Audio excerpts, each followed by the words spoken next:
What's good, gang? What's good, gang? What's good, gang? You already know what it is, man. It's your boy Tommy, aka Mr. Trippin' on Wealth himself, aka Mr. Right Shot, aka Mr. Do It All for y'all. And I'm in the building with another episode of It's Really a Podcast, though, with my favorite human in the world, man, Reese. My boy Reese is in the building as always. We have a very interesting episode. You are, man. You're the only one who's been consistent, A1 since day one, and it's fitting though because we put this together, together. You know what I mean? We came up with this concept and this idea for this show and this podcast. We did that together, so it's only fitting that it starts with us, it ends with us, and like I said, out of everyone we brought onto the show to be a part of the show, you thugged it out, man. You never gave up. You're here every episode, so I appreciate you, man. As always. We're going to have the timer up and we're going to play a little music just to get started.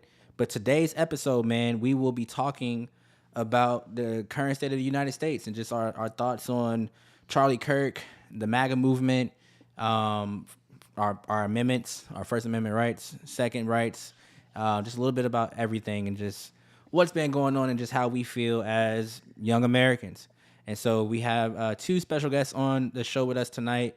My boy Rubx will be joining us, and a friend of his, Nia, will also be joining us. And we're gonna talk, man. We're gonna talk.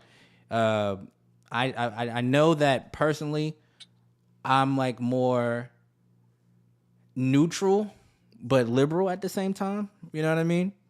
I know Reese is kind of neutral as well, but maybe I don't know. Where would you say you fall?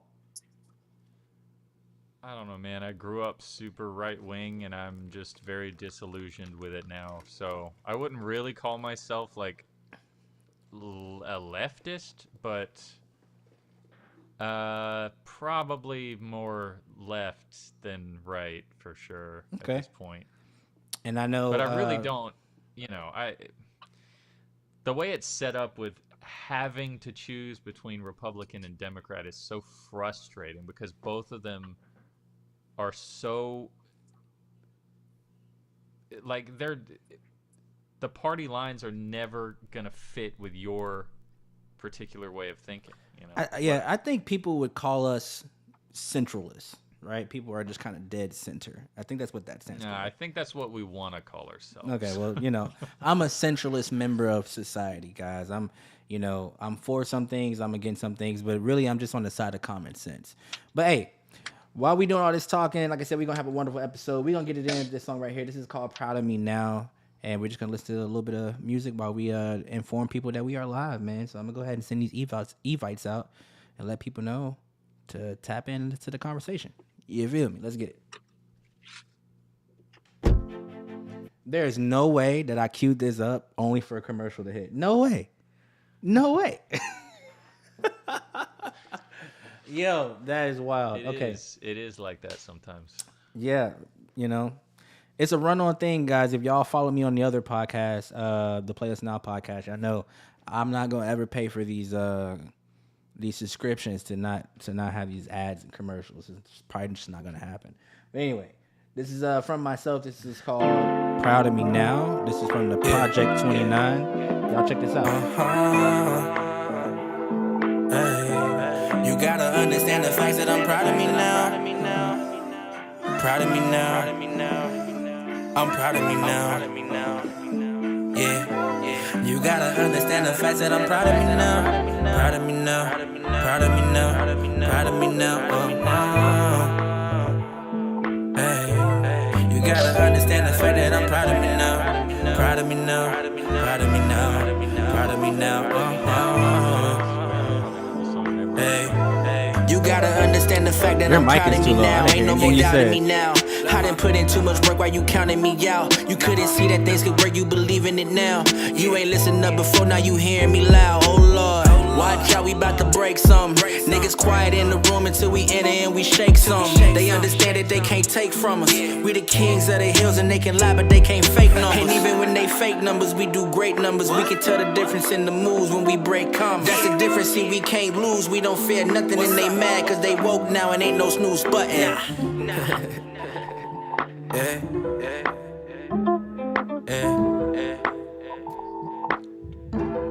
They gotta understand the fact that I'm proud of me now.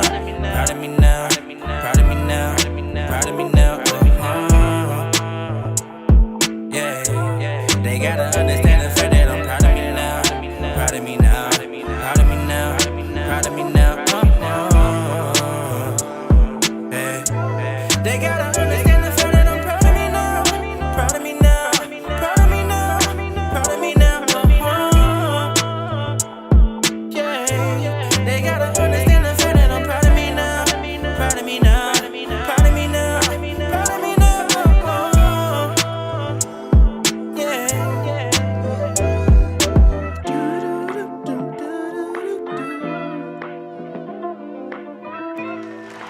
Yeah, man.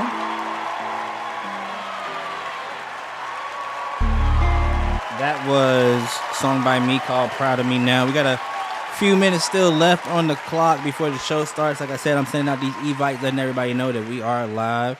If you're just now joining us, make sure you do the same. Share the live, share the feed, let people know to join the conversation tonight. We would love to hear from people in the audience listening during the stream, what you think and how you feel about what it is that we're talking about. So be engaging as possible, guys. We do appreciate any feedback that we get throughout the show as this conversation kind of progresses forward.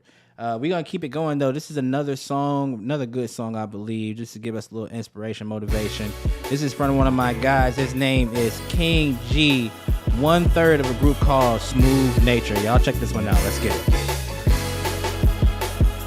Feel like a light up in the darkness. Enemies surrounding me, I hear a lot of barking. Stood the test of time, no surprise, now I'm sparking. Lost a few friends, but I gained a few brethren. Thankful for the lesson, took it as a blessing. Clouds in the skies like a painting of the heavens. Thousands of times I was searching for a message. Got no reply, cause the silence was the message. Nowadays I'm flexing, not my true intention. Hard to stay humble when your grind catches friction. I guess I should mention, I like the attention. Gold chains, gold rings, no pain, no gain. Whole time my lane. Get at me. I was traveling through the valley with no heater on me. Cold as can be, no guarantee that I would see the morning. No, what was me, cause I could see there's people scheming on me. All eyes on me, charcuterie, I'm eating. Sister said I made it, I ain't know that. Pressure weighing on me like that Titan, I ain't folding. Mama said forgive them, drop the hate that you've been holding. Forgave a few people who would rather see me homeless. Blame it on the showbiz, or blame it on the fact that I'm too bright for y'all to focus. I can't believe that lying to my face was your purpose. But I feel a little proud when you try to knock me down. I put my head up to the clouds and fix my crown and say, don't matter who it is, I'm a king, can't take me down. Don't matter who it is, I'm a king, can't break me down. Don't matter who it is, I'm a king, can't take my crown. Don't matter who it is, I'm a king, don't play me now. Don't matter who it is, I'm a king, can't take me down. Don't matter who it is, I'm a king, can't break me down. Don't matter who it is, I'm a king, can't take my crown. Don't matter who it is, I'm a king, don't play me now. Don't matter who it is, I'm a king, yeah I said it. Walking royalty is where my head is. I'm playing like it's chessing, thinking about the moves I can make to get a check in. Can't worry about rejection, just focus on projection. Been through things that make me wanna question.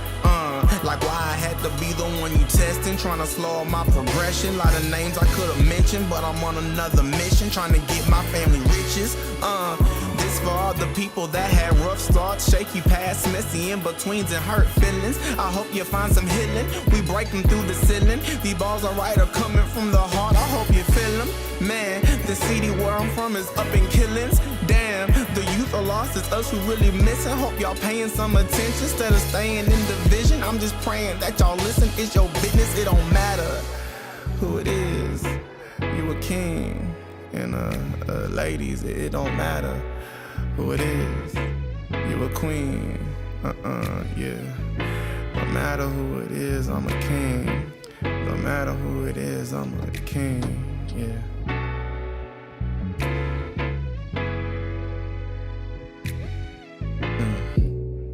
It's the heart you must guard with a team to protect it. The brightest lights that shine often have things to direct it. If there was ever a time where you felt neglected or disrespected, just keep shining. Head tall, back straight, and like a moth to the flame, you'll attract the right people. People that will stay. Let's get it, y'all. We about to have a good show, man. I'm trying to figure out where I need to pause this, man. Shout out to King G, man. So many screens working between just two, and I got 50 million things up. But here we go, man. Welcome to the show. It's really a podcast, though. It's live like that. It's real like that. You know what I mean? It just happens that way. But hey, we are live. We are live. We are in this proof thing, right man. We are in this thing. Interesting conversation today. Like I said, we're going to be talking about Charlie Kirk. We're going to be talking about the MAGA party. We're going to be talking about First Amendment rights, Second Amendment rights. We're going to be talking about the state of the culture, how we feel as just young Americans in America today. So we have some special guests with us tonight. Before we get started, Reese, do you have anything you want to say before we jump right into this thing, man? Nah, I don't want to jump the gun. We'll just let the conversation flow, because I do have I don't know. I could probably sit here and talk for an hour about this stuff, but I don't. Yeah, no. We'll save it. We'll save it then. Well, hey, for those of y'all watching, man, make sure you grab your water. Make sure you have something to drink. Stay hydrated as we go through this. As always, we invite you guys into our space to just enjoy the conversation and be active. It's really a podcast, though, and we're going to jump right into it with our special guests because we do have two of them on with us today. So y'all make sure y'all give a round of applause, please, to our guests, Rubx and Nia. What's good?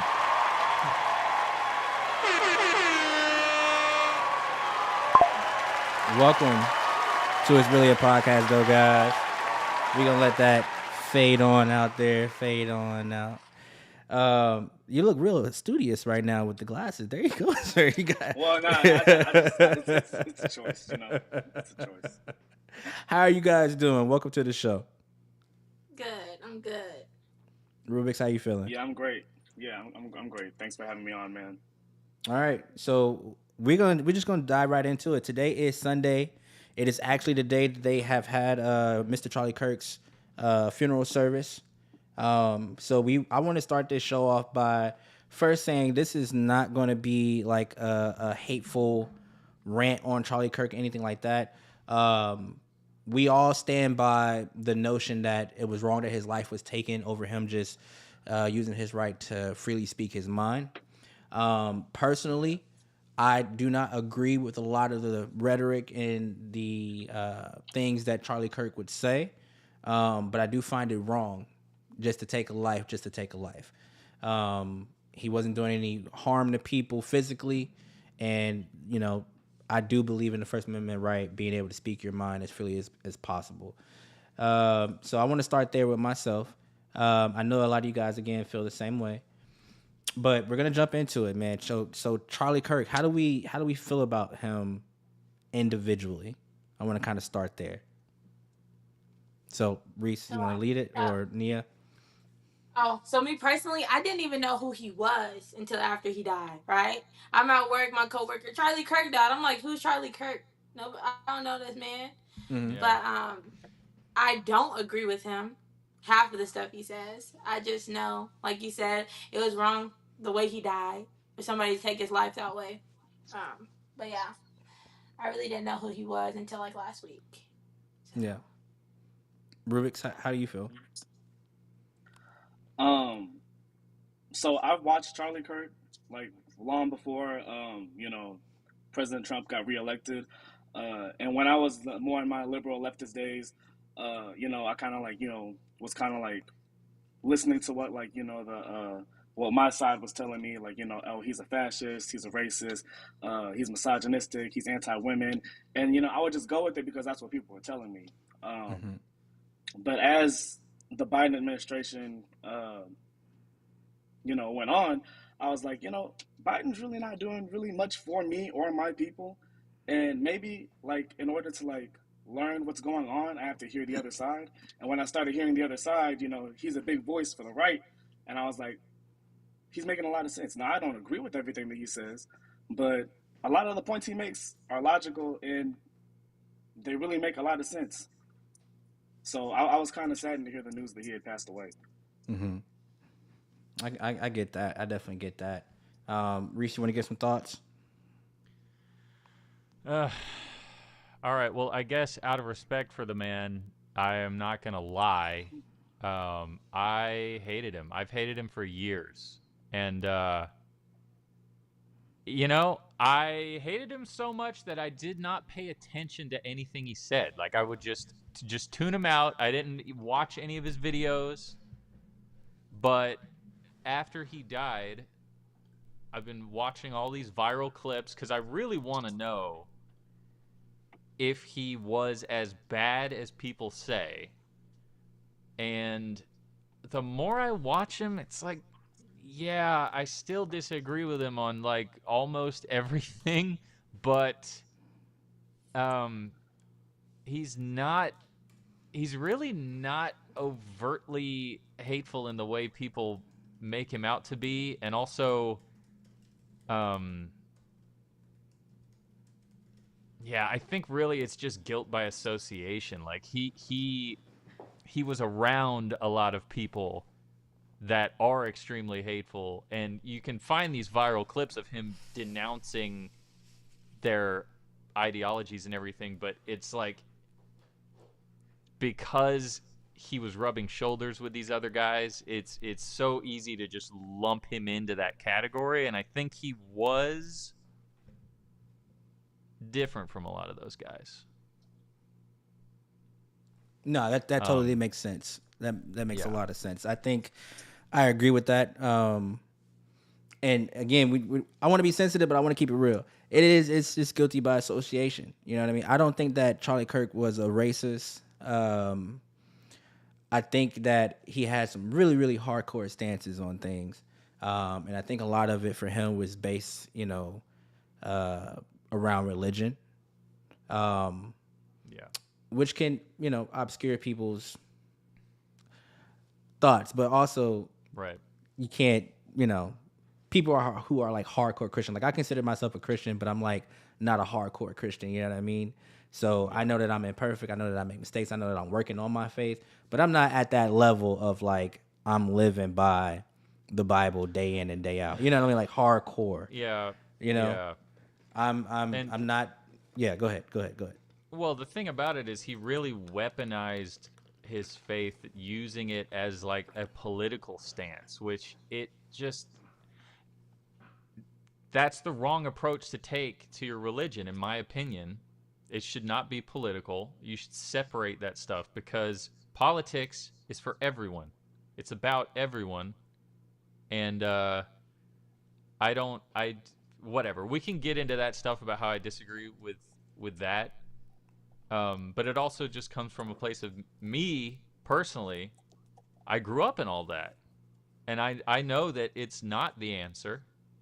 I've been very disillusioned with religion and like traditional family structures and all the stuff that he loves, and I just see how hollow it is in real life. Now you guys can disagree with me, but that's just me. So it's that's just part of the stuff I didn't like about him. No, It's I funny feel how that. you use the word like traditional, because in church today we talked about like tradition and how it's Yeah, really biblically frowned upon. Because real, I wouldn't even say like I am a hardcore Christian, as y'all are using the right, phrase hardcore Christian, but to me, um, religion is even a tough word for me to swallow because when I think about my faith, I think about more of my relationship with God personally.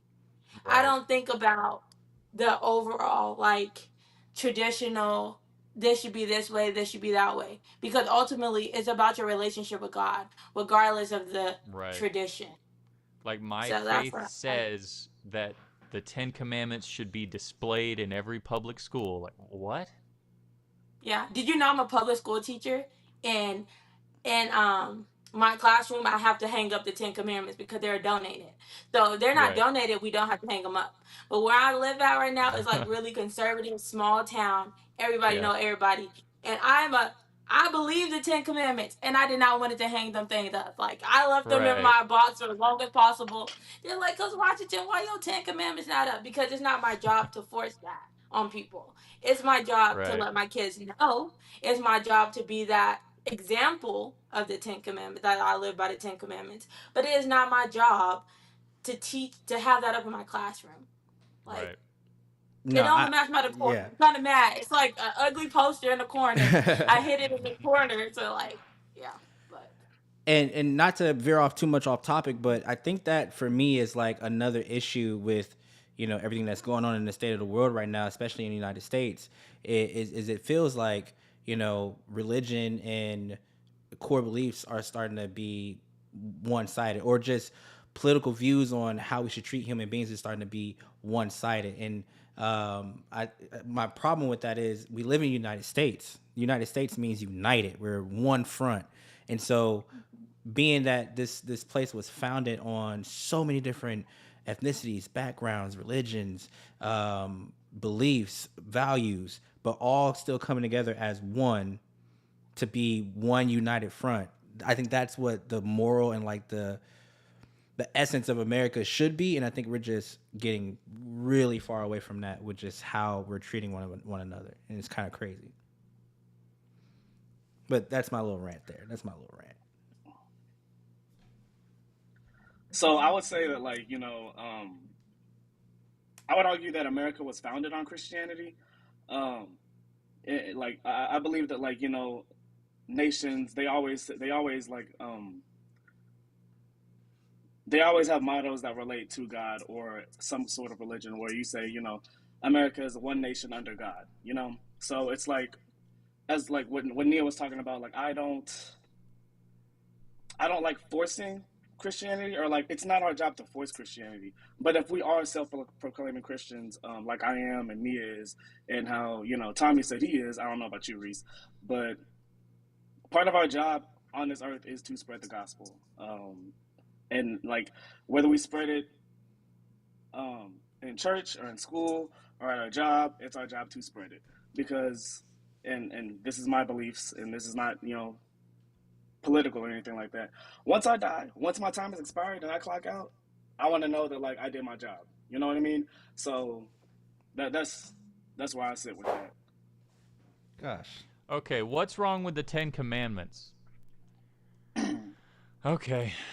I don't believe that our society was built upon the 10 Commandments. What's wrong with the 10 Commandments What is going is on? that we don't apply any of those to our life. I mean, we do some, but okay, let's just go over it. So the first commandment is, I am the Lord your God. You shall have no other gods before me. Excuse me? That's not America. That would be a theocracy. That would be, we all are mandated to believe in God only. Only the Jewish God from the Bible are we allowed to believe in. We don't live in that kind of society. Right? As a Well, I matter of didn't fact, say that the that's society was built on to commit. I didn't say society, or like the country was built on, you know, the Ten Commandments. I said it was just built on Christianity. Like, but people were and so like, Christianity people isn't were isn't coming. about the 10 Commandments? Well, No, it is we about the Ten have Commandments, to and you should be. follow the Ten Commandments as a We Christian. should be made to follow the 10 Commandments. Like, they should be displayed in public schools because that's what everyone should do. That's essentially saying that we should make it illegal to not be a Christian. That's what the first commandment says. But that's not done. I'm only on the first one. Okay, The go ahead. second one is, well, actually, I was trying to figure this out because there are actually a lot of different versions of the 10 Commandments. Like, there's a Catholic one. There's a few different Protestant ones. So it gets confusing. But in general, because I think I saw the second commandment, I always thought it was, don't make unto thee a graven image. Like, don't worship an idol that you built yourself, I think. But in my searching on Google, the second commandment is don't take the name of the Lord God in vain. Which is like we're free to say whatever we want in our society. It feels kind of irrelevant. Like what does that even mean? You know, like I can't even comment on it because it doesn't apply to our society. It just doesn't. We have a debate over what taking the Lord's name in vain actually means. Like people think it means cussing and using God's name in your swearing, or some other people think it means swearing to God when you don't mean to keep your promise. You know, like you're lying, but you're swearing on God as taking his name in vain, right? But either way, that it's not applicable to today's society. Like we don't have any kind of punishment for that sort of thing, right? It's not a thing. Another one. I get what you're saying. Like, you know. No, I hate to go on this rant, but this is the only comment we have right now, and I know that guy, so it's worth answering. The third commandment is remember the Sabbath day and keep it holy. Nobody does that. Like the Sabbath day was Friday. Nobody does that.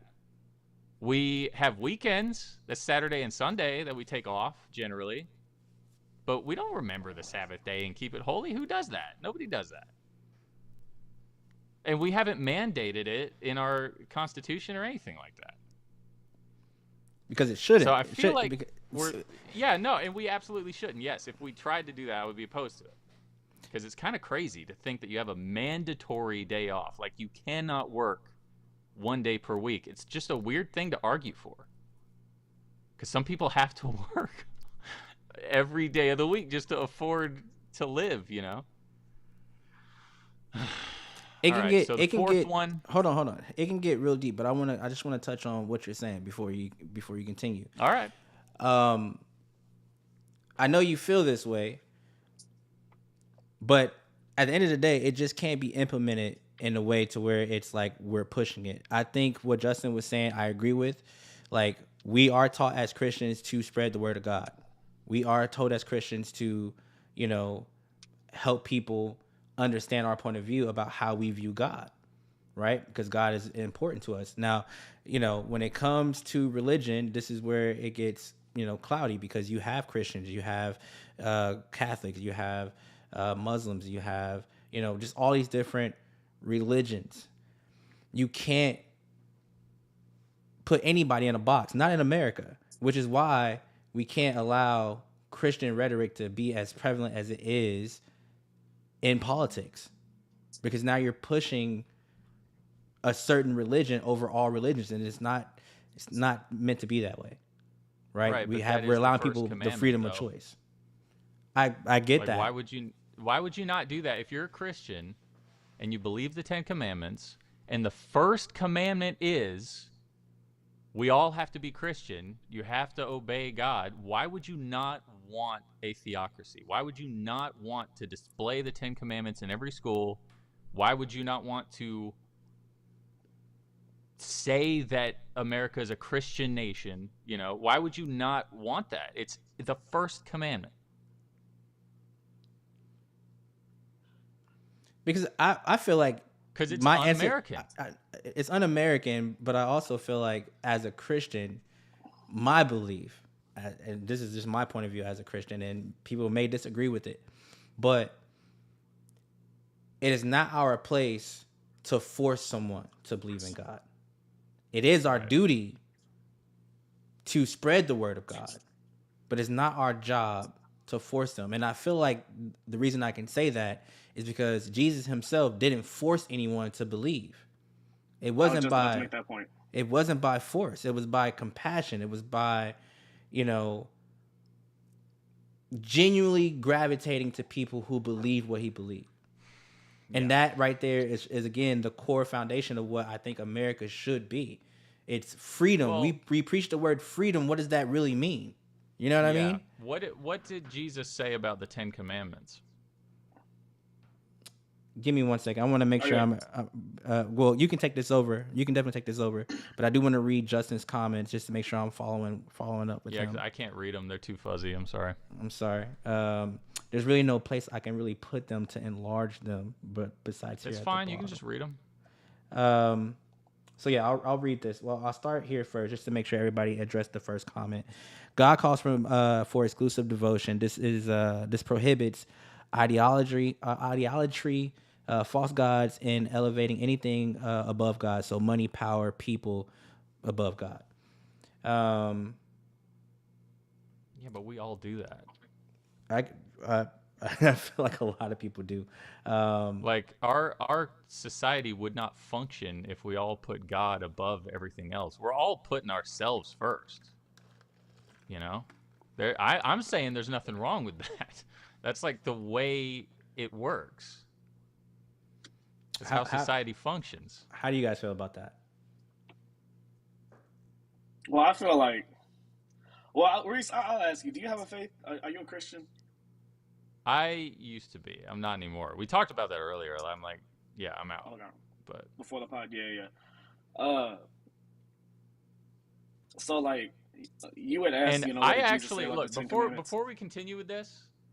I have no problems with Christians, with Christianity, with anything like that. It's only because they're just nice people, right?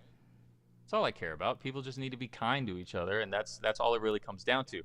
But this kind of stuff, once it gets political and once it gets like they start twisting it and making it political when it should be personal and it should be sacred, that's the stuff that I don't like.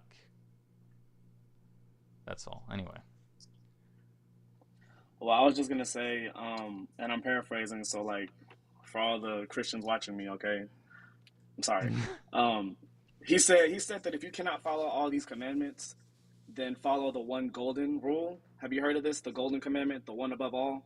It's like love God with all your heart, soul, and mind, and then love your neighbor as yourself. And I don't think that there's anything wrong with that. And as long as we do that, then I feel like, you know, then we're doing our job as Christians, loving our neighbor as ourselves and making it a choice rather than being forced. Like you said earlier, Tommy, like Jesus didn't force religion. He said, hey, look, follow me.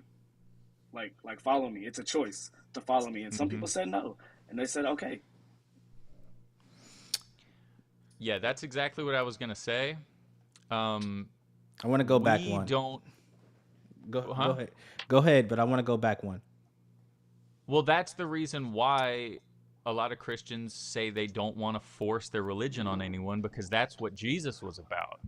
But the Old Testament, like Moses, that was a different story. They killed people over this stuff back then. So, I mean, allegedly. So the 10 Commandments are from Moses, not from Jesus. So why are we displaying that if we don't believe like half of them? That's my only point. Okay. The other half are okay, right? Like honor your father and mother, don't murder, don't steal. You can't really argue with that stuff. But it's just why are they the 10 commandments instead of like the 4 or 5 that we actually like? Look, I'm not a theologian. I can't give you all the biblical answers. Yeah, go ahead, Mia. And I feel like as a Christian, you're supposed to live out all of the 10 commandments. You can't just pick and choose which ones you're going to live out and which ones you agree with and which ones you don't. I feel like right. Don't put anything above him. Don't put anything above him.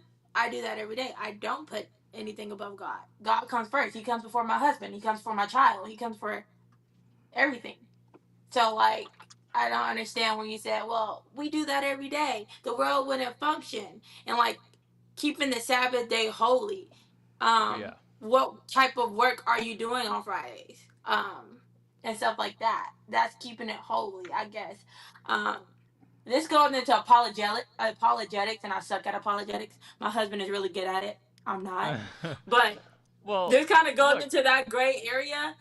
But yeah. Well, okay, so that's a good point that you made, though, is like the 10 Commandments should apply to Christians. Like, they should be following the 10 Commandments. But that's Mm-hmm. another reason why it's like when you display it in Class. public schools, or if you try to say that our country is based on it or something like that, that's when it gets weird, because like it's just not. It's not. You know? It's not. It's for Christians, right? That makes sense. Yeah. That does make sense to me. America was founded on Christian in the sense of like moral frameworks and political ideas came straight from Judeo-Christian values. Okay. I mean, you can say that, but I don't agree with it. I feel like I agree to a certain extent, because now it's starting, like you said, now it's starting to get fuzzy. It's starting to get like real fuzzy. People saying, like if you talk about transgender laws and all those things, and people are claiming to be Christian, but they're putting these laws in place because at the end of the day, God gave us free will. My job is to love them no matter what they believe, who they want to marry. So how are we going to make it a law that they can't marry the same sex and stuff like that? That's when it gets like iffy. Yeah. Well, that reminds me, actually. So you mentioned putting God like before your family and stuff. What does that mean to you? Because I'm kind of like I don't understand how anyone actually does that. Like what does that mean? I'm genuinely curious, because like I've never gotten to ask someone that before. So like I don't lean on my own understanding. So if there's like something that I'm having a conflict with or something like that, I pray first before I do anything and make any decision. That's just kind of how I live. Like I live by faith. Like I don't, like everything is out of my hands. It's basically like I have no control over anything. I'm living by faith. Right. So if I everything I put it at the Lord's feet. So I just kind of I just live it. I don't know. It's hard for me to put it in words. I just live it. So because here's what I picture, right? This is the most extreme example, but like putting God before your family is like if somebody like, you know, said like I put a bomb in your house, I'm gonna blow it up with everybody in it, unless you like denounce Christ. Then, because my answer, whether I was a Christian or not, would be, okay, I don't believe in God. You know, like sure, just spare them. I'll say literally anything you want, and that is putting my family before God. But it's not wrong. It is wrong. It's literally a historical fact, Reese. What do you mean? What's the historical I'm trying to fact? make sure. Yeah, I'm trying to make sure I make this bigger so we can keep following what's happening in the comments. I want you guys to be able to read it. So I'm resizing everything right now to see if we can make this happen. Because I do want to make sure we're I've just noticed that everything that everyone calls a fact, when you really look into it, it's like there's room for interpretation. Like because I don't want to get into all that right now. Okay, well, I just want to say from my point of view, whenever it means to put God before anything else, even before your family and loved ones, and you were talking about like, you know, denouncing Christ, do you know that's how the church spread? Is because people would not denounce the resurrection. It's like Jesus died, he was resurrected 3 days later, and over the span of like, I guess like the next, you know, few days or next few weeks that he was on earth before he went back to heaven, he appeared in front of over 500 people. Christians and non-Christians, people who are who are in the movement of Christ and who weren't in the movement of Christ. And the Roman soldiers were like, "Hey, we need you to denounce the resurrection. We need you to say, hey, this didn't happen. You didn't see him." And there's like, I am an eyewitness testimony to, you know, what I've seen. And they started killing people for it. They started persecuting the church. And when people heard this, they were just like, "Oh, this is what he died for. This was the message," and that's how Christianity spread. So whenever like the Bible says, you know, like have no other God before me, or like, you know, you must love nobody greater than me, it makes sense because he's the creator of the universe. When you look around, even as a non-believer, you can even tell like a non-believer, okay, like that flower outside, it goes through photosynthesis. It needs the sun and water to to live. And it's just like you see design everywhere, and that's an indication that there is a designer. You know what I mean? So it's just like we didn't just happen by No. chance. You know, like there's something more happening here. And if you're gonna put your life in anyone's hands, it would be the person who made me and made everybody else. And I'm paraphrasing again. In the Bible, it does say, "If you deny me, I'll deny you in heaven." So it's like you have to trust that like God has your family. If that bomb were to go off in your family, in your household, God's gonna be there with them in the afterlife, in the eternal. So it's like there's another story Okay. that my pastor told me a couple Well, of years ago. I Go ahead. think that it is immoral to get yourself killed for what you believe, because your life is valuable, and you have, presumably, if you're an adult, like, you have people that depend on you, and they're going to do without because you had to stand on principle, when it's like your principle should be taking care of your people, keeping them God is alive. fair. If someone says, I'm going to kill you if you still believe in God, it's like your duty is to stay alive. And whatever you say, God should know what is in your heart. And if you choose to not get your house blown up because you denied Christ, is God going to say, well, that was a test from me and now you're going to hell? I don't think so. Right? But that kind of thing of like, yes, letting yourself die because of your belief in a truth, I can't, at the very least, I just can't relate to it, and I would never do it, because there are more important things in your life, and there are more important, like you have to you have to take care of your people. I don't think that anybody wants to die. I don't think that anybody is like willing to like just lay their life down just for anything. God is different though. God, it's when we're talking about laying our life down for what we believe in, our faith, our God. That's different than just running out and saving the woman from getting hit by a bus. You said you you have to live for something. You have to live for something that's more important. I don't think that there's anything. Me personally, I don't think that there's anything more important than God. Um, and you also said, you also said something that Right. made me think. Reese, can you control your next breath? Like, can you control your next breath? Are you capable of knowing when you time out? Like when you die? It's like Nobody knows when they're going this to life. die, Yeah, no one knows. No one knows. So like, but why? that's My okay. point is like, yeah, my point is like, would you rather die for nothing or would you rather die for something? I'd rather die for something because I can't control my next breath. I can literally, a meteor can come through my roof and like take me out or anything like that. Like I'd rather die knowing that like I put my faith in my life in something that's more than me. Does that make sense, Uh Tommy? Nia? No, no, it definitely makes sense. I mean, I understand both arguments, and Nia, I'll let you go right after this. I understand both oh, arguments here. there we go. From Reese, I get what you're saying. Like, it's self-preservation, right?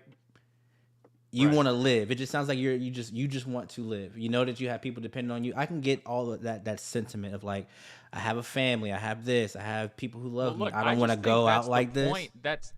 That's the Hold on, point of life. wait, and I get that. I get that. So I understand your argument, but at the same time, I understand Rubik's argument as well. If I'm a believer and I believe in God the way I say I believe in God, why? Because I'm scared will I denounce my love for God? Like, if this is how I'm going, then I'd rather know like this is how I'm going. You know what I mean? If my life was staked on it. But also, if we relate it to politics, I feel like this is also a weird thing that's happening in life right now. Is like you have people who feel this way about God. Like I'm gonna, you know, believe in God to my last breath. And I'm going to spread that until my last breath. And then you have these people who want to, like, again, like, oppose that will on another group of people. I don't think that's fair. And I'm trying to figure out the best way I can say this. Well, honestly, I also think that putting the 10 Commandments in school, like, this is why I'm not super outraged about it, because I really don't think it affects kids that much. Like, kids are gonna grow up and just believe whatever the hell they want to believe, and the fact that you taught, because, like, I'm an example of this. I was raised so hardcore Christian, and it's just like, I don't think that somebody's going to come to Christ because the 10 Commandments are in their school. You know what I mean? Like, I don't. Some people think that. Some people really think it makes a difference, but I don't. It's hard for me to really get too worked up about it, because I just feel like, well, it's a you know, it's another display that doesn't really change anything, you know. I think that people come to Christ not because they see the Ten Commandments. I agree with you, but like people come to Christ whenever they realize that, like, you know, whenever they want to know meaning, whenever they want like answers to that nobody has, you know, nobody has the answers for anything. So it's just like, I feel like people come to Christ whenever they're at their lowest of lows, or people come to Christ whenever like they feel like they have nothing else, because God is always there. People always say that, you know, God is always going to be there. God's with them. You know, it's like Yeah. being a Christian is like, it's about like whether you want the relationship or whether you don't want the relationship. Well, I don't know. I mean, I don't know what this comment is about, because I just feel, dude, if I was a kid, Shout out to I Matthew.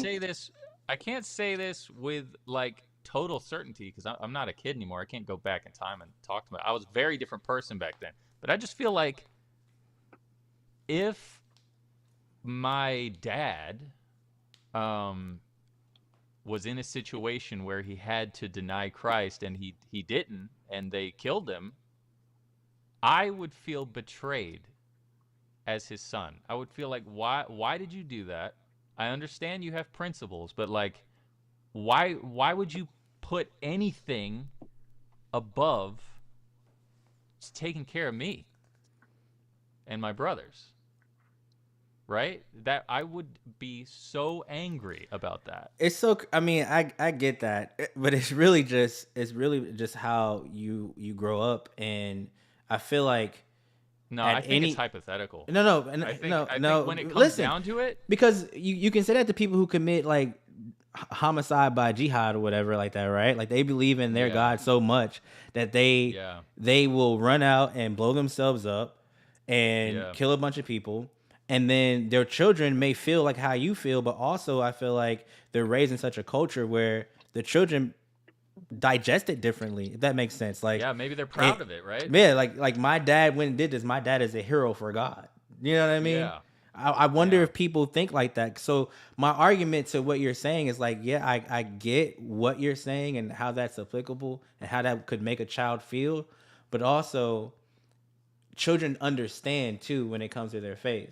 And so I'm not saying it has to be to the extremism of dad blowing himself up, but if I was proud of my dad, proud of my father for being so deeply rooted in his faith that he was faced with the, like, this was, you know, obvious scenario, but he was faced with a gun to his head, about to get his head blown off because he believes in God and he chooses to go out on his last breath saying, I believe in God. Like, I feel like as his son, I would understand. It wouldn't make any sense. I would be sad. I still have all those emotions, but I don't think that I would look at my father as like, you were a coward because you went out for God. You know what I mean? Yeah, I just don't feel that. Coward. But that's, I mean, just say like, but basically you're saying like messed up. You would blame your father for not prioritizing you over God, and I just think for Christians it just doesn't connect that way, because that don't even connect like with me. You know what I mean? And I'm not like the most it's so funny. devout I've Christian. noticed that too. I have noticed. Sorry to interrupt, but I have noticed that like the longer I am separated from the religion, the longer I let myself just just think about things without trying to be devout or something like that, the more it's almost like I'm speaking a different language. The more like when I hear Christians talk, I just think, how did I used to think that stuff? It feels like you're becoming a different person. Sorry, somebody said something about losing. So yeah, I'm gonna read what he. I was going to read what he said. Yeah, I was reading the chat too. I'm trying to keep them going in real time. That's the only thing about this software is that it doesn't go automatically. I got to click on it myself. So if you guys are seeing the comments delayed a little bit, I do apologize. I have to click them individually in order to display them on the screen. Yeah. Okay. But what he said was God waits. I'm gonna actually put it back on the screen. We'll go through it. So God waits for us to relinquish control. A lot of times that control is relinquished when people are at their lowest. That's when that's when people give it all to God. Okay. And then he said, bro, my parents died. They both died at a very young age. It was their choice to do drugs and alcohol and suffer the consequences. That he said that wasn't God. Those were their demons. And then the last thing he said was the Bible tells us to have a childlike faith. I agree with all that. Well, and I'm sorry to hear about his parents too. Yeah, that's crazy. Yeah, but I'm not talking about that because that's just a totally shitty situation. Damn. But I get why he said that though, right? Because it's like, but that's not like, obviously that's not God. God didn't do that to you. Obviously, if I don't believe in God, then I don't believe that God did that. But his argument, I think his argument would be, if I'm him and I'm hearing what you're saying, the argument would be, well, that's not God when I'm choosing my son over God. Like that, you know what I'm saying? Like, because you're coming from that standpoint, it's like, if I know that it's, for me, it's simple, bro. If I feel like my dad would die not denouncing God and I'm okay with that, and then being Christian and like forgiving your parents for choosing drugs and alcohol and like being understanding that that was not of God. Like if I'm in Justin's shoes, I'm like, the two things are the same. Oh, that's what he's saying. Dude, I appreciate you translating this because honestly, that really is what it's like for me a lot of the times listening to a Christian talk is like, I don't know what you mean by that, but you're saying, he said, losing my parents didn't make me lose my faith. Okay, yeah. See,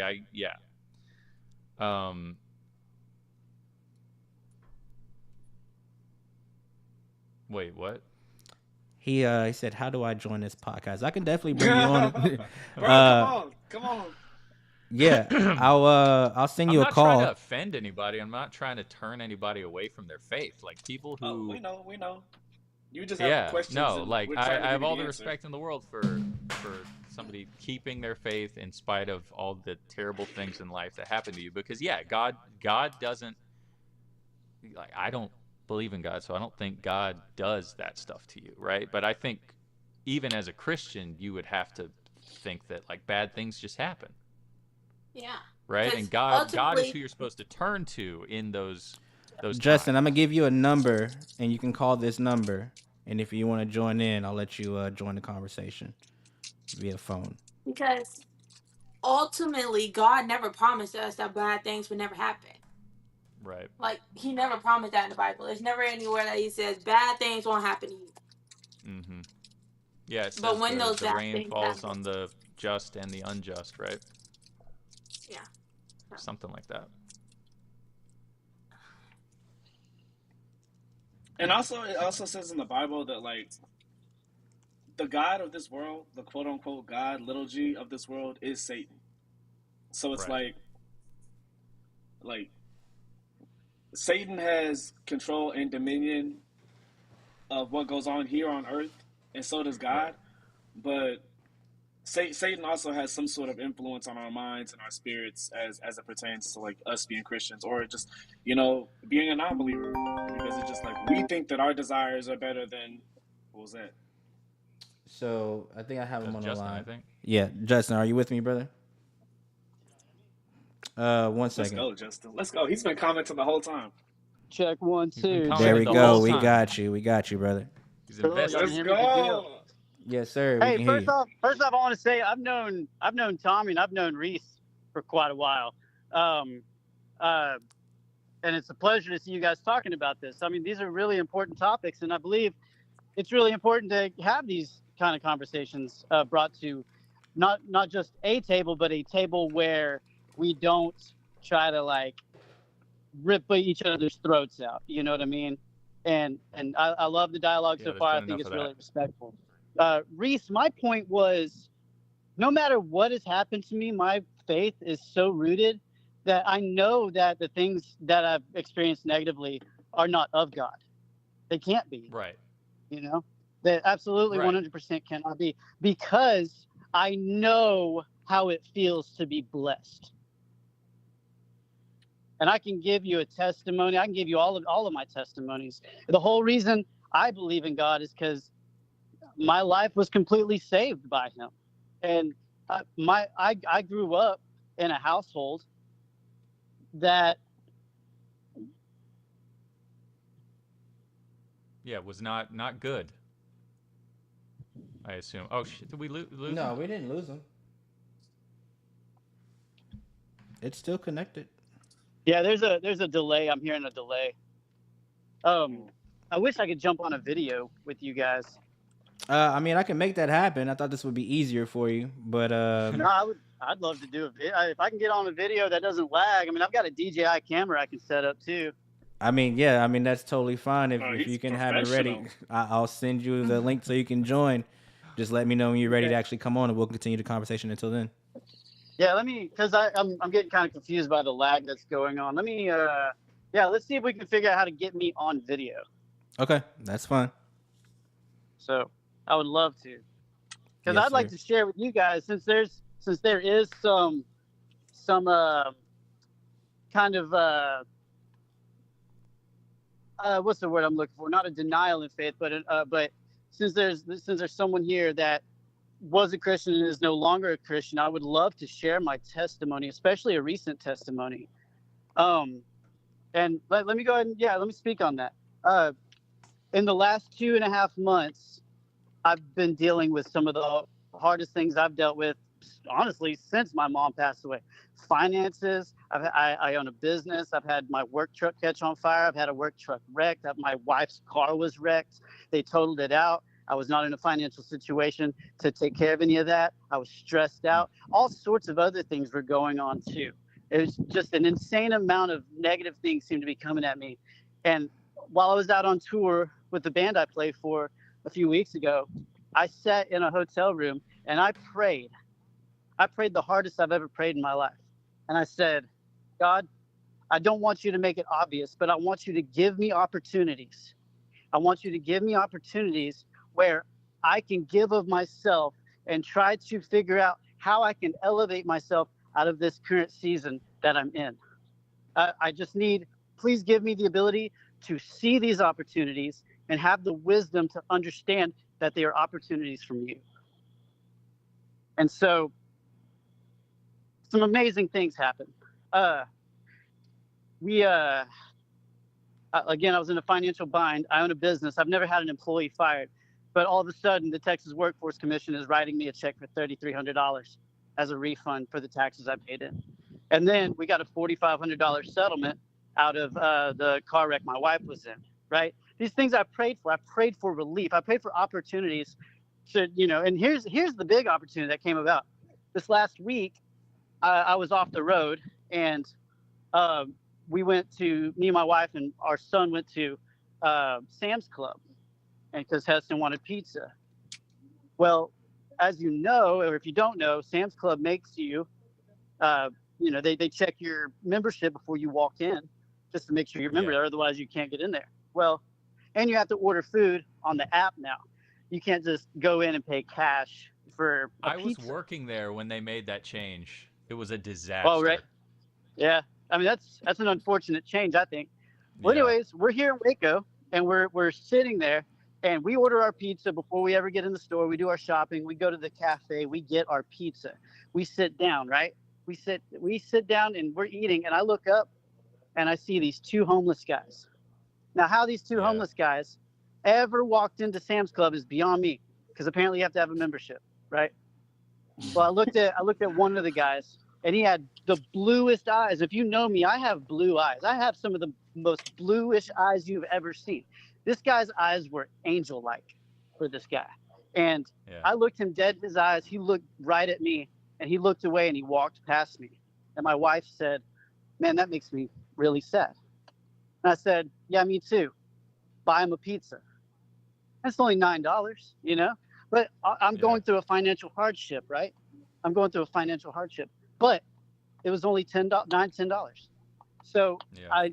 she said, "Okay, well, let's do that." So I looked over, and the same guy with those very blue eyes looked me right in my eyes. And I asked him, "Hey, how you guys doing?" And they said, "You know, we're just trying to beat the heat. We came in here, lucky we got some cups, and we're gonna get some drinks, but we just came in here to beat the heat." And I said, "Yeah, okay. Well, can I buy you a pizza? Are you guys hungry?" They said, "Yeah." I was like, "Cool. Can I buy you pizza?" They said, "We're not going to deny it." So cool. And I said, "You guys want pepperoni?" And they said, "Would it be too much to ask for a 4-meat?" Now, this is significant. I said, "If I'm willing to feed you, if I'm offering to feed you, you can get anything you want on the menu." And they said, "Cool, we'll take a 4-meat." So we went to go put it in the app and pay for it. No more pizzas available. We're like, "Huh, that's weird." Well, try to order a pepperoni then. We explained that they didn't have any more. So we went to go order a pepperoni pizza. No more pizzas. No more pepperoni. So I was like, "This is weird. I don't know what's going on here." So I got up, I walked to the counter, and I said, "Why can't we order pizza?" And they said, "We don't have any more boxes." Another significant point here. I said, "Okay, well, you have a full pepperoni pizza in that display right there. Can I buy that?" And they said, "Yes, but we have to put it all on these paper plates, and because we don't have any more boxes." I said, "That is totally fine. I know it's going to get eaten. I'm not worried about that." And she said, "Okay, well, we'll reopen the store. Your wife can go to the app, and she can buy the pizza." I was like, "Great. Hey, baby, open up the app and buy that pizza." She goes to do it, and I said, "Hey, if you're willing to do this for me, can you make me a fresh 4-meat pizza?" And they said, "Yes, we can." And at that moment, the lady to my left said, "Oh, wait a second." She opened the hot box. In that hot box was a fresh 4-meat pizza in a box, the last one that they had. I was able to feed those two guys. I didn't know what to take of that. You know what I mean? So I was like, wow. I mean, I was challenged. Not even challenged. I think that was an opportunity for me to grasp onto. I had the wisdom to understand it was an opportunity, and I did it. And I didn't know what was going to come of that. It was the opportunity I asked for. I kid you not, guys. This last week, my dad contacts me, and he wrote me a check for $25,000 to pay off my truck. Wow. That's amazing. I prayed for that. I absolutely 100% got on my knees in a hotel room, and I prayed for that. Yeah. So let me when I talk about my faith, I mean, that right there solidifies it. I paid my truck off Friday. I owed 33 months worth of payments. Now it's my truck. Now I can take that money, and I can either elevate my family, or I can bless other people with it. And you know what I did? I thanked God, and I asked him for more of those opportunities. Yeah. It was like, give them to me. I see it. I understand it. And there's been all sorts of things that have happened. Like, the whole reason I have a music career is because of God. The whole reason I'm a world touring musician is because of God. And this was when I didn't even know God. But I was skateboarding. Here's another little testimony. I was skateboarding with a buddy of mine in town here where I live in Riesel. And it was a hot summer day when I was 15 years old. and we were skateboarding past this church, and literally where I'm standing right now in my backyard, I can look across the street and see the church I'm talking about. And we went past that church, and the youth pastor, his name's Jeremy Laborde, he yelled out over at us. And then, mind you, this was 25 years ago. He yelled over at us and said, "Hey, what are you guys doing?" And we were like, "We're just skateboarding, you know." And he said, "Why don't you all come to the church? Come to the service." Never before had I been invited to this building, and inside this building. And we were like, you know what? We'll think about it. So like we went onto the store. We got some cold drinks. On our way back, we passed that church. Nobody was outside anymore. But I had a feeling. I was like, hey, I was with my buddy Ryan, who's still a good friend of mine today. And I said, hey, Ryan, let's go to that church. He's like, okay, yeah, let's go. And I was like, at least we can just cool off. You know, there's going to be air conditioning there. We can just cool off and then we can go skateboard again. Well, we went, and this is the moment. Listen to this right here. If I would have kept skateboarding, I have no idea where my life would have gone. But I went to that church, and we sat in there, and Jeremy was in there preaching to the youth. He had his little Britney Spears microphone on, and he was like doing his sermon. A guy named Lloyd was playing some keys, keeping it real, like ambiance in the room. And I didn't even think anything of it. And Jeremy kind of creeped behind this old white drum set. And the moment he started playing those drums, I fell completely silent. I was talking to Ryan. I felt completely silent. I was so focused on what I felt from Jeremy's playing. And I said, that's what I'm supposed to do. That is what I'm supposed to do right there. I feel it. And I feel it so strongly. That's what I'm going to do. 25 years later, I'm one of the top drummers in the state of Texas, touring the world. My first drum set came from that church, had no resonant heads on it. I was so poor. I was raised in such a poor family that I had to hang. Now, this is incredible. I had to hang cymbals from the rafters of my grandfather's garage, right? And so when I hit them, they would swing wildly, real wildly. So I had to take another piece of rope and some clothes hangers and tie those to the ground with cinder blocks, just so I could have cymbals on this old red sparkle drum set that sucked, you know. But I was so thankful for it. I was like, man, I got a drum set. I could play drums, you know. And what's really crazy is I pursued it so hard. I went to college for it. My unwavering faith in that gift has allowed me to get to where I am today. Today, I own that garage. I own the house I grew up in, my grandparents' house. And in that garage still hangs those ropes. I could literally FaceTime you right now and go to my shop. Those ropes are still there from 25 years ago. Man, and I'll never take them down. Man. I mean, dude, I have all of this, and in spite of my parents being heathens, drug addicts, alcoholics, physical and sexual abusers. I saw these things. I saw my mom get beat by men when I was a kid. For all intents and purposes, I should be just like them. I should be dead in a ditch somewhere. I should not be a professional musician touring the world with one of the biggest bands out right now. I should not be. But for some reason, somehow, some way, I was given the intellect and the wisdom to see my situation. And now I have absolutely crushed generational curses. No, there is no drug and alcohol use in my family at all. You know, my kids have Roth IRAs set up. You know what I mean? Wow. Like, I am absolutely crushing generational curses, and it's because of my faith. Has nothing to do with my determination. Has nothing to do with my hard work. All of the things I've ever been given have been given to me from God. I asked for strength, and God gave me those challenges. I asked for financial soundness, and God gave me a business. He helped me create a business. You know, like he didn't just hand me these things. He handed me the opportunities to gain the things I prayed for. I'm a living testimony to that. Yeah. And that's why I say, like, if someone held a gun to my head in front of my family and said, choose God or choose your family, I will not deny my God. I will not. That's how strong of a faith I have.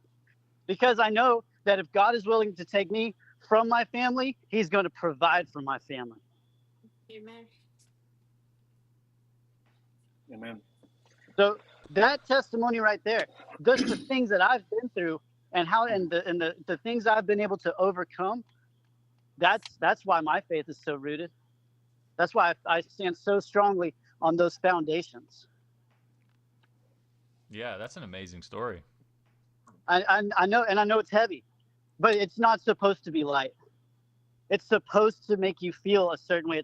My story, and it's absolutely true. Not a single word is over exaggerated. Like Right. I held my mom's hand when she died. You know, like she suffered from congestive heart failure and COPD because of drugs and alcohol. Yeah. So when I hear you say things like you lost your faith, I want to challenge you to actually look and find the things that you are thankful for, the things that you are grateful for, the things that could be God given to you. You know, the things that you may be blind to. Now, I'm not saying you are, but the things that you may be blind to because you've lost a bit of your faith. You know? Yeah, it just I get it, but it doesn't work like that for me because I didn't lose my faith because of like bad things happening to me or something like that. I just got into the questions of like, you know, the origin of the universe and philosophy and different things like that led me away from that way of thinking, really. And I just I don't want to. Don't you think? Listen, but don't you think that those could have been ideologies placed in front of you, not by God, but by Satan, by a demon that was trying to convert you in your faith, so that you would lose your faith and that you would ask questions? Because at the end of the day, all we can really, really trust is the faith that we have in our Creator and our Savior. That's what I do. No matter what happens to me, I just give it to God. Man, let me tell you this too. Like back in 2023, I was playing drums for a guy named Randall King, huge country artist. He treated me like crap. And then when I got let go, I put my hands down and I said, you know what? I'm done. I'm done trying to do it on my terms. I'm done trying to do this music career on my terms. I don't want to do this anymore and thinking that I have control over this. And I gave it to God. And I didn't have a gig for over a year and a half. But once I gave it to God, I felt something inside me say, good. I felt it. God told me, good. It's my turn. It's my turn to take control of that for you. And now, just 16 months later, after I was able to build up my lawn care company to the where I didn't have to work with it anymore, as soon as that happened, I was given the biggest gig I've ever had in my life, playing for Braxton Keith. Wow, it sounds like perfect timing, right? God's perfect timing, Reese. God's perfect timing. Because I gave it to him. I said, I don't want control of this. So what I did is I took the business that he gave me and I just grinded into that. I pushed it. I built it. You know, I was doing so much for 16 months every single day. And yes, even on Saturdays and Sundays, this Sabbath day, I worked. Yes, I mean, whatever. That sometimes you just got to do what you got to do, right? And so, Johnny was good. And I believe in making the Sabbath day holy, but I also know that commandment is in the Old Testament.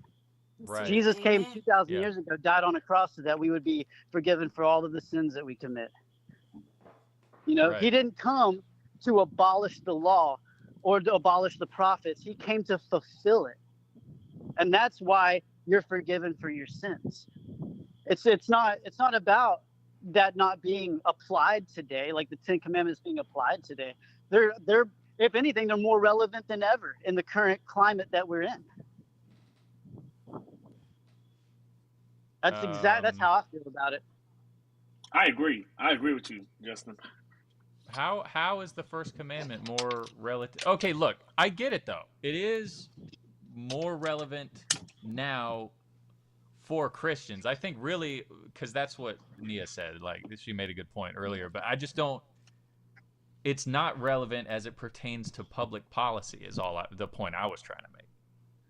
Well, listen to this then. All of the government officials that you have are there because God placed them there. Doesn't the Bible tell us to have faith in the government officials that are placed in office? It did. Isn't that what, even Joe Biden, even the Democratic administration, you know what I mean? They were placed there by God. We have to honor that. We have to honor that system. You're talking about policy. That's God's policy. Those politicians are in the office serving us because that's what God wants. That's what we voted for. And we have to have the faith that our vote is exactly what God wanted. We have to have faith in that. Yeah. I think the problem is people are putting their faith in people. Like, I don't believe in putting my faith in the person that God put in office.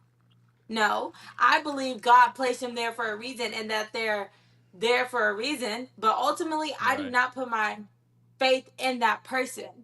So that's why it's I'm not like saying that. I don't. Yeah, he wasn't saying that, but I get what you mean. Yeah, I'm not. Okay. I'm not saying you're putting your faith in the politician. You putting your faith in God because He placed the politician there. Like through our spirit, we voted in who we felt was the best, and in God's greatest interest and plan, that's who He chose. You know, that's what I'm saying. Sorry, and just since we are talking about Charlie Kirk, that's also what Charlie Kirk was saying. He was like, we don't worship the MAGA movement or we don't worship Trump or anything like that. We appointed him so that he could serve the people and so that we can put our hat in the ring for our ideas and our agendas and stuff like that. The same way you did for Biden or Kamala, whatever like that. Trump is not a deity. Trump is just a candidate that we placed. Well, not me. I didn't vote. That was placed in office for 4 years to serve his people, to serve the people. That's it. And Justin is absolutely right that Trump did appoint all these officials. I mean, that God did appoint every single one of these political officials. Yeah, and so like I can get what y'all are saying because that's when like I had a coworker who was so mad because my hallway. So like we are not my hallway that I work like we're the opposite of everybody in the building, probably everybody in the whole town, and it's just weird that I'm in this hallway of people who are just like, oh Kamala, whatever. But whenever Trump was put in office, I wasn't upset that it was I felt a type of way, but I wasn't like, oh, this the whole United States is going to burn down, like this is going to be awful. I can't believe anybody. Yeah, like they're all like beside themselves. Ultimately, I was like, dang, that's tough. We're gonna face some hardships in my belief, but ultimately God had the plan. I'm not finna just act like it's the end of the world because I know my father has a plan. And my coworkers who claim to be Christian put all their faith if just like, oh, this person is finna save the world. God is the only one who could save the world. I mean, I'm also under the impression that even if they are placed in office, it's not necessarily a blessing. Maybe we're supposed to have our eyes open to the truth about who those people really are. And I'm saying that for Joe Biden. I'm saying that for Trump. I'm saying that for any politician that's there now. You know what I mean? That's what I'm saying. Like, maybe they were placed there not just for us to, respect, but for us to learn from. And even if it's a good or bad thing, maybe those are signs for us to see so we don't make that choice again, maybe, or we become better selective in who we have, and maybe we have better candidates come along because of what we're seeing right now.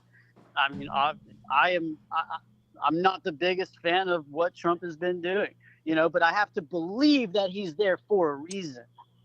I have to believe that all of them are appointed for a reason. Yeah. Based on my faith. Yeah. Yeah. I agree with that. I'm just curious where the disconnect is. Where does it, you know, where does belief get disconnected between all of us? Because, You lose your faith. well, Well, I I guess mean, I basically don't see anything the way Justin does, but it's like I'm not. This is all just like very wholesome stuff, so I don't feel the need to like argue with him about it. You know? Well, I feel like people are mixing religion and politics, and the reason why we're talking about it is because that's what's happening. I feel like I can understand the points that Justin's making. Were there not politics in the Bible? Okay, well, look, the mixing, in my opinion, I think that the mixing of politics and the religion has been co-opted by our political party or by our politicians to galvanize people into voting specific ways. Like they use religion as a tool to say if you're a Christian, then you can't be a Democrat or vice versa, right? They use it as a way to get that's people. Demonic. That's not a God mindset. That's a demonic mindset. That's not looking at it from a place of faith. I'm not saying that as a good thing. I'm saying it's bad, but I'm saying that I think that's what happened. That's what I was going to say. I feel like that's where the disconnect is because people don't have a sound mindset that you have and how you're rooted in your faith. Because people who are Christians, it is that more evil side, right? So it's like when I hear you talk, Justin, I feel like you're seeing it from the best lens possible. You're seeing it from a sound mind of God. You sound like you have a lot of wisdom, but you're looking for all of the positives, right? Yeah, and it's like strictly onward and upward, right? Right. That's how it feels when you're giving your testimony, and that's great.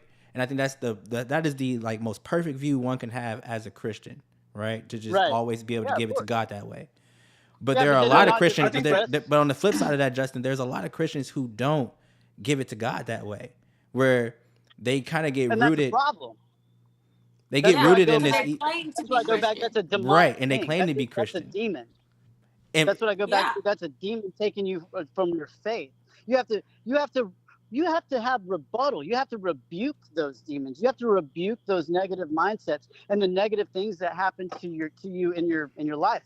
I mean, like I said, I just expressed to you guys. I shared the testimony. I had my work truck caught on fire and it was wrecked. And then my wife's car was completely totaled with my daughter in it, and they were both unscathed.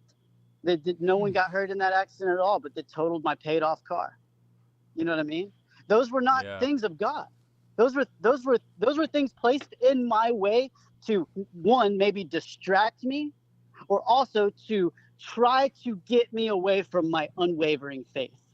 To try to see something, God doesn't have my back then. No, that's not it. God does have my back.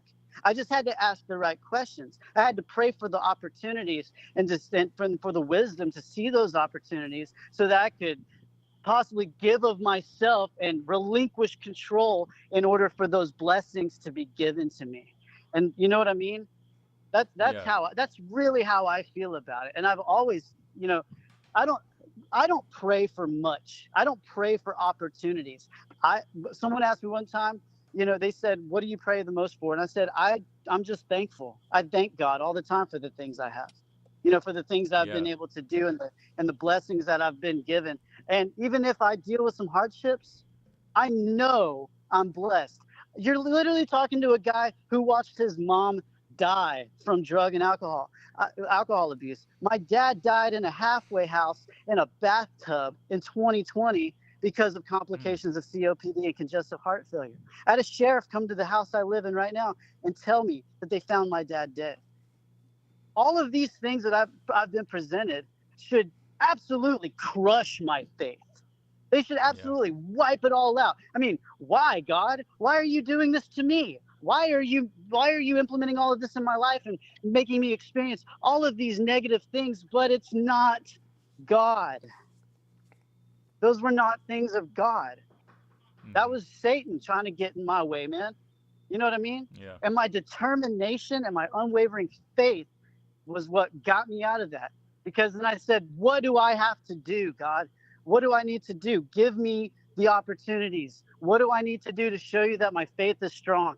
What do I need to do to get out of the season that I'm in? And all of a sudden, all of my debt is wiped out.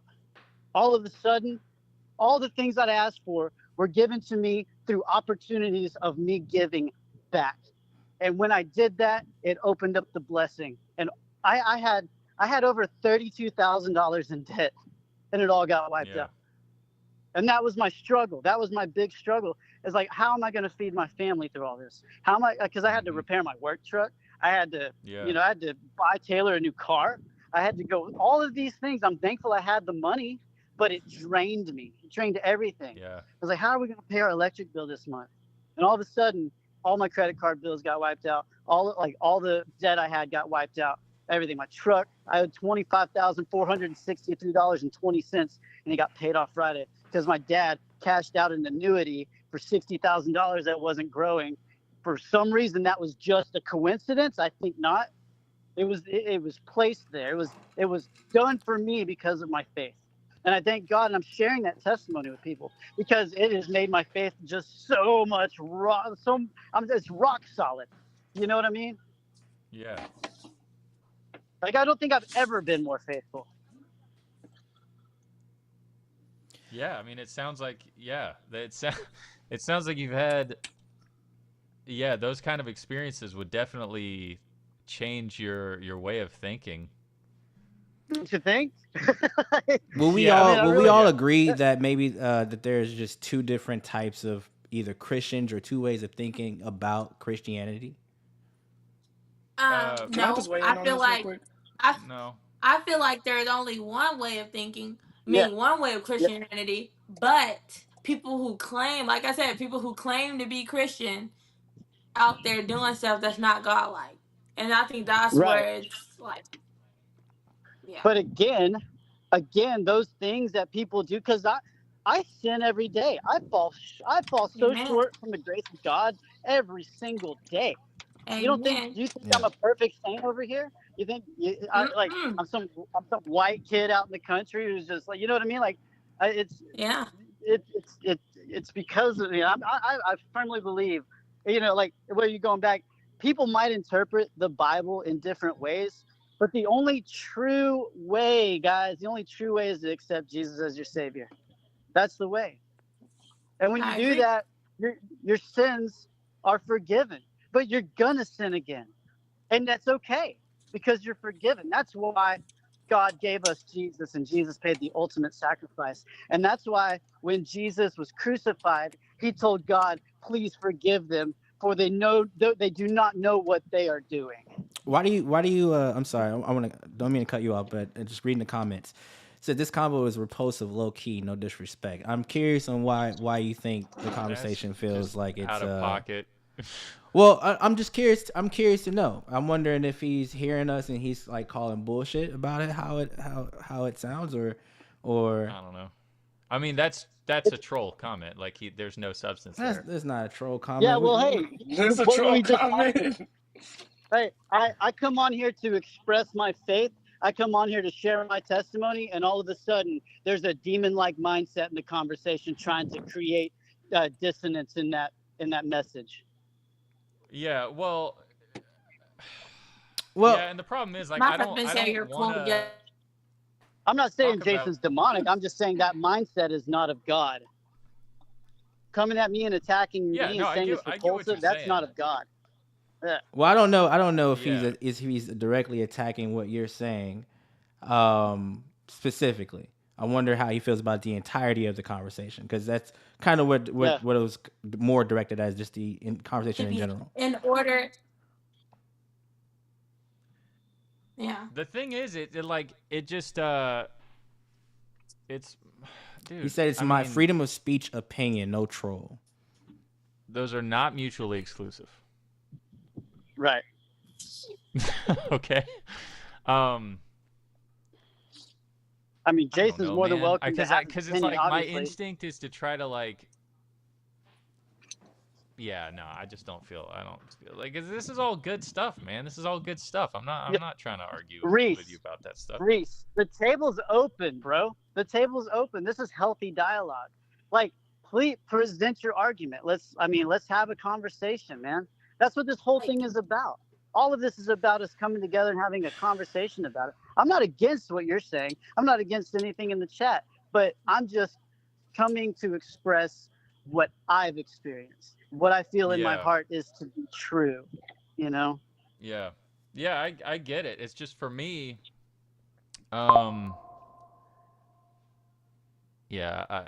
Yeah, he did All right. clarify, Well, Justin. fine. He said it has Yeah. nothing to do with Okay. you. Yeah. Thank you, Jason, for that clarification. Yeah, he did clarify. So, but like, oh, I'm sorry. no, it's good. It's good. It's good. Reese, like one of my like, I think I kind of get where your head is. One of my Yeah. best friends, kind of, we're not friends anymore because of this. Was basically like, how are you a part of a group of people? Like, how do you call yourself Christian if people are making laws claiming to be Christian, and you say you believe in the same Bible that they believe in? Is that kind of where you're kind of like iffy Wait, or? repeat that question. Like, she was basically saying, like, how do I claim to be a Christian when people are making laws claiming to be Christian and you believe the same things that they believe? Like, how are you a part of that group? So are you saying, like, you don't want to be a part of the Christianity group because of those things? Or are you just saying because of science, basically? Or are you taking the because Well, of the look, science aspect? I think ultimately what happened is I just don't believe in miracles. Like, because what Justin said was a lot of good things that happened to him. You could categorize them as miracles, but like, what I mean is nothing supernatural ever happens. You know, So it you, just so doesn't. you, Like, you can pray for someone to beat their cancer, and they're either gonna beat it or they're not. You know, like they'll okay, probably still let me touch on that. Let me touch on that just real quick. I just want to give this not going to be a testimony or anything like that, but I want to touch on that. So it's all about, again, how you approach your faith, right? Because you're right. My grandmother was diagnosed with cancer, right? Mm-hmm. This was something that, I later on found out in life.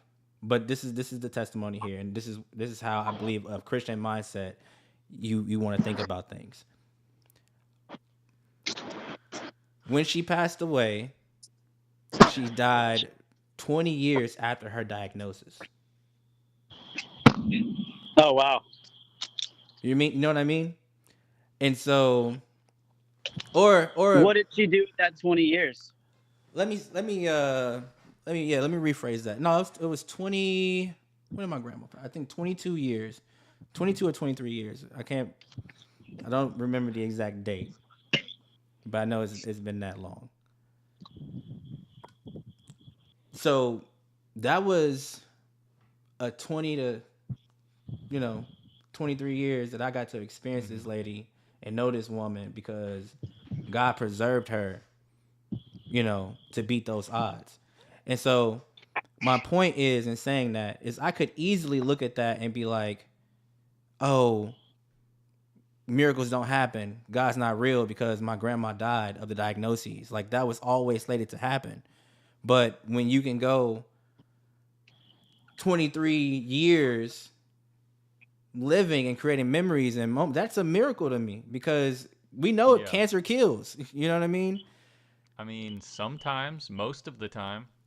But I'm not trying to step on anybody's testimony. That's why I feel bad, because it's like, this is, who am I? Who am I to step on anybody's values? But okay, just side note, Jason needs to use more words, man. Use more words, because you said the conversation was repulsive and you don't like the topic, but we don't know what you mean. I don't know what that means, dude. Anyway, yeah, no. So, okay. So here's another thing that I've come to think, because like I said, I just don't believe miracles happen, because they don't, right? And so the thing is, when you pray, and I really liked Justin how he described his prayers, because to me, it's like that really is how you should pray. I say that as someone who doesn't believe in God, because to me it just seems like what you're doing is you are, even if God wasn't real, you are activating your mind to say, I'm not going to let this beat me, and I'm going to keep looking for these opportunities. Like, I'm going to believe that something good can happen. And so you're ready for when these things happen, and you attribute them to God. But I would just say that, like, and that's fine, but like, it really is like almost like a form of meditation, or like finding your peace in the hardest times. And in that way, I think prayer is very important. And it's something that if you don't believe in God anymore, like I don't, it's kind of difficult to replace that, because it is very useful. Like it like has a very specific function that is hard to replace. But at the same time, I'm still grateful for the blessings that I've had in life. I don't really know what to call them anymore, but just like my situation and how I've avoided a lot of terrible things. Like, I've made good enough choices, I guess, to be where I'm at, and I'm still grateful for that. I just am not like grateful. So I want to address right? I want to address what he's saying in the comments. So he said, we have somebody who doesn't believe in God. We have somebody who believes in God, but also believes in the MAGA movement. We also have somebody who believes in God that isn't with the Charlie Kirk mindset. And none of y'all are coming to a common ground. So this whole conversation is really pointless. That's not how I see it. I don't see it that way either. Yeah, no. Yeah, I don't see it that way either. Look, I mean, we're aren't we supposed to keep talking until we reach a point? Right. These I don't things think get we're ever way going too to real get when the into comments are politics. way That's not the point. You know, we can't find.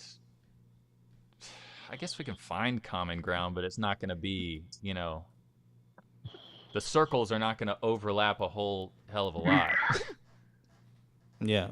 Well, I'll tell you this. I am a walking miracle. For all intents and purposes, I am. And I firmly believe that my life and what I've been given miracles 100%. Because I know that all of the things that I have been given, I have been determined to make them happen, yes, but none of them would have been given to me. None of those opportunities would have been handed me otherwise. You know, and when I prayed for those opportunities, Reese, I stopped looking for them. I waited for them for the wisdom. You know, I didn't just start looking in every little corner. I wasn't driving down the road and see a homeless guy and stop and go pray for him. That's not what I did. I waited for the intuition. I waited for God to talk to me. And by that I mean I felt it on the inside. It's not a physical voice. I felt it on the inside. And when I saw those two homeless guys in Sam's Club, the way I thought about it was, these two men are angels. They don't even exist. No. Why would they be in Sam's Club? One guy had a massive infection on his arm. They were both dirty, disheveled, and smelled terrible. But his eyes were the bluest eyes I've ever seen in my life. And when I looked at him, when I looked into his eyes, that's when I knew. I was like, this is my opportunity. This is the opportunity that I'm supposed to see. I asked for the wisdom to see it when it was presented. And I got that. You know, I understood it immediately. It's like, again, I wasn't just walking down every aisle of Sam's Club looking for someone to help. I was buying my family groceries. I honestly kind of completely forgot about the prayer. But then Right. all of a sudden, these two guys were in front of me who should have otherwise never even been in Sam's Club. Yeah, I mean, they're homeless. How can you afford a $45 a month? These guys don't have bank accounts. They can't just get Yeah. money taken out of their account to pay for their Sam's Club membership. So how did that happen? Right. And how did all of a sudden there were no more pizzas available, and all of a sudden I took upon myself to go make sure I could still feed these guys regardless. And then Yeah. out of the blue, a box shows up with a full 4-meat pizza these guys had asked for. Yeah. I mean, like, so how is that even possible? You know, like think about the possibility of all of those little things coming together in that moment 2.5 weeks Yeah. after I prayed for it. You know what I mean? I mean, that's a strong testimony. I mean, like that to me is my faith renewed vigorously. Like my foundation of my faith just got so much stronger. The concrete foundation grew another 12 inches in depth. You know what I mean? Rock solid. Yeah, and I don't think there's anything wrong with that, because it's kind of similar to the way I feel about a lot of things. It's just like I don't think of it as like God. I just think that like when these beautiful things happen, it's just like the best part of being alive, you know? That's like what you wait for. And it's not right. It doesn't have to be supernatural. It's just an amazing thing that happened, you know? Like but again, I'm not so it's hard to argue with that. But the other thing I wanted to say is that is I'm sure you know this, but that's a very biblical way of thinking about helping others. I found the verse. It's Hebrews 13:2. Do not forget to show hospitality to strangers, for by doing some people have shown hospitality to angels without knowing it. See, I've never heard that verse ever. Really? And but you the said it. I know. I've never read that verse, and I've never been preached that verse right there. That's literally how I felt when I looked at those two men. I felt like those two men, when I looked in his eyes, I said, those two men are angels. I said, those two guys are put in my path right now. Those guys I will never see again. They do not exist here on this earth. They were placed here for this opportunity. And I was given that wisdom. And then all of a sudden, like I said, my dad, right, like the next week, my dad's leaving town. He's making sure, he tells me, hey, I got a check coming. I need to pick it up before I leave town. And then he calls me and says, hey, I'm writing you a check for $25,000. I mean, that was my blessing. That was my gift for me to get to see the opportunity that was handed to me. I firmly believe that. So now I want more of it. And I don't want it to be painfully obvious. Make me not even search for it. Like when the opportunity presents itself, give me the intuition, give me the wisdom to know that this is the opportunity, and give me the strength to act on it. And so I feel like the reason that we're kind of going back and forth is because what Justin is describing is literally the Holy Spirit. And so the Holy Spirit was moved, which is formally like to you, Reese, will be a miracle, which is what you don't believe in. Right. So it's kind of like, well, look, the Holy Spirit is different, though. The Holy Spirit is different from a miracle, because when you're being spoken to like that internally, I do, because that is a real thing that people have. It's just that because I've experienced it, right? Like I've heard the Holy Spirit speaking to me. I've felt things weighing on my heart when I was younger, when I was still believing. But it's just like there are other explanations for it, and like it doesn't hey, Reese, have to be God speaking to you. Because the other thing, right, is that, you know, in the Bible, God actually does speak to people like directly. So why would he not do that now? You'd have to get into the weeds of the you know, theology of how God operates in the Old Testament versus the New. And let me challenge that, because who is to say that it was spoken? Maybe those words were the intuition. Maybe they felt those through them. God uses us as vessels for his message. It's not a direct conversation like I'm having with you. It's I chose this person to speak this through. He uses us Right. as vessels. So it's not a Right. matter of hearing a physical voice, it's a matter of feeling an intuition. And I firmly believe that Charlie Kirk was a prophet. I mean, look at the movement. We haven't seen What? anything like that in so long, man. And everybody listening to this, even people that I know who have no faith, have come up to me and asked me to help them find a Bible. They've come up to me and asked me, tell me about your faith in God, because I feel it in the air.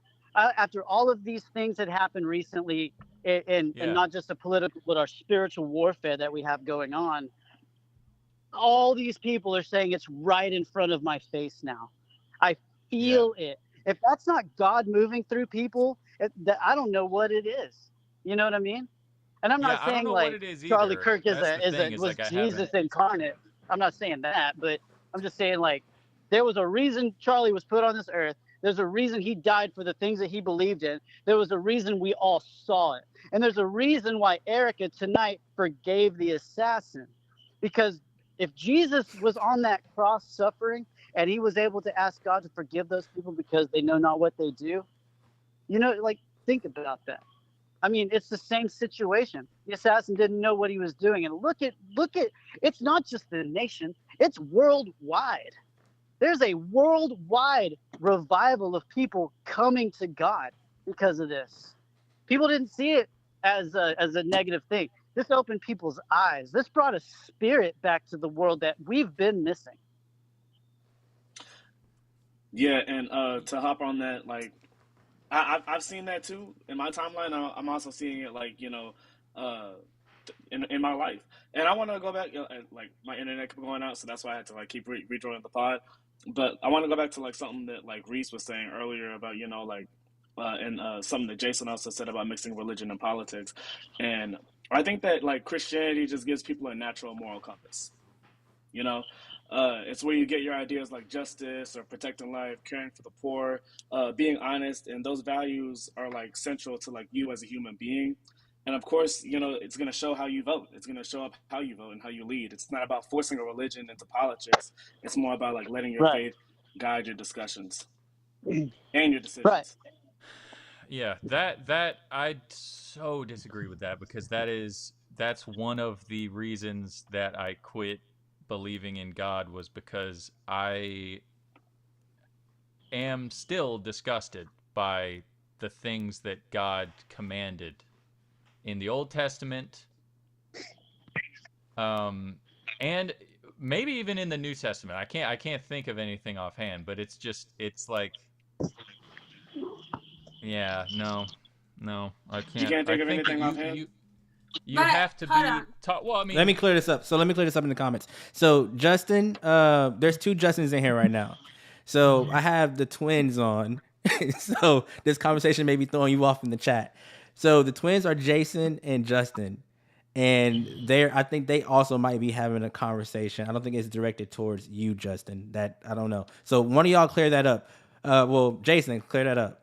Who are you talking to? Yeah, I don't know Well, he's which saying Justin I'm he's talking about. contradicting myself, but I've only been sharing my testimony and what I firmly believe in. I mean, these are my lived experiences, like in the last 2.5 weeks alone. You know, yeah, I don't.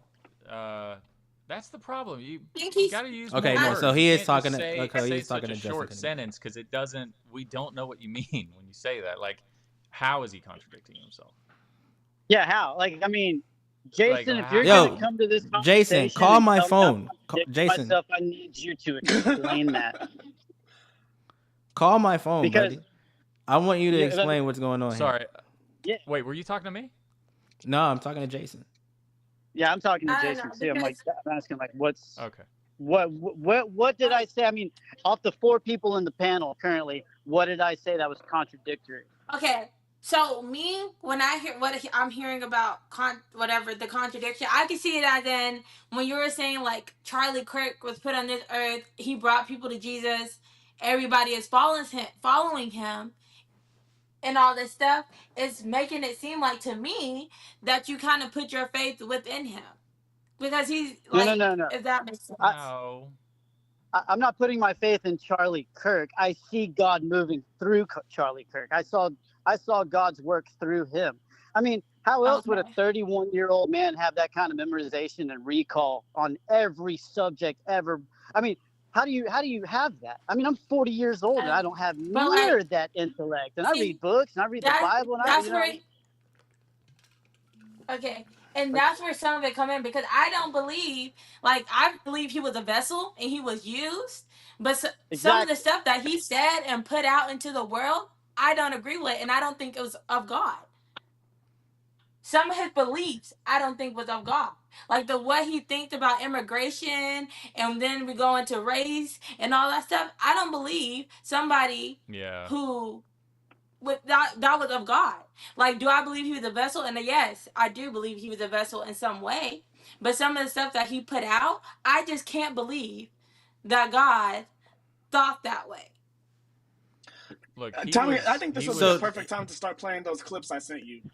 yeah, we can get into some of that for sure. Let's get into one of those. But I will say this is what makes the conversation interesting, right? Because to me, it Yeah, just sounds definitely. like there are two different ideologies in how Christianity is viewed. There's a, of course. if we make There's it the real one political, and the fake one. there's the left and the right. You know what I mean? You have the left Yeah. and the right.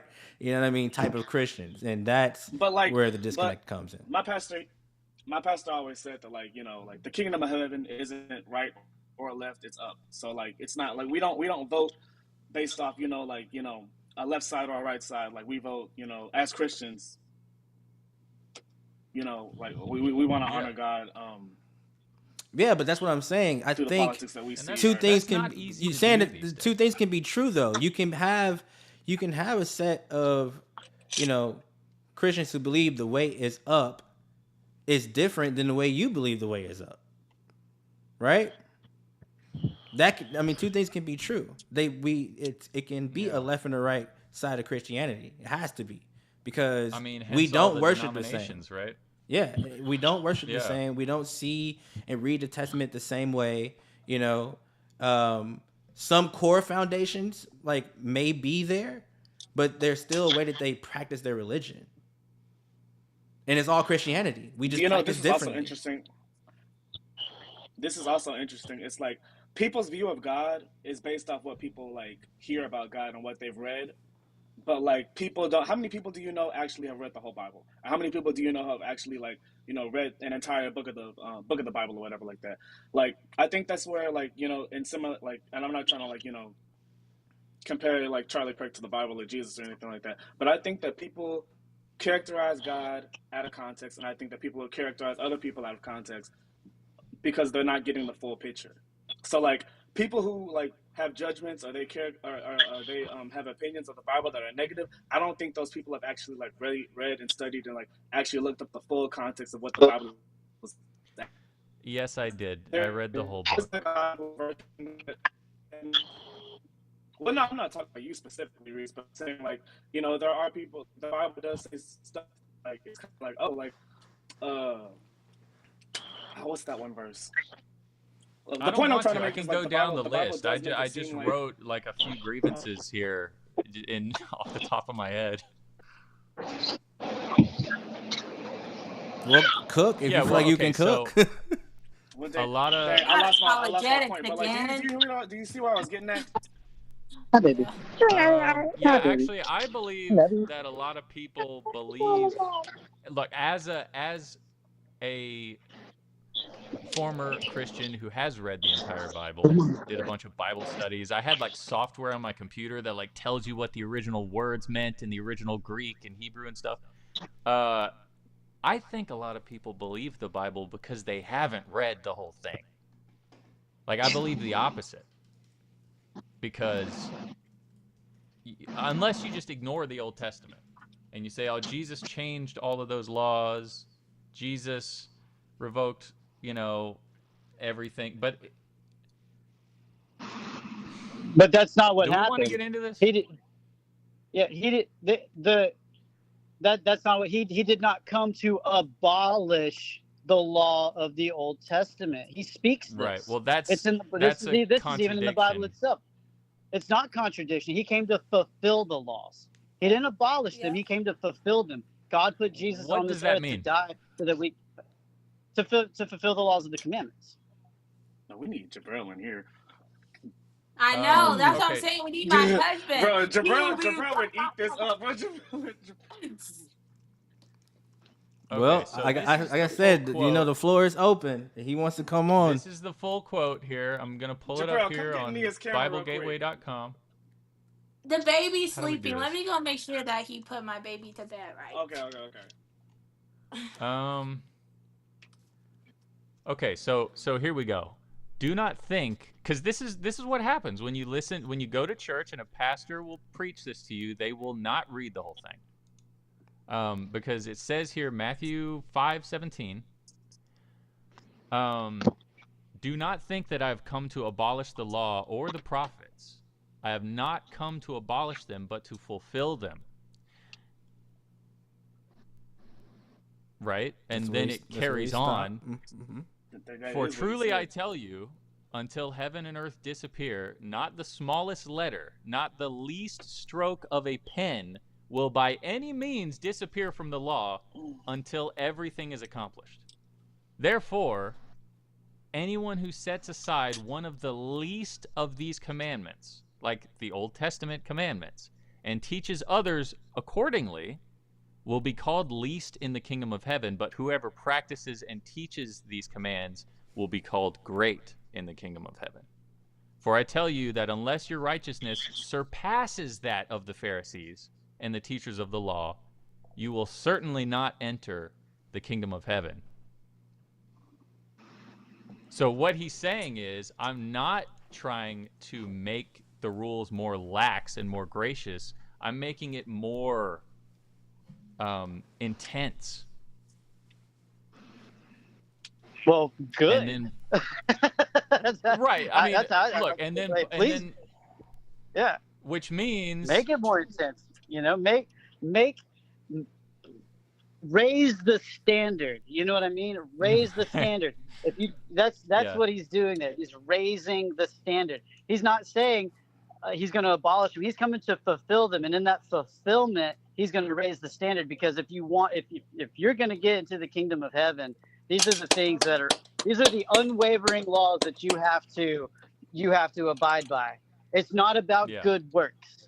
It's not about the good you do. It's about your faith, and you following Christ, and you live by the commandments, and you accept him as your Lord and Savior.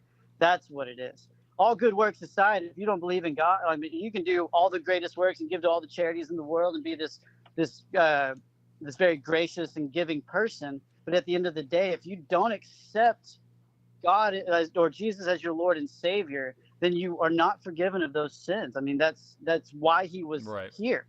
That's why he came. Yeah. That's why God put Jesus here. And again, think about the message there. Think about this message. When Stephen was stoned, the first martyr, the first Christian martyr, Stephen was stoned. And when that was happening, Jesus said, "Let him without sin cast the first stone." And there's two messages there. But the one message is that all of those people are not without sin. But the other message is that the one person who could have casted that stone did not. He said, "Go out into the world. I do not condemn you. Go out into the world and sin no more." That was the message there.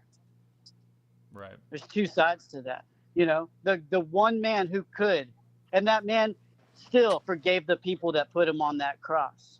And I'll always go back to that. I mean, what kind of faith do you have to have in your God to forgive the people who are literally killing you? Yeah. Yeah. Jabril, welcome to the chat. I just want to say Jabril has entered the podcast. Is my lifelong friend. How you doing, he's also a pastor's kid.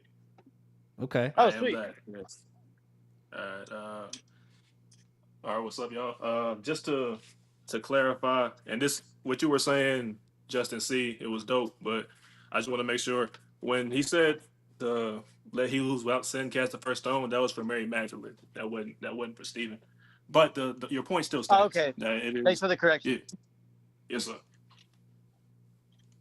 Was it for Mary Magdalene? I thought it was for a woman who was caught in adultery. That would be Mary. That was right. Mary Matt. That's the correct story. Yes, it was for that. A woman was caught in adultery. That's correct. But she wasn't named. Was she not? No, she was not named. It was a woman caught in adultery is brought before Jesus, and he silences the accusers. There is such a mystique around Mary Magdalene, isn't there? There's like, I still don't really get her whole thing. Well, she was possessed by like 7 demons, and then Jesus cleansed out those demons, and then There we go. John 8. Let's just go with John 8. Yeah, it's just woman. Quick. He saw none but the woman, and he said, "Woman, where are those thine accusers?" So where's the disconnect that we're having here? Are we having a disconnect right now? Please, I don't want to leave the chat because I might get off. It might kick me off. But if you will, go and search up the story of Stephen, the martyr Stephen, and see what that's about, because that's what I was led to believe through conversations I was having. But you'll look up Stephen's role in that. Your point still stands, though, because your point still stands, though, because he didn't cast the stone and he was without sin, right? So I get what you're saying.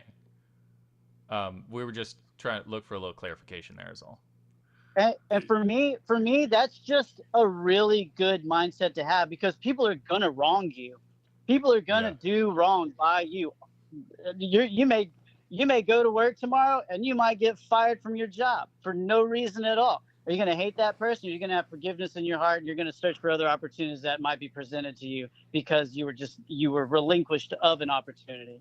You know, so did God take that from you because he has something greater in mind? You know what I mean? Yeah.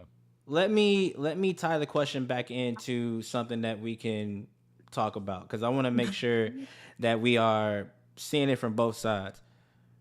So I posed the question earlier, basically, are there 2 types of Christianity within Christianity? Is there a right and a left? Because that's how I feel like that it truly is. I feel like one group of Christians view God in this way, and there's another group of Christians who view God in this way, depending on how they practice the religion. And I think that disconnect, when we have the United States pushing Christianity on the entire United States the way that they do, is what I feel. I feel like that's where it gets heavy with the politics, because they're trying to teach all of us to live this certain way as a Christian, and we don't all agree on how other Christians see it, right? And so right. Well, it's when we talk about Charlie Kirk, hold on, let me bring it home, because I want to make sure we're all tying this back to why do people feel how they feel about Charlie Kirk? I feel like as a Christian, you do, no matter what, on both sides, we feel like him having his life taken was not the right thing. It was not of God for someone to take his life like that, just for using his freedom of speech. You know what I mean?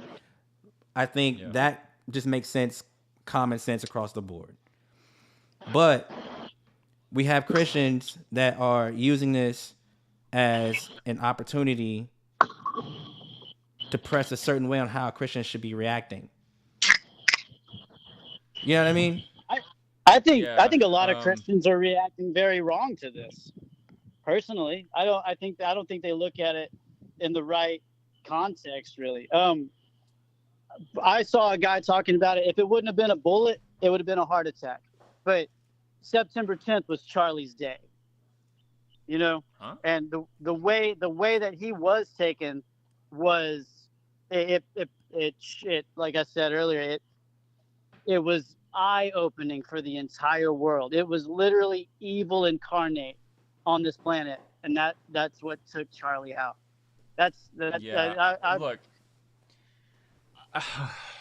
I'm sorry, guys. I actually have to leave now. I know we're just starting to cook, but I forgot. I lost track of time. I got to take off. But look, okay. Let me just leave you with this, right?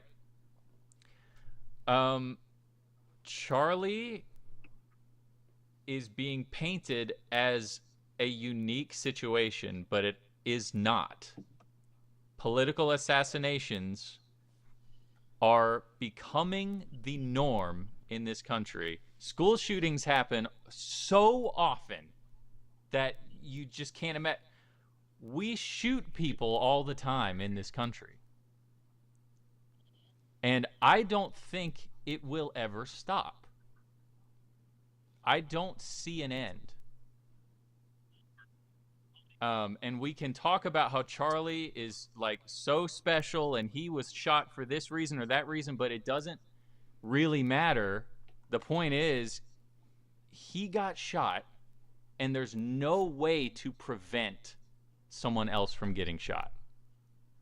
There's just no way to do it. Because the problem is too deep, and we still have no idea why these people do it. We lie to ourselves.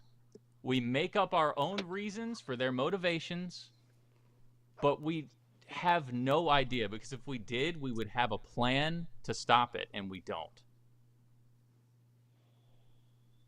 Sorry to be all doom and gloom here at the last minute, but like I just had to get that out of my system, because I just feel like no one has the answer to this.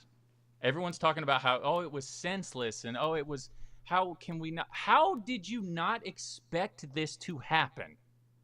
What else was gonna happen? This stuff happens all the time.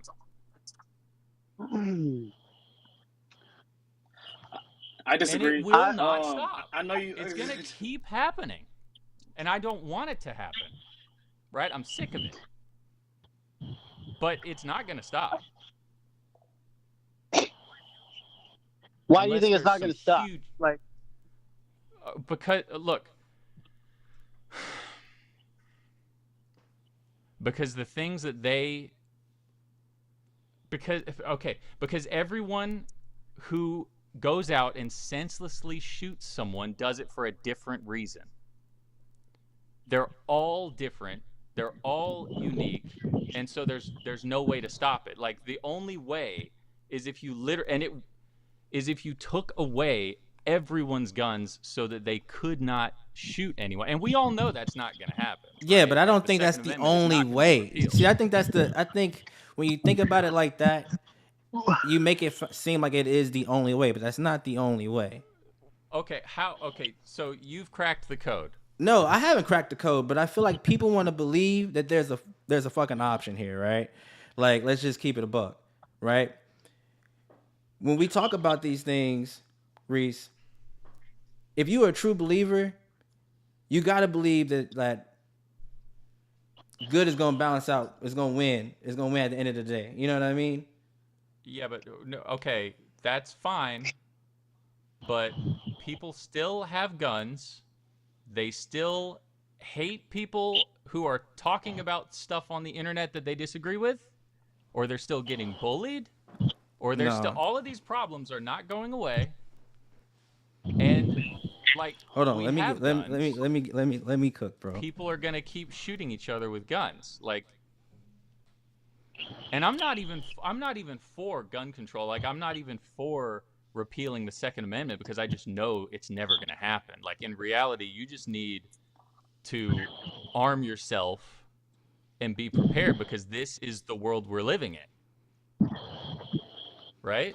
But I'm really getting sick of people saying that this was like that it was somehow preventable, or it was like it was preventable. It was preventable. It's just the rhetoric. Listen, okay, so it was all preventable. I feel like Charlie Kirk's rhetoric, man, he uses this whole theocratic mindset about how, he's pushing a particular set of theocracy rule. And I don't think that he ever realized that his words, it's not about what you say, it's about how you say it. And the way that he was saying it, I don't think is of God.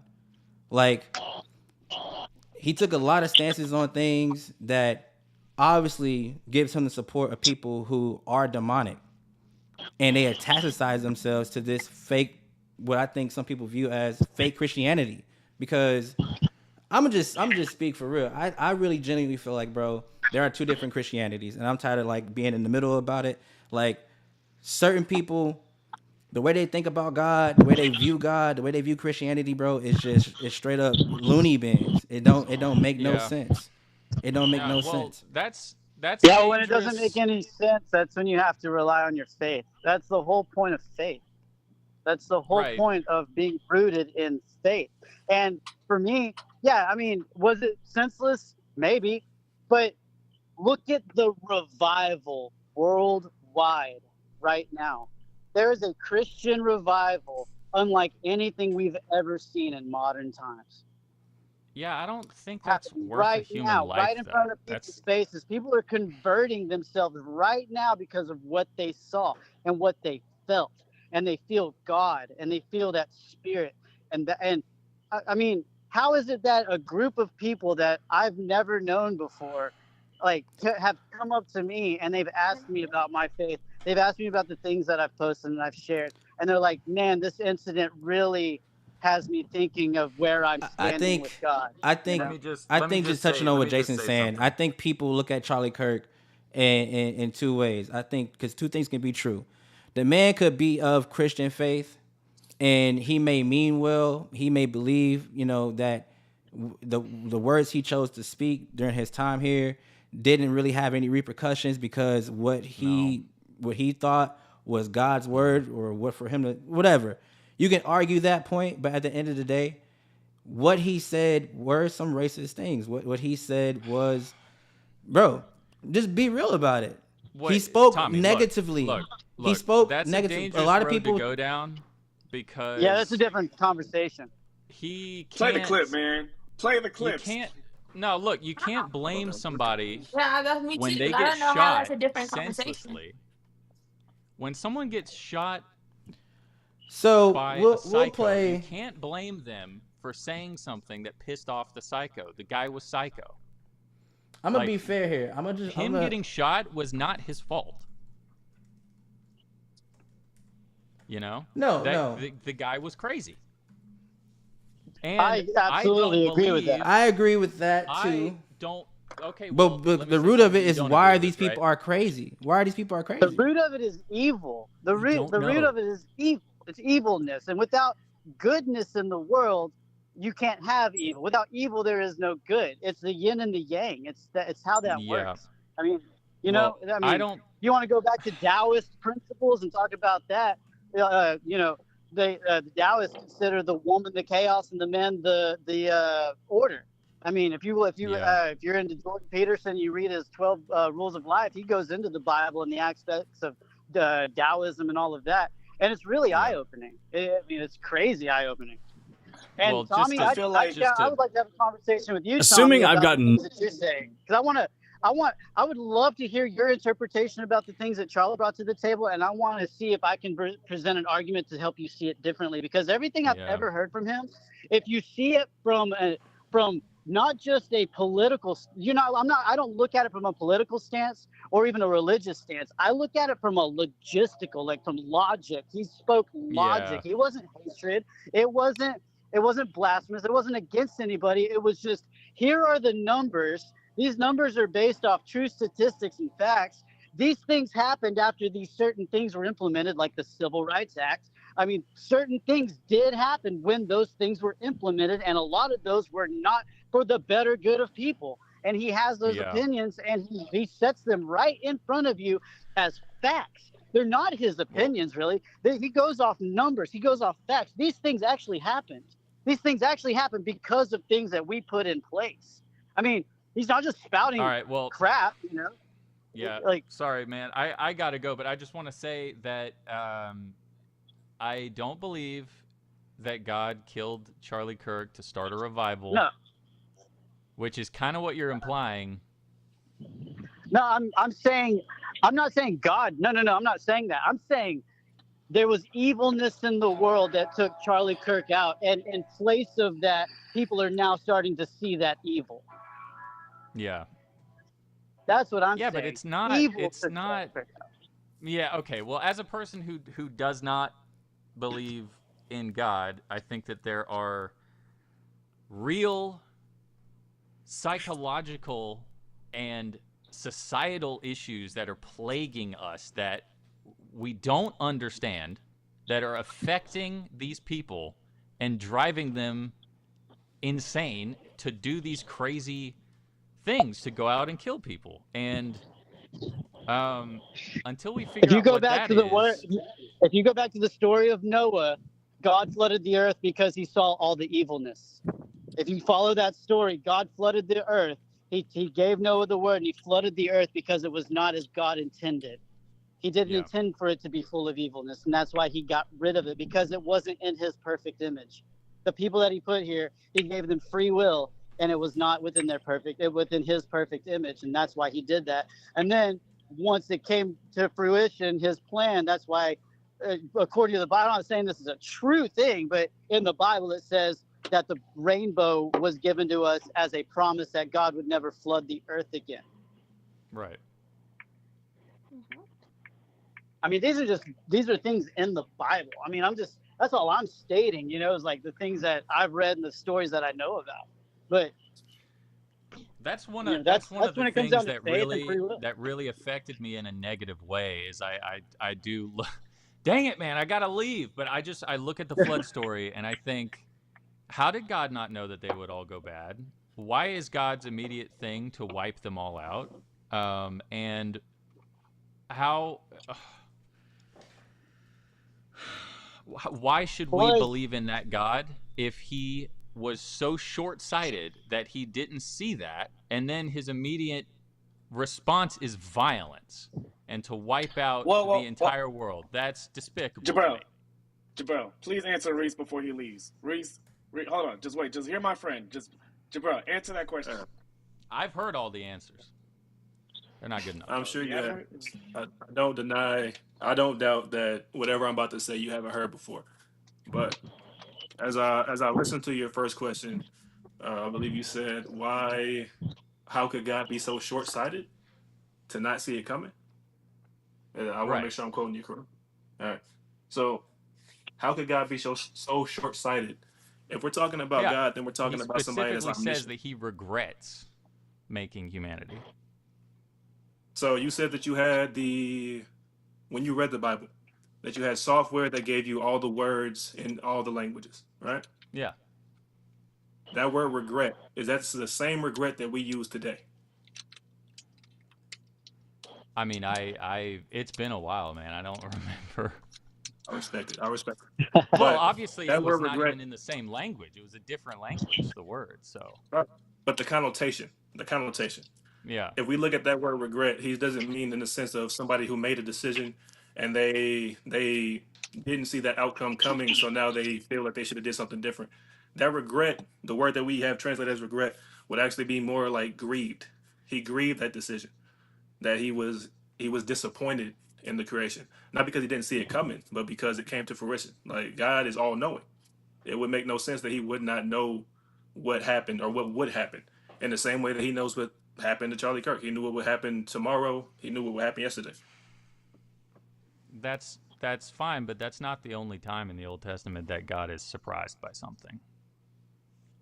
And again, the word surprise, like, I want to make sure that we're understanding like the use of these terms while we're reading. But give me another example. He came to Adam and Eve and he said, "Why are you hiding from me?" And people like to say, well, that's because he was asking them like a parent would ask a child who the parent already knows what they did wrong, but he's just He goes on to say, did you eat something you weren't supposed to? It doesn't add up, because it also says that God walked with Adam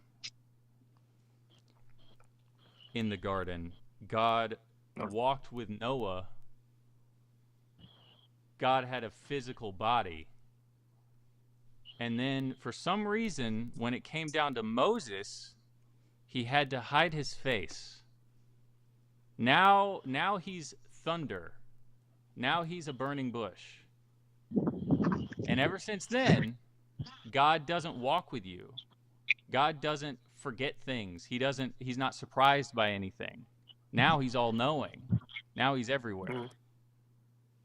Well, that's because when he created the Garden of Eden, he created the Promised Land, and he was walking Adam through the Promised Land, and he showed him the tree of the knowledge of good and evil, and he showed him the tree of life, and he said, you can eat of any of the fruit here except for the fruit of the tree of the knowledge of good and evil. And then Adam wanted a partner, so God gave him a woman, Eve, and then the serpent led Eve to eat the apple, and then Eve was the one who presented the apple to Adam and convinced him to eat it, which led to the consciousness of humanity. That's when people realized that they were ashamed of their nakedness, and that's why he hid behind the bush when God asked him, "Why are you hiding?" Right. I mean, yeah, Jabril. sure. And then, but then God also walked with Noah, not in the Garden of Eden. Reese. All I'm saying is God's attributes changed over time. They absolutely changed. It changed because humanity changed. Okay. It changed because our free will brought in sin. Exactly. No, they changed because we needed him to change. So, Jabril, you have thoughts? Because we evolved. Yeah. Did we evolve, sorry, guys, or did we devolve? Come on, I don't think that's evolution. Come on, Jabril. Come on. I mean, that's fine. If you gotta go, just keep listening. And I swear, I'm gonna keep listening. All right. Yeah. All right, for sure. Get in the comments. All right. Yo, hey Reese, like before you go, man. Hey, I love having this conversation with you. Will you send me that quote that you said earlier in Hebrews, and also send me your number, because I'd like to call you and I'd like to have lunch with you this week. I'd love to sit down sometime soon and like pick your brain, because I love this. I absolutely love these conversations. All right, man. Yeah, I think I still got your number if it's the same from GC. It sure is. Yeah, it absolutely is, right. man. And it's really good to see you on here. I haven't seen you in years, man. So it's a pleasure to see you happy and healthy, and I'm glad that we were able to have this conversation. Yeah, it's good to hear that you're doing well, man. Yes, sir. Thank you. All right. All right. Well, I'll see you guys later. All right, man. Safe travels. Be good. All right. So to kind of piggyback off what the conversation was, Drill, you had thoughts? Yeah, please respond to what Reese was saying. He wouldn't let me get a word in. So I remember his last point. So the idea that God changes, the Bible itself says that God is the same yesterday, today, and forever. To say that God changes would be like, does the Bible approve of slavery? That'd be the question I ask. Does the Bible approve of slavery? There are those that will say yes, it does. There are those that would say it and they would be wrong. Like, there is nothing in Scripture that upholds slavery as an institution. When it was implemented back in the Old Testament, these things were put in place because it was introduced to a society that had these things ingrained. And to be receptive of the man of God and the word of God, the only way was to first they regulated, and then God brought about not the sentiments, it's not the word I want to use, but the statutes, the principles that would make us more like Christ. And in doing so, eventually we came to the conclusion, once that seed was set and allowed to grow, that slavery is something we should get away from, that it is not of God. God didn't outright abolish it when he was introduced to the people. It was progressive. That would be like saying that God changed because now we say that he's absolutely against it, but then he just regulated it. Like, the idea was always that slavery was wrong, but his execution in getting there it was progressive. It was for the time that it needed to reach the people that it needed to reach. He walked with Adam in the garden because at that time, that's what he wanted to do. That was God's ideas, God's thoughts are higher than our thoughts. It was right for him to walk with Adam because God is right. And then when we go to, he talked about the burning bush or the pillar of fire with Moses. Like, these things, at the time that he did it, it was more powerful. It affected the people differently.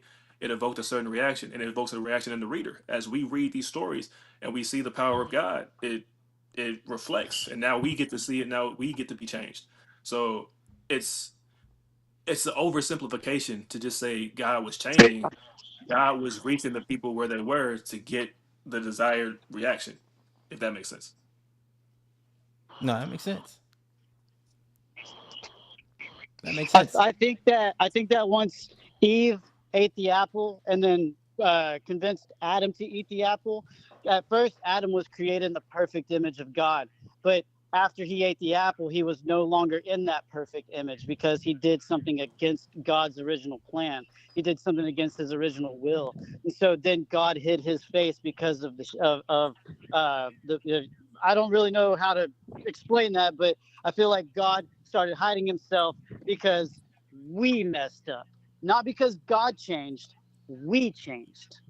Humanity changed once we ate that apple. It Right. wasn't God that changed. Even in scripture, it was said that uh, I don't want to misquote, but in the Old Testament, one of the I really want to make sure I get this right. But there was somebody in the Old Testament that when an angel had came before him, he hid, and he feared for his life because no one can look on the face of God and survive. And like, because God is perfect, God is righteous, God is holy, and the sin nature in us does not mesh with that. So that would be another explanation as to why we can't walk with him physically in that sense. But Yeah, yeah, I nice. do, I do Okay, agree with what you're saying. that's powerful. Yes, sir. So, what clip or what viral moment that I can pull where something again with this disconnect? Because do we feel like the God that Charlie represented represents that of what you believe? You asking me Are you personally talking? Yeah, Who I'm are you asking. talking? or Yeah, I'm asking you guys personally, but also just broadly. Like, do we feel like the way that he approached his faith went one way or the other? Was it perfect? Was I it cannot see imperfect? one. I don't see one clip where he's talking about Jesus, and I'm just like, nah. Like he Exactly. backs it up, and he backs it up so well, and like he points like different references in history where it's just like I agree with him on his theology. His politics, that's debatable, but his theology, it was always on point. in Right. that That's why I same go way. when we talk about his religion, he's on point. When we talk about his politics, he bases it off facts and law and logic based off numbers and statistics that are actually true. Nothing that it's not based off his own Republican and conservative opinion. These are literal facts. These are literal numbers that he's bringing to the table to try to open people's eyes to the truth of what has been going on in our society, in the black community, in the white community, in the Asian community. I mean, he makes super valid points, man. Like, he really does. And it takes an open ear. I really think people are only listening to him at surface level without really diving in to what he's actually saying. That's why I'd love Yeah, and to really sit down and that's show my y'all problem. some videos that I've seen where he really goes into depth on these things, especially things like DEI, as Jason was saying. But yeah, I mean, there's things that, like, standards have actually been lowered instead of raised. You know, that they were the DEI initiative lowered standards for, and he goes into that. I can't explain it how he does, but there's videos of him explaining it with numbers and facts, and he lays it out in front of you. And basically, what he's saying is DEI stops the most qualified people, regardless of skin color, ethnicity, religion, and all of that. And it makes sure that the person that is in that position is the most qualified. Because I guarantee you, if I get on a plane, I want the most qualified pilot. I don't care if they're black. I don't care if it's a woman. I don't care if it's a fucking elephant. I don't care. That doesn't matter to me. As Okay, long as they're so qualified to be there and they've gone through the rigorous classes and all of those things that require you to be the best pilot that you can be, that's what I want. And that's exactly what he was saying. It's regardless of skin color, regardless of race. We need the most qualified people in those, because, man, I fly all the time, and I don't want same thing goes with a white person. I don't want an unqualified white person flying the plane I'm on. You know what I mean? I don't want standards lowered for white people at all. Like, I mean, I want that person to have gone and flown 1,000 times before I get in that plane. That's the logic there. It has nothing to do with So skin color. It has nothing to do with race. just to give That's my what two I gathered cents, from those conversations. Do yeah, what? go ahead. as we're listening, like, so with Kirk, I I played the clips. no, I ain't played yet. Oh. I echo in a way the idea of his theology. Like, when I listen to him speak about his faith, I do think that he really did believe. Like, that's not something I would question. I don't think that he was somebody that was pretending in that regard. I I guess my where I have a divide with the other people on the panel is that his execution with his politics, in my opinion, does not reflect somebody that's really spirit led. But as I listen to like just what was said there, like with with DEI or these different things, or with the facts and the numbers that were brought up, like I just don't feel like we say fact, we say fact, and these numbers are the numbers. That is true, but numbers are not people, and numbers don't tell the full story. They never have. That's the problem with being completely. What's the word I'm looking for here? It's evading me right now. I'm an English teacher. I should know words, but yeah, that's Uh-huh. that's the thing. That's the problem with being all X's and O's, all ones and zeros. Like you can't. There's nuance. There's more to any picture than just what's laid out in front of you. Even with the issue of like a number he loved to throw out was that black people were 13% of the population, made up for over 50% of violent crimes.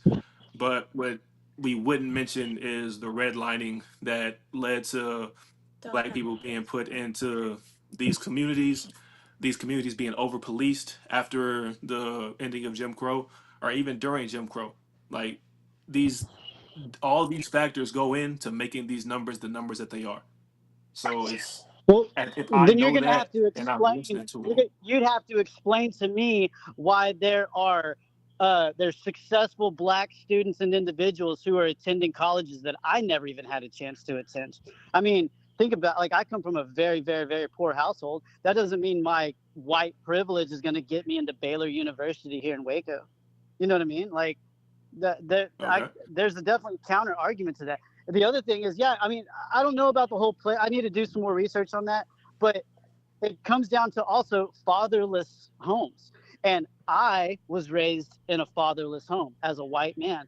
My mom was married 7 or 8 different times to drug and alcohol abusers and physically abusive men, and I watched this growing up.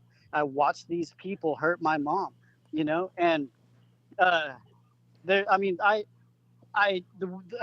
it's just it's so emotional for me because because I feel the argument is there's like what what can I do as a white person that you can't do as a black person? You know what I mean? Nothing. There's plenty of guys going to college. There's who's that? There's a Keemon Davis or guy that was on the some kind of Republican campaign. He had all these opportunities. He got into these campaigns to help these conservative politicians, and they love him and all these things. Like again, I feel like there is and it's definitely not. I don't want to call it a victim mindset. It's not. But how is it that the Asian community, after they were persecuted so hard, are the richest people in America? You know what I mean? Like, how is that a thing? Like you guys are like the black community is presented with the exact same opportunities as the white community. There's guys out there who have way more opportunities than I've ever had, especially to get an education. I mean, so that I see your argument. I appreciate your argument. I just feel like there's another side there that needs to. There's something else there that needs to be presented for that to be totally understood. This is a whole nother argument that I'll bring up. But when you say you're presented with the same amount of opportunities, there's sometimes opportunities are there and sometimes they're not. Does that make sense? Right. Whenever, Yeah. do you have a daughter? I have 2 children. Do you have a daughter? He has two Yes, ma'am. kids. I have a 3-year-old daughter. Okay. So I worked at Home Depot, right? And there was this elderly man, right, who can potentially be my boss. And he came up to me and he said, "You're a nice looking young lady, and I bet you hear that often." And I said, "Yes, sir, I do." And he goes, "Back in my day, I could have did anything I wanted with you, and nobody would have said anything." And mind you, he's still alive, right? Correct. So people who have that same mindset are still alive and still in charge. So if I were to Well, of go, course. yeah. You're So never going when to you just, abolish. You're never going to abolish that evilness. That evilness is there. It's going to be there. yeah, And to counteract that, we have goodness. But you're always that is going to true. meet those people. You are always going to have that in the world. That's never going to go away. If you think everybody you're ever going to come across is just going to be a perfect saint, then you're a fool. It's just that's not going to be. You're going to find racists. You're gonna find Exactly. misogynistic people and narcissists. I'm not saying anything about. I'm not saying those people don't exist. They absolutely exist, and that's why Exactly. when we see that, we have to attack that with truth. We have to counteract that negativity with positivity and truth.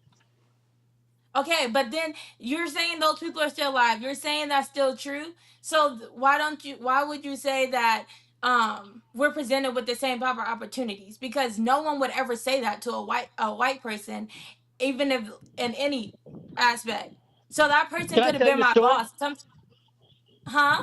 As a white man, when I was going to college at MCC here in Waco, Texas, I had a lot of black friends that were musicians, and there was Mm-hmm. a club we played where one side was rock bands and the other side was rap artists. And I had Uh-huh. friends who were rap artists. And I walked from the rock and roll side. I had just played my show, and I walked over to support my rapper friends. And I had a black girl look at me and say, "What are you doing in here?"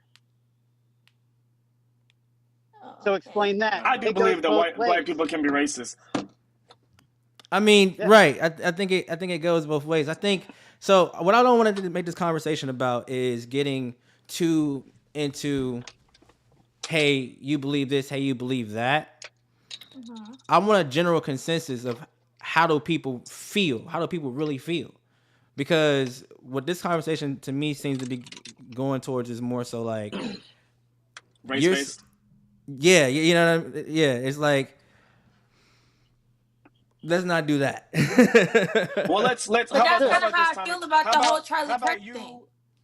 How about you play some And clips I and feel, then I we'll feel that. react I to feel them and you. then we I can feel talk you. about But that. yeah, but Well, you I'm have a gonna play lived this. experience, and I have a lived experience. I mean, I've been presented with racism as a white man. It's just because I'm white doesn't mean I don't experience racism. I still do. I'm gonna People play a look down on clip. me. I'm gonna play a clip. I'm gonna just play this clip here. We're just gonna react to what he says. If we feel it was right or wrong, this is just over a DEI. I'm just worried about the baby. Or one that is diverse. Okay, hold on. Sorry. If Here you we were to go. board a flight with United Airlines, would you rather have a pilot that is qualified or one that is diverse? Answer the question. That makes no sense. Why is there two different things? How is it different? When you go to American Airlines, Because in the pursuit of diversity, Yeah, you sacrifice excellence every time. We know this with Harvard. Right. We know this with Yale. So I got a We know question. this with the military. Right. Every time, Right. every Right. example that we pursue diversity, an institution becomes less excellent. If you're going to go from 4% of the pilots being black to 50% of the pilots to be black, it begs the question, you are going to lower the standards. So my you are question going is- to, you're going to put a square peg through a round hole. You are going to force something that naturally is not happening. And you will all of a sudden be playing a very treacherous and dangerous game when you board a plane. When I get heart surgery or if I board a plane, I don't care about the color of the skin of Thank the you, person Vibes. doing it. Right, I yeah. want excellence and I want meritocracy. yes. If you were to board a flight with United Airlines, would you rather Any issues with his stance on that? He's implying that if you make it 50-50, then the quality would go down, implying that black people make the quality of excellence go down. Now, my question, I want to go deep. I'm going to be super central here. But do we feel like as black people that's why we feel that way, or do we feel like that's how we feel that way because of his Christian roots? I don't get the question. Now I understand what you mean. So, do we feel like let's see if I can explain this. Do we genuinely feel like one side of us believes? Damn, I just lost my train of thought. Hold on. I don't know if I can explain that. I don't know if I can explain it. So you have to go back to the policies of the airlines there, because when DEI principles were implemented, they had a policy where they wanted to at least make 40 to 50, maybe even 60% of the pilots black due to DEI principles. So if you say you take 1,000 applicants and say, what's the best way to put this? If you take this whole group of people, black, white, Asian, all this or whatever, and you put them through, you put, god dang, I'm trying to think about this now. You got my brain working. I rebuke the fact that he's saying that black people lower excellence. I don't think that is what he's saying at all. I'm just saying that if you have 100% of applicants and say maybe 30% of them are of a different race, and then I'm not sure. It's just honestly, I agree with him as far as I would rather have a qualified pilot than diversity choosing the pilot just because they want to have more black pilots and seem like they are what's the word I'm looking for? Oh god dang. They're trying to be for the simple fact that they're trying to be inclusive. They're throwing standard out the window for inclusivity, regardless of excellence. That's what he's saying. Like if we are going to have inclusivity, then we need to make sure that inclusivity reaches excellence. So that's what he's saying. Like, yeah, let's make 40% of everybody, of all the pilots, black or white or Asian, but let's make sure the standards are going to be there for absolutely everyone, regardless of skin color. Let's not just do it because the policy now says that we want 40% of them black. I mean, just to reach a certain number. That's all it is. Like, we need this number to show that we're actually inclusive, regardless of quality or excellence. That's what it's saying. Now, if you put 100 people through, say you put 100 black people through a rigorous program and they reach that excellence, then by all means, make every single one of them pilots. Let's just say that's the stance that Charlie took on it, right? Let's just say what you're saying is what he believed. It's all about what is said and how it was said, and it wasn't said that way. I can agree with that. Like, you know what I mean? Like, it wasn't said in a clear cut. You know, we care about inclusivity. It came out like it's one side or the other. It's black or white. Like, black people aren't right, and I think that's the issue. I think the issue is, as a culture, I think we all putting too much into is this and is that. That's why you can never find common ground, because when you phrase something up, you can take it one way, you can take it the other, and it all comes and stems from like your belief system, how you see the world, how you know what I'm saying, how you personally internalize what's being said. And nobody can ever find common ground because we don't want to take the time out to just have the conversations to go, right, you know, this is true, this is true, this is true, this is not true, this is not true. You got two opposing sides. I think it's two sides of Christianity, because I feel like some of these sentiments, they held true for all of us. There are core things that we all believe in, how we approach God and how we interpret God's word. Sure. And there is a group of Christians that I believe internalize that, and they weaponize it, and they use it in a way to kind of take control.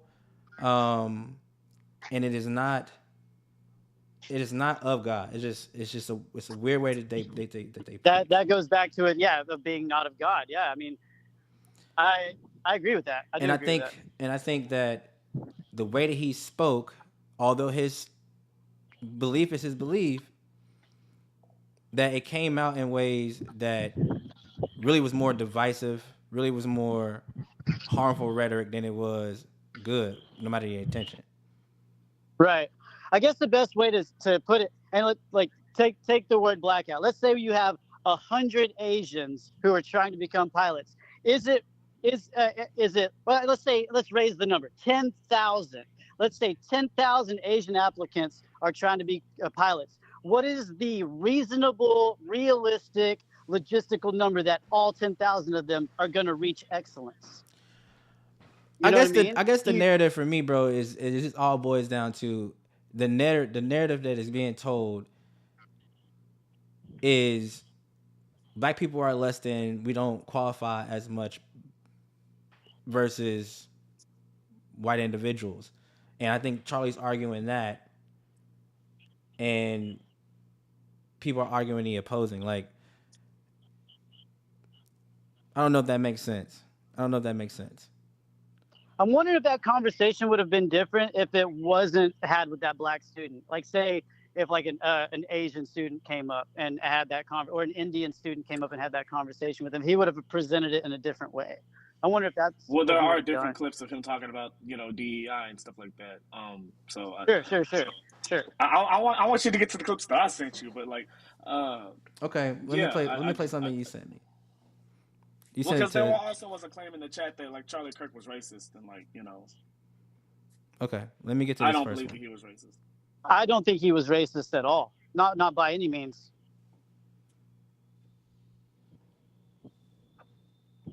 I want to show a clip of Charlie Kirk being a racist for 2 minutes straight. Give me one thing that white people and black people have different biologically. Don't change the question of this. Like DNA-wise, we are different. No, we're not. That's a lie. It has been disproven. Front page of National Geographic 6 months ago. Racism created by society. If you look at DNA independently in a science laboratory, they cannot distinguish between a black person or a white person if they look at just the DNA, because the only difference is the melanin. It has been disproven. Race is a social construct that I want to break out of. And I want to give Charlie some credit here, okay? Back in 2019, Charlie Kirk helped a lot of young blacks get to the White House. He changed a lot of their lives. A lot of them never imagined going to the White House, and Charlie helped hundreds of young black boys and girls go to the White House. Charlie, thank you for that. Thank you, Charlie. Thank you, Charlie. Thank you, man. So for people who want to call Charlie a racist, kiss my black ass, excuse my language. Charlie Kirk is not a racist. See, you got an anti-DEI shirt on, so this is about to get good. Well, instead of debating DEI, why don't you define it? Got you. So diversity, equity, and inclusion. I know what that means. Okay, my fault. I would say DEI stands for didn't earn it. Ooh. Didn't earn it. You've been working on it. I honestly believe that the fact that you got to this point where you was already unrepresented on these campuses already shows that you did actually earn to get those fundings, did actually earn to get that exclusivity tailored to you. But let's try to find some common ground. Okay. Do you think people should be hired based on their race or their competency? I don't think that. I think they should be race. Which one? My fault. Sorry. My fault. I think that they should be hired based off their competency, not their race. We totally agree, right? Okay. So what DEI does in practice, not in theory, is it focuses on race more than competence. And okay. That is our concern. Okay. And so what I want, and you seem, very passionate about a lot of things, and you obviously have skills. For your life, I want you always to be judged on the content of your character, not the color of your skin. Where DEI says, no, we're actually going to care more about skin color than competency. And so what we want is an America based on merit, America based on how hard you work, an America based on what you bring to the table, not just what you look like. Well, look at that racism going out. Boy, Charlie, racist like a mud, ain't he? Y'all shut the front door. It's only idiotic people that think Charlie's a racist, because the thing is that for some reason there's something on the inside of black people. Not all. I got to say that every time, because y'all be like, you hate black people. I'm black. How am I going to hate myself, you fool? It's something on the inside of black people that when they hear white people say a fact, it make them feel some type of way. We talk about this in the barbershop. We talk about this among black people, how violent the community is, how people want to move out. They seek out this ghetto stuff. They say all these different things, and let a white person say the same thing. Now the person is a racist. I want to show a clip of Charlie Kirk being a racist for 2 minutes straight. Give me one thing that white... All right, so that was the clip. Well, was that your first time watching that clip, Tommy? Yeah. What was your reaction to that? I agree. I mean, I don't disagree. Simple. I don't disagree. Nia, you are making a face. It's real. No, because I'm trying to go back and find like the specific things. But one of the things that stood out to me about Charlie Kirk is this whole "I don't see color" argument. Believe in racism. Yeah. Huh? He doesn't believe in race. He doesn't believe in race. No, yeah, like he's just like you're the same person as me. Da da da. Like I don't believe in racist. Like I don't believe in rape. Like that whole argument to me is so dumb because one, you're not colorblind, and two, my I would say how I was raised and all that stuff. What he said that was a social construct. I do think that is true, but that is what made me who I am, whether it's a social construct or not. So for you to Well, say yeah, you you don't can see have race, that don't make sense to you can me. you can be black and you can be white and you can be Caucasian, like Asian or whatever like that, and still like have those different cultures like tied to your identity. But what he's saying is that we should just fall under the human race rather than just being like Yes. you're white, so I'm gonna stay in my lane. You're black, so I'm gonna stay in my lane. You're Asian, so I'm gonna stay in my lane. He's saying that we should all come together as a human race rather than just separating ourselves based off our skin color and our melanin. But that's impossible. How is that Why? possible? Why is Well, it impossible? That's why God put us here. Yeah. Why? Yeah. How's that no, I'm impossible? saying I didn't like that's impossible for that to work in the real world because not everybody one thinks that way. But that's the purpose of No, him nobody. debating No, that. not everybody's gonna think that way. But that's what we're trying to push that belief. There's like, hey, instead of you like saying like and he also has another clip where it's just like, you know, black people are just like, hey, we're gonna mess this white boy up. Is that not racist for a black It's person to say racist that as to a white shit. person? Yeah. So it's just like, well, why don't we just see each other as like like as equals for once? Human And I know that beings. like Because we're not America, equal. yeah, human beings. Well, we are created equal in the image of God, but We Yeah, yeah. not but we're everybody not thinks that equal. way. We're not equal though. Then if we're not equal, then you have to explain to me how there's a lot of black people in my community who've had way better opportunities than I've ever had as a white guy. Well, I can't explain that, but I'm just saying in general, like we're not equal. As in like things that my parents and stuff had to overcome and your parents and stuff had to overcome, like they might have didn't overcome it, but I was It saying did that not. it's more likely for somebody of my skin color not to be able to overcome it. I think what the issue is, I think the entire world lacks a lot of empathy. A lot of empathy That's from another thing he said. both sides. That's And all right. I don't even really. I'm not gonna lie to y'all. I'm just gonna talk. I don't know anything really too much about what Charlie Kirk really has said. I'll just keep it 100. I've seen bad clips that I'm like, damn, that's fucked up. I've had that reaction. That's fucked up. Like, how could you say that? And then I've seen clips that can sort of debunk what he was saying if you see it in full context. But it's the fact that he still was able to say things the way that he said it that is the disconnect for me. Because I guess a lot of people feel like it's the way you said it, bro. Like it just sounds demeaning. It sounds like you do not care about black people or you do not care about what you say you do not care about. It comes If off he didn't care about disingenuous. black people, then why did he hold the largest black summit at the And White that's what I'm House? saying. You see these examples, and that's what I'm saying. I don't think Charlie Kirk is a racist. I don't think that. But I think his rhetoric and the way that he speaks about things definitely invokes classism, which is a form of racism, or you know what I mean. Like these things tie in, right? His rhetoric it hasn't been all just this good. You know what I mean? He takes a bold stance on things that, again, a lot of people are, can choose to disagree with. We don't have to agree with him. You know what I mean? Right, you don't. I, But are you I listening? think Are you I listening think. to Go understand ahead. what Yeah. he's saying? Or are you listening to understand what you think he's saying? No, I understand what he's saying. Have you noticed that whenever you defend him, you have to fill in blanks? Like every time somebody's brought up a critique of him, you guys have had to explain what he meant.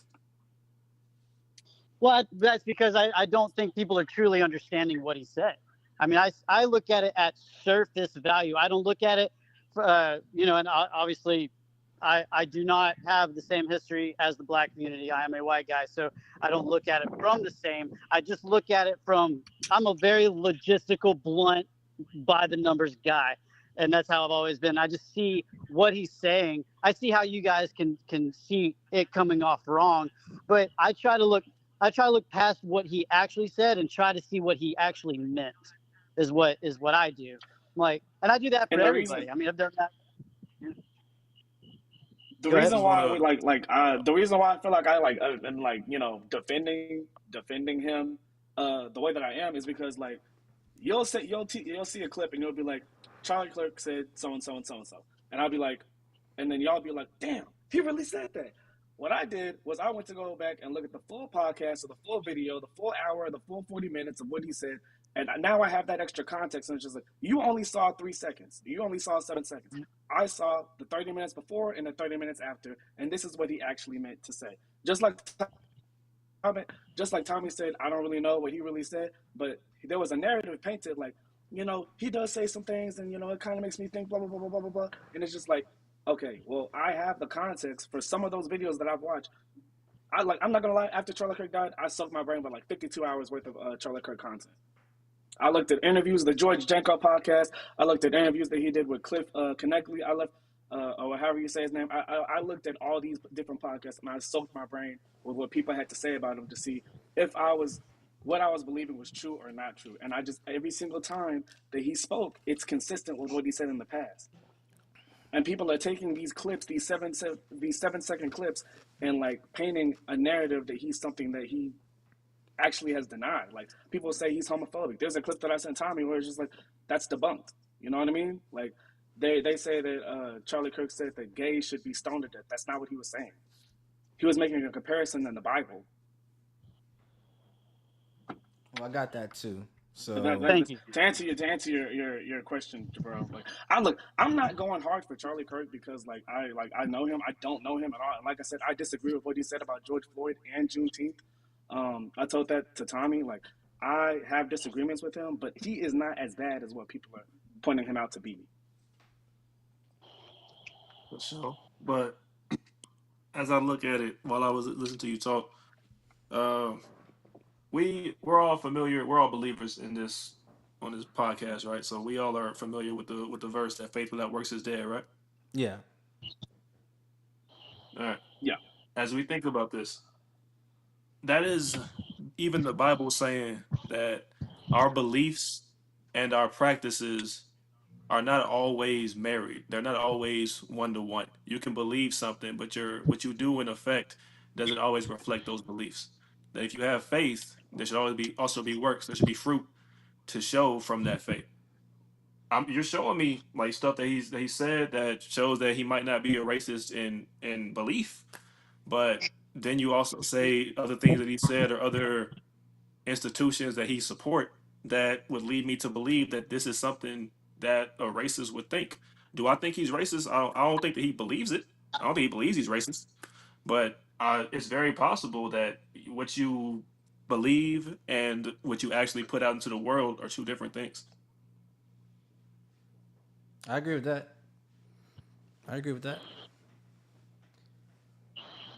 What's the name of that big like buff black guy that works at Turning Point USA? Do y'all know him? Y'all know his name? I don't, but I have a clip Officer here Tatum. that I'm gonna let play. So then I have to challenge that. If Charlie Kirk is such a racist, do you think that there would be white or black people that would be in agreement with him, or black people that would even work for him? Yeah. Yes. I don't think so. I don't think that. If those people really thought he was racist, then they would stand fast in their resolve and not work with somebody that they deemed as a racist. But you got black guys that are working with him who's like actually trying to lift up the black community and let them know, hey, this is not what's going on. This is something that has been implemented into the mindset of that culture, and that's what his argument is. Like even that guy, the officer, the black guy, I got to look up his name, but he argues that. He tells young black people that. He even tells them, like, what opportunities do all these white kids around here have that you don't have as a black kid?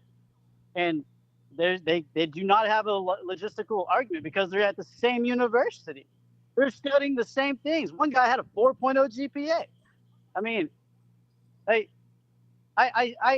see both sides of the aisle. Like that's why I'm trying to stay central about it. All right.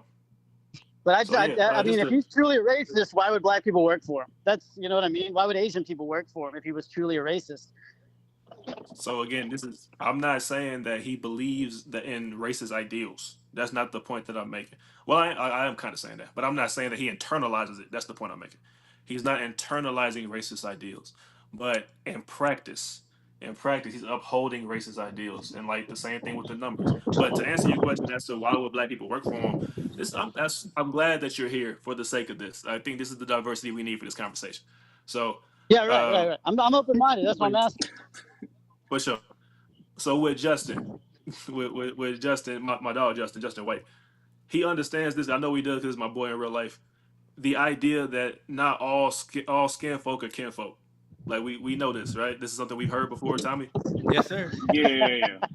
Not all I've never skin heard that. folk are That's kinfolk. great. That's why I'm glad you're here. That's why I'm glad you're here, Justin. I'm glad we can have this conversation. So the idea that like just because we are all black does not mean we all have the same goals. Does Candace not Owens. does not mean that we are all striving for the same things. Just like the same Yeah, we're thing. not You a watch monolith. Django? Yeah. You watch Yes. Oh Django? yeah. Oh yeah. For sure. Samuel L. Jackson's character was not much of a caricature. Like that type of guy is a real thing. Like that's why it was such a great performance because everybody that watched it understood that. We know that Samuel L. Jackson character in real life. Like that's to say that he has black people working for him. I'm not saying that they're all a bunch of tap dancers. That's not my point.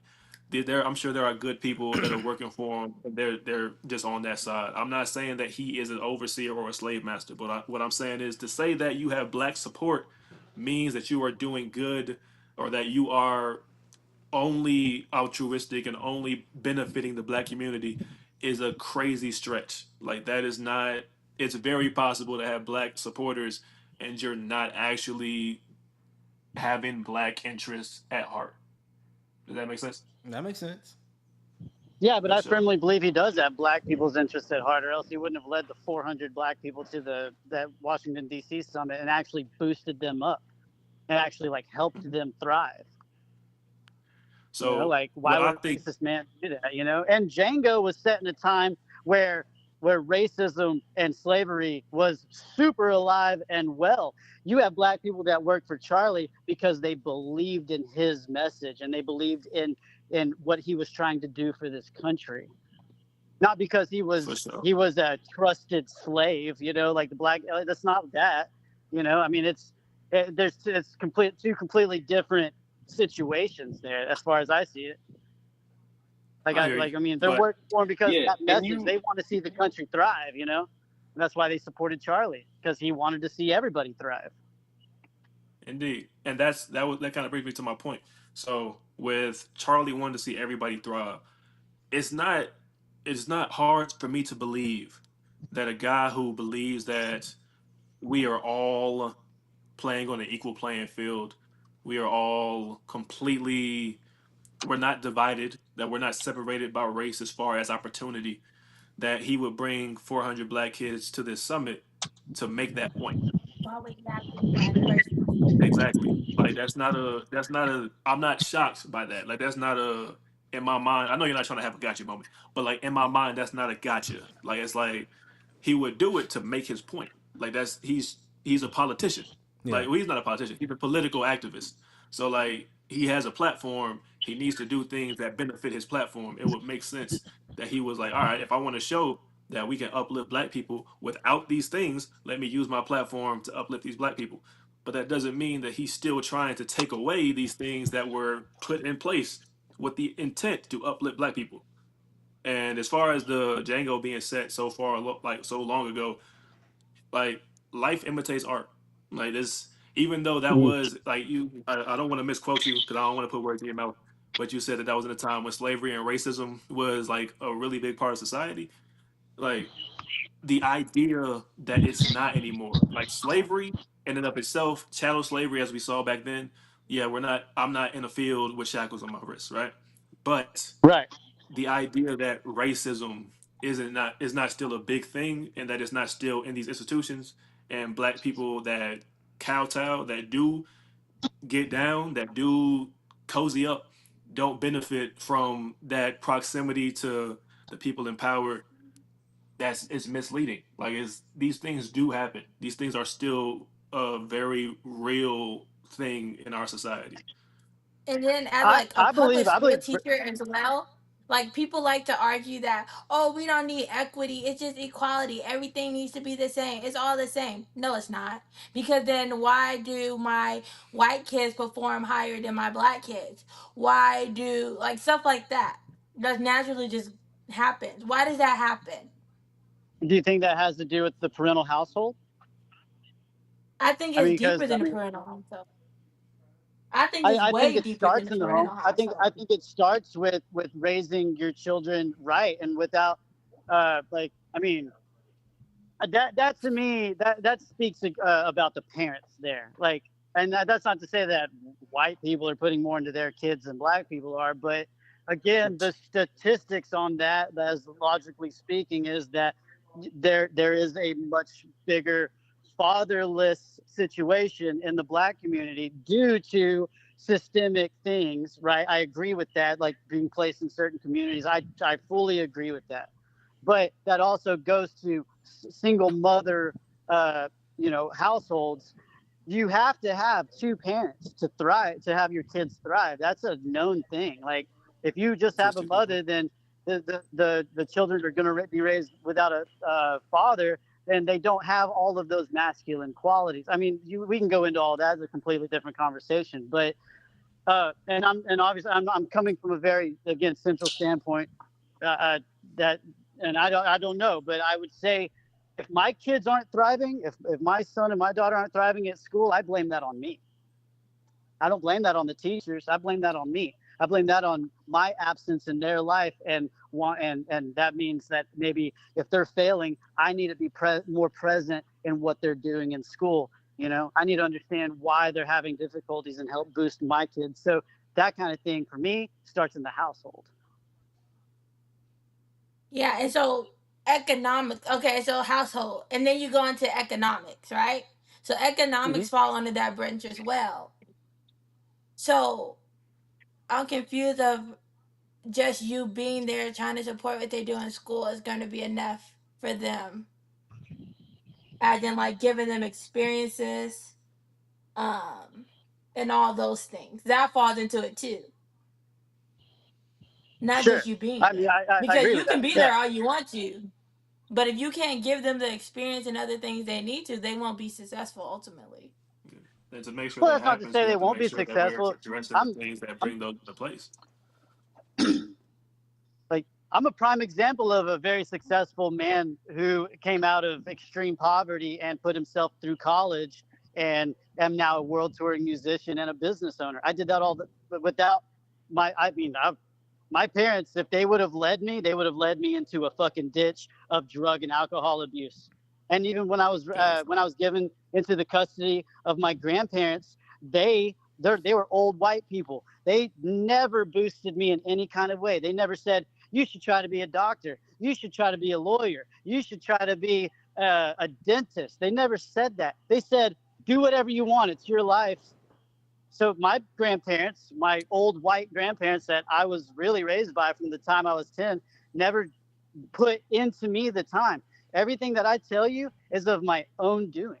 I did that. And that's, anybody can do that.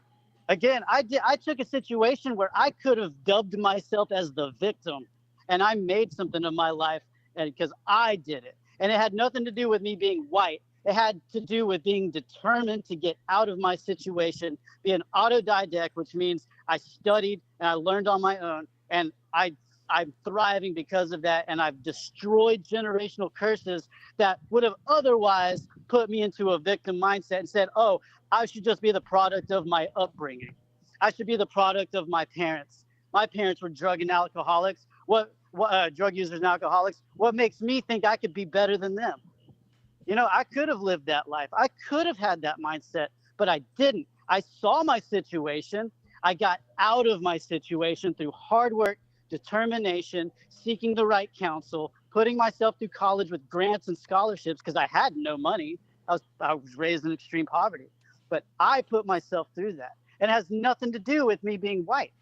Has nothing to do with that. Okay. My white privilege didn't give me any of that. I had to get Pell Grants. I had to prove my parents were in prison for me to get grants to go to college. Okay. All So right. So as I'm listening to you, you gravitate to Charlie Kirk because of statistics, right? I gravitate toward Charlie because I think he comes from a place of truth, not of make believe things or being played. Because like I said, of all intents and purposes, I should be a drug addict. I should be an alcoholic. I should not, by any means, be a business owner, understand all the logistics behind that. I shouldn't even know how to get a financial advisor and start a Roth IRA. I should know none of that, but I am so self-taught and self-educated, and it comes from my own determination. And that determination comes from me seeing my parents being absolute degenerates, my mom being beat by several different men, all these like 8 different stepfather, quote unquote, stepfather figures coming into my life and treating me like shit when all I wanted was a father. That's all I ever wanted. And one guy, one man that she was married to, he got sober while he was married to my mom. The reason he divorced her is because my mom couldn't get sober. That's the man I'm telling you who paid off my truck this last week. He was a stepfather of mine. He stayed in my life because he got sober. He wanted to see me thrive, but he did not help me through college. He did not help me get my degree or anything like that. He didn't help me pursue my music career. He was just a support. He was just a support. He was too busy walking around and giving his testimony about being a drug addict to all these prisons around Texas. That's what he was doing. He was sharing his testimony, trying to help people. And I knew the biggest lesson I learned from my parents was to never be like them. I didn't want to be like them. I didn't want to be a drug addict. I didn't want to be an alcoholic. I didn't want to be poor. I didn't want to not be a homeowner. I didn't want all those negative things. I want to crush generational curses that are in my family. And I come from a white family, and I deal with that. I've dealt with that personally. My oldest brother died when he was like 3 years old. I never got to meet him. My other brother, Jason, he's my half brother. His dad helped him thrive. My mom, his mom was, again, drug alcoholic, and she died when she was 58. I was 28 years old when I lost my mom. So for all accounts, I should be just like them. But I got out of my situation. I saw what was going on. I did not let my upbringing and the people around me who were destroying their own lives destroy mine. I saw it. I took advantage of it. I got determined, and I made something of myself. Had nothing to do with anybody but myself. And that's why I stand firm in that. It's not because I think Charlie Kirk is telling the truth or he's like this great guy. It comes from my own lived experience. For sure. So it's like, not to get off track, but you said you got a brother named Jason and your name's Justin. That's cool. Those are twins. But yeah. Bringing it back. Yeah. Bringing it back. All right. So you said that's wild. That's not the right, same both ways. That's crazy. Man, go ahead. I remember you said, because the truth, and earlier in the conversation, you said he lays out the facts, and it's not puffed up. It's just the facts as they are. So like I want to present, or I want to suggest, or ask statistically, how many white kids have your story? I will tell you right now, I'm the exception, but that's why my story and my testimony is so powerful. Indeed, I do not deny the power of your testimony, and I also don't deny that you are not a common story in white kids' lives. I'm not saying there's not kids that in the white community that have that story, but I'm saying that it's not like, as you were saying it, I'm sure everybody here, every time you gave us a new detail, we were surprised. Like there was like, it's like something, there was always more. It was always something that was like, man, like this is crazy that he went through all this. But statistically speaking, how many black kids do you think have that story? It's normal. Like, or it's been normalized. And that's where I go back. That's where I go back to. I agree with you guys on the systemic aspects of all of that. I know that my story is an exception. I know that I'm an exception to that rule or to that societal norm. I understand that, but that's again why I want to share it, because again, like if you look at it as you're looking at it, well, how many black kids live the way you did? I'm the exception as a white guy, but all of these black kids are actually living it, and there's a bigger statistic of them. Well, then I feel as if more of them should be able to, like, my story should be able to help them get out of their situation. As a So white like, guy who was in the same situation, if I have a testimony, if I go in front of a group of black kids and they're struggling, and I tell them my story as a white guy, maybe I can impart that wisdom that, yes, you may be in this situation because of your community, but don't let that define who you are as an individual. Don't let that drag you down, and don't hold a grudge against the world because of some past shit that happened. You are your own human being. You have your own life to live.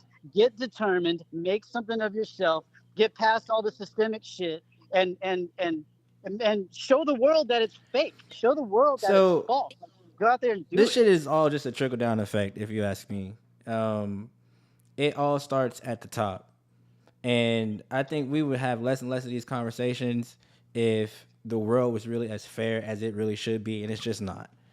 Well, what then you have to ask the question of what is fairness. We know what fair is, because right is right and wrong is wrong. You know what I mean? Like these are things that were, I mean, in my opinion, just common sense. You give me any issue and I'll tell you that makes sense, and nah, that doesn't make sense. And it's not rooted in any kind of bias that leans one way or the other. It's literally, okay, this makes sense, right? And I think the issue that we have with racism, the issues that we have with classism, the issues that we have with all this shit is media. Media is the big culprit, but it's beyond just the media, because that's what sends out the message. But where does the message come from? It comes from the top. We have a president that is so divisive. I've never in my lifetime seen a president that was this divisive. And you have a bunch of people that are blindly following him. And I think that we can get into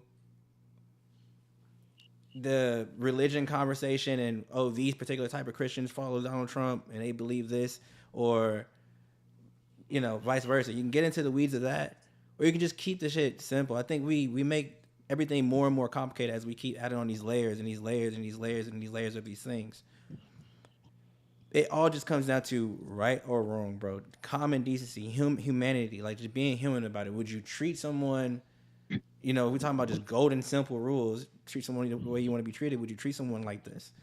And I think that in so many ways, that question is being failed to be answered. Does that make sense? It's like we're not asking ourselves as a human race, will we treat other people like this? We all say we know what we want, but we understand that there's people at the top that like this pecking order. We shouldn't even be in this. You know what I mean? Like, it should be this utopia for everybody. That's right, but doesn't that just support what I'm saying as far as, like, yeah, but there's listen to me. Listen about real the quick. media, but it always comes down to the individual. It comes down to how determined you are to get out of your situation, regardless It of your does, but your age. People don't have individualism because everybody's influenced by something, right? Well, then they're allowing. So the one thing that we can all find common ground in is just being human at the end of the day, because everybody has all these different sets of beliefs or whatever that shape them. Every human is uniquely different, but it doesn't mean we can't have human fucking decency. You know what I mean? So my point is that the one place as an American you feel like you can find that common decency, the way that it's been painted to us, that we can have these freedoms, and the way that we see white people carry this freedom that we feel we don't have access to. That's what causes the problem. And it can be so easily fixed if it just literally from the top just became fair for everyone. You can do that. Donald Trump brags and brags and brags and brags and brags and brags about how we are the hottest right now. We're the hottest in the world. We're the richest nation in the world. We got all this fucking money. everybody's still fucked up. Yeah, no, I found his speech tonight at Charlie Kirk's memorial. I did find it rather disgusting. I did not like what he was saying at all. I'm maybe going a little bit on a different rant, but now I kind of feel like comfortable, and I'm not gonna lie to y'all.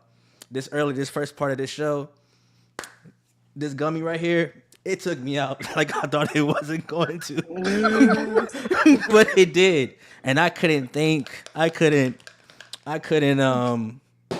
function. But now I feel like I got a hold of myself, so I'm comfortable.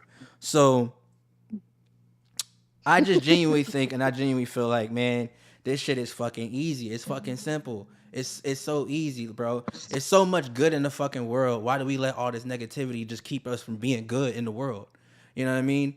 And I think media definitely plays a huge fucking role in this problem, because you have these group of figures, and we know it to be true, because if it was so easy for us to all have it all, which it is, why aren't we not having it all? You know what I mean? Well, because we live in a society where self-responsibility and accountability is a thing, and you work to earn your keep, and that's the principles I live by, and that's See, I think we taking it again. We getting too deep. I'm not disagreeing with what you're saying. Bro. Not at all. But no, I know. I think we all keep taking it too deep. It's always more and more of this, more and more of that. Bro, it's simple. Why? It doesn't matter what the details were, what atrocities we faced, what obstacles we went through. None of that matters. Let's get to the root cause of why and how we fix it. That's all I want to talk about. I don't care, like, and maybe people are gonna see me as a weird character or how I view the world. I don't know. I'm probably gonna be judged, but I come from a very heavy Christian influence background. My family is rooted in Christ. However, I am the oddball. I am the one that it didn't connect. I didn't connect with the Word of God in the ways that my family connects with the Word of God. And a part of me, I feel guilty for that. I feel guilty for not being able to quote these lines, these scriptures, but also this is a representation of me being a man of faith that does not practice faith the way that I should. I'm not divulging into my word, but I do believe the core values of me are Christian, right?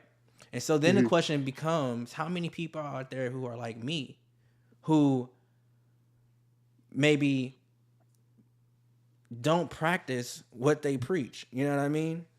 And it comes off to the other side. Like I said, I feel like there's two sides. I feel like when you have a group of people that think like that, then you ultimately have the other group of people who don't, right? It's like you can believe these people are misguided because they just don't really practice the faith. They don't really practice the word. They don't really understand what God is really saying.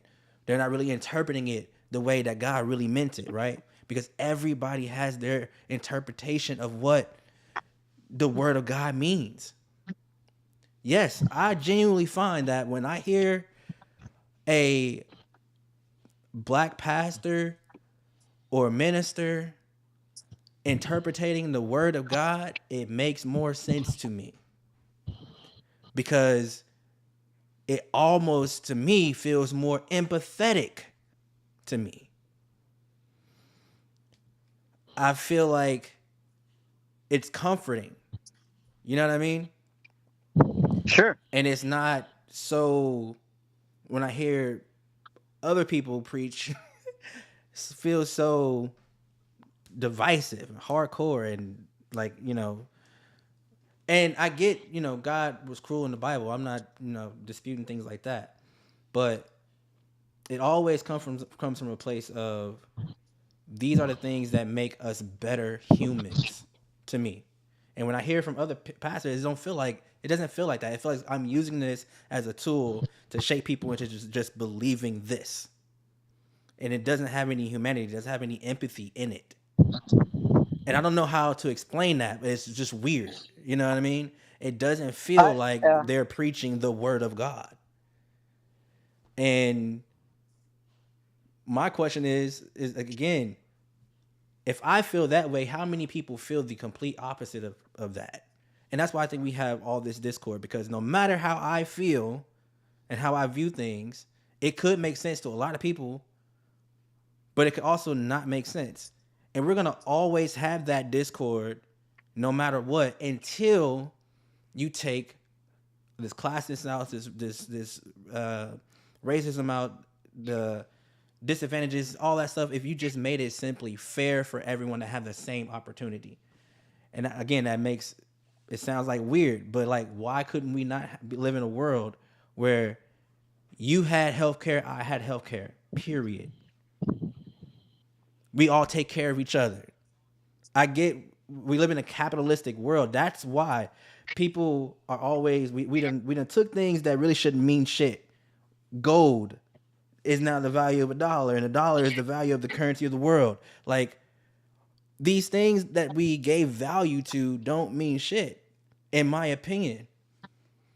Because if we were living biblically or living of God and just knowing that the root of it all was love, Jesus just wanted love, equalness, fairness for people, and for people to be under one common belief.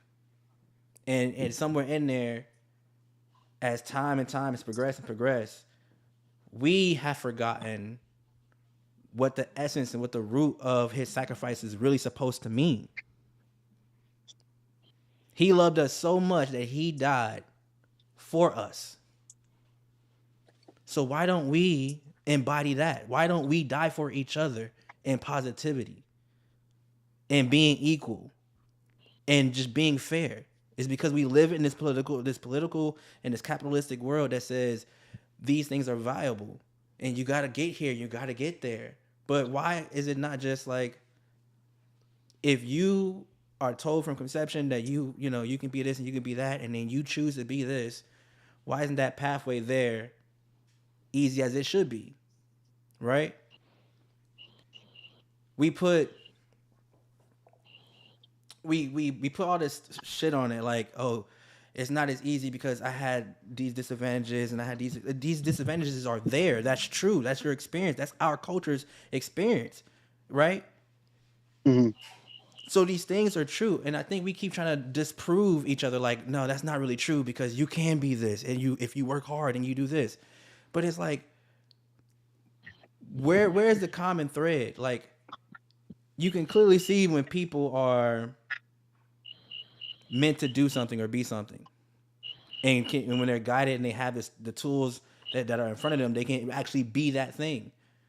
But we don't really give people the opportunity to really go be the thing they want to be. I get where you're coming from, and I think what I'm saying, like, I think it's maybe can be sounding like Looney Tunes, because again, we you have a very unique perspective for sure. But I'm just saying, I know that we all have adopted the mindset of, like, this is how the way that the world works. We cannot have just everybody go be anything, because that would be insane. Everybody can't just be anything. We gotta go through school. We gotta do this. We gotta do that. And those things are true. But the pathways to making those little things like that, or those big things to us that seem so like core value, like, we're not lunatics, we're not barbarians, we're not just gonna let anybody do anything. I get that.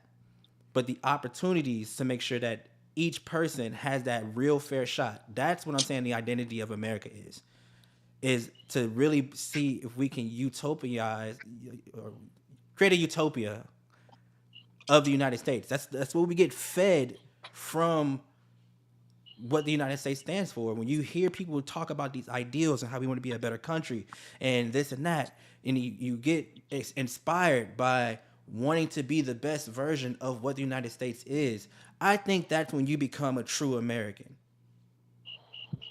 When you really want the best of what America could really be. And I think that's what pisses me off, and that's why I can't really be Republican, Democrat, this type of Christian, that type of Christian. I'm just a man who do believe in God, but I want the best for everyone. I completely agree with you. You know, And I the do. thing I is, absolutely agree. so many people say that we think this way, and then we're still stuck in this loop. And I think that loop is always going to be that bubble, that ceiling for us until somebody comes along in the world and makes it so that things are just fair. At least in America. If it can't be for the whole world, at least for America, because that's the ideals that we're chasing, right? They say all men are created equal. We want that. They say, all opportunities, that one person can have, the other person can have. We want that, but that's not true. So how do we make it true? How? So then I must ask you, like, what do you think it was about me and my story that allowed me to have opportunities that otherwise wouldn't have been presented to me because of if I would have followed in the footsteps of my parents? I mean, I created those opportunities No, for myself. that's true. That's No, what I'm nobody. on, I don't think anybody can debate you from that standpoint. Those things. Well, and all I'm saying is if I can create them, and if I can look past my situation and look at the world from a completely different viewpoint and say, I'm not going to allow the situation I was born into to determine who I am as a person. I'm going to seek my own life. I'm going to crush these generational curses. I'm going to crush these systemic values that are put on me that might be negative, or, poor white trash or whatever. And I'm going to fucking make something of myself. And that's exactly what I did. And if can do it, anyone can do it. The problem with this to me is that it feels like we're all trying to negate the fact that, again, two things can be true. Yes, you had all these hardships and this trauma, and you went through this and you did it all on your own. But then you make it, or people make it sound like when you have stories like that it all comes down to hard work. If you work hard enough, you can do this, and that's true. But it's not true at the same time. It's just so much harder for other people. People are disproportionate. The same opportunities aren't there, and the same opportunities that you didn't have weren't there for you. But it's disproportionate for whatever reason. It feels like that. Why does it feel like that? Because that is the narrative that is the narrative that people ignore, is what I'm trying to say. People ignore that slavery, the ending of slavery, the civil rights movement wasn't that long ago. If we just being real and genuine about it, it wasn't that long ago. And so we see as history, when we look at history and you tell history, how long it's really taken for us to really get to this place, and to think that, because we're a little freer than we were then, or this has changed, that the effects of that aren't rooted in still having some type of systemic problem. And people try to treat it like it doesn't exist, and it does. And so my question keeps being like, okay, how do we get past that? Well, in my opinion, the way that we get past that, any of these issues that we have when it comes to being systemically let down, is making it truly fair for people to have the same shit. Equity. Do you think I created I would say that I am my ancestors' wildest dream. I would say I have that on a your t-shirt. ancestors' wildest dream. Huh? I have that on a t-shirt. I wear it to school. Yeah, so it's like Jabril, Nia, Tommy, me, all of us are black. Sitting on this podcast, Tommy, you're building multiple businesses right now. I would say that the opportunity is there. We have to reach out and we have to take it. And you're right. Some people aren't meant to have everything that we have. But who's to say that we can't try? And I think that's kind of like what Justin is saying. It's like we have to try. We can't just look at our situation and be like, well, I'll never amount to nothing. America's not for me. America hates me. I don't think that's true. Well, I think part of America thinks that's true. There are such things as white nationalists and neo-Nazis. But I'm not going to call everybody that's MAGA a white nationalist or neo-Nazi. I'm not going to say that everybody in Charlottesville was a neo-Nazi or whatever like that. But like like we are our ancestors' wildest dreams. So like I have to look at that and be like, yo, like I'm not a slave. My mom wasn't a slave. My grandma wasn't even a slave. You know what I mean? So it's like what are we talking about? Hey, I get that. I feel that. You know, I I hear get. you. What's the look for, But Jabril? the whole the whole aspect of, oh, just buckle up our bootstraps and we'll all get there, like somewhere along the, like, first of all, that mindset is learned, and you had to learn that from somewhere. You can say that, oh, it was just me, and that, no, it had to come from somewhere. I work with kids every day. I I know told it you where had it to came come from from. somewhere. As in Nee, I the told you fact where it that, came from. oh, you had the realization of seeing your parents and saying, I don't want to be that way. Not Right. everybody, not all the kids I have like think that way. Yeah, but So why can't my testimony help those kids see it that way? That's I'm what I'm not saying your saying. testimony You wouldn't. know? I wouldn't say your testimony wouldn't help somebody see it that way. But I'm just saying in general, not everybody see that person or like run into a you. Not everybody's gonna run into a you. Not everybody's gonna get I that think that's. naturally. I think that's how we get into this debate over and over again. It's Right. not Yeah. that what you're saying is wrong or what you went through is wrong, and that your testimony couldn't help someone else be inspired to do the same thing. We're not discrediting that. And I think that the issue is that no one's saying that that's not true, but broaderly, people aren't going through what you experience what you went through. Of course. No one can relate to that, but a lot Right. of people can relate to that. You get what I'm saying? I do. But see, the thing when you talk about fairness is that if I would have never worked my ass off for what I have, would it be fair for me to just have been handed it? You I'm know what I not mean? saying Like, people have to be or is it handed fair that anything I worked either. for it?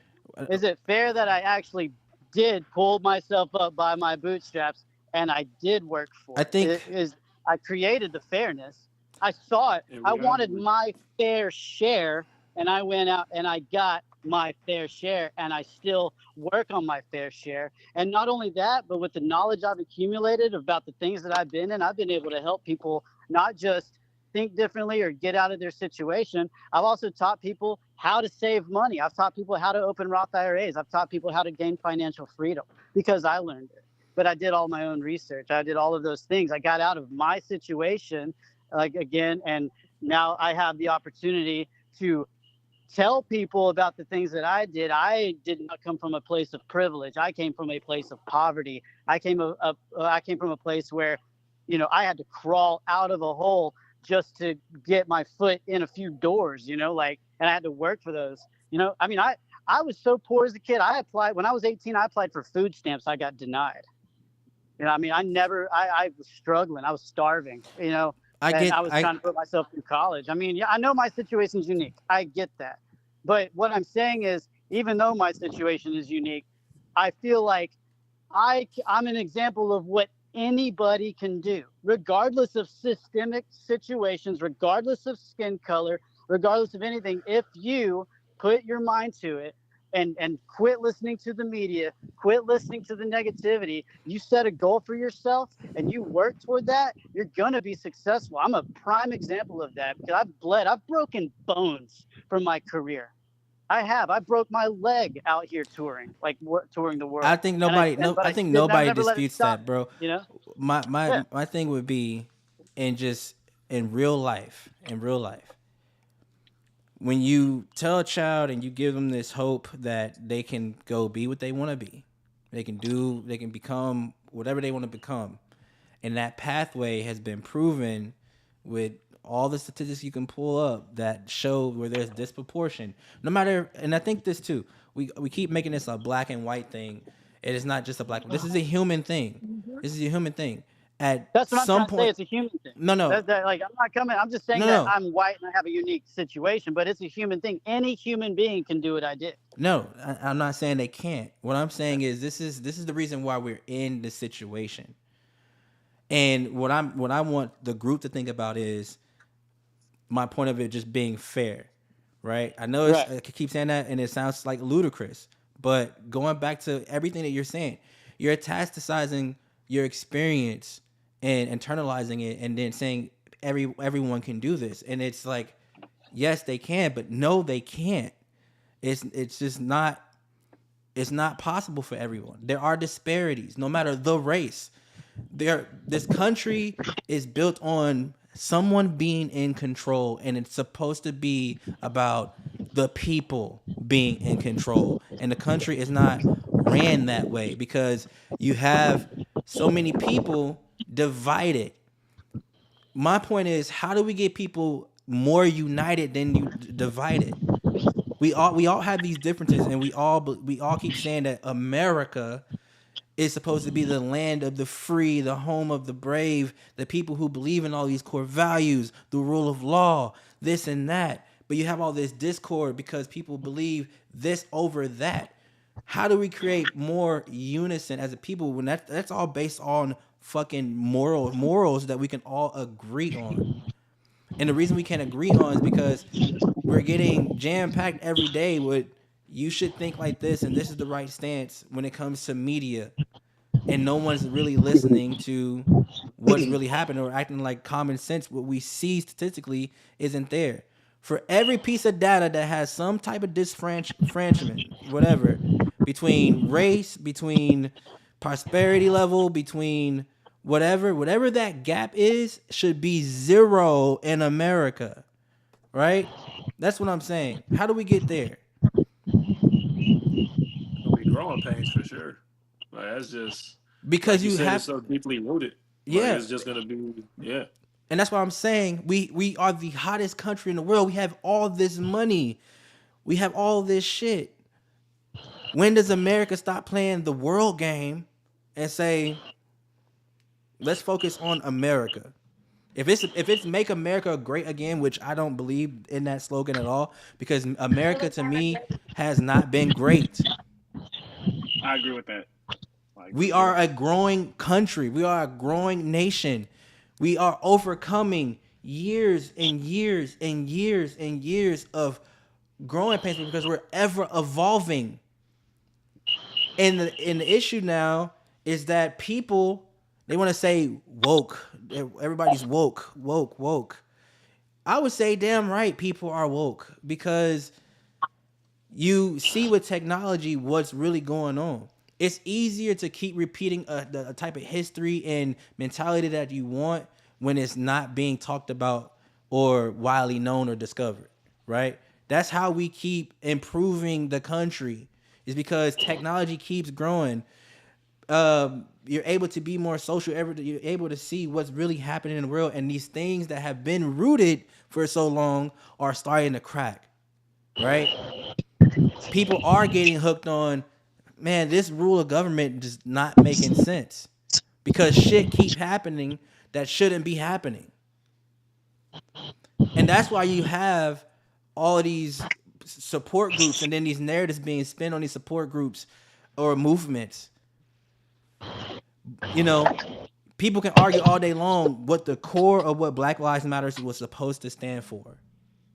And I think people who view Black Lives Matter for what it was did not believe that it was ever a all lives matter, a blue lives matter thing that was a movement because of that, meant that Black Lives Matter did not stand for those things. I think people just wanted it to matter as much as we see statistically it does not matter. And the reason why we think or feel that way is because what the media spins out. Someone said the other day, well, people act like all of these incidents happen every day. People act like all of these instances happen every time a black person is pulled over by a cop.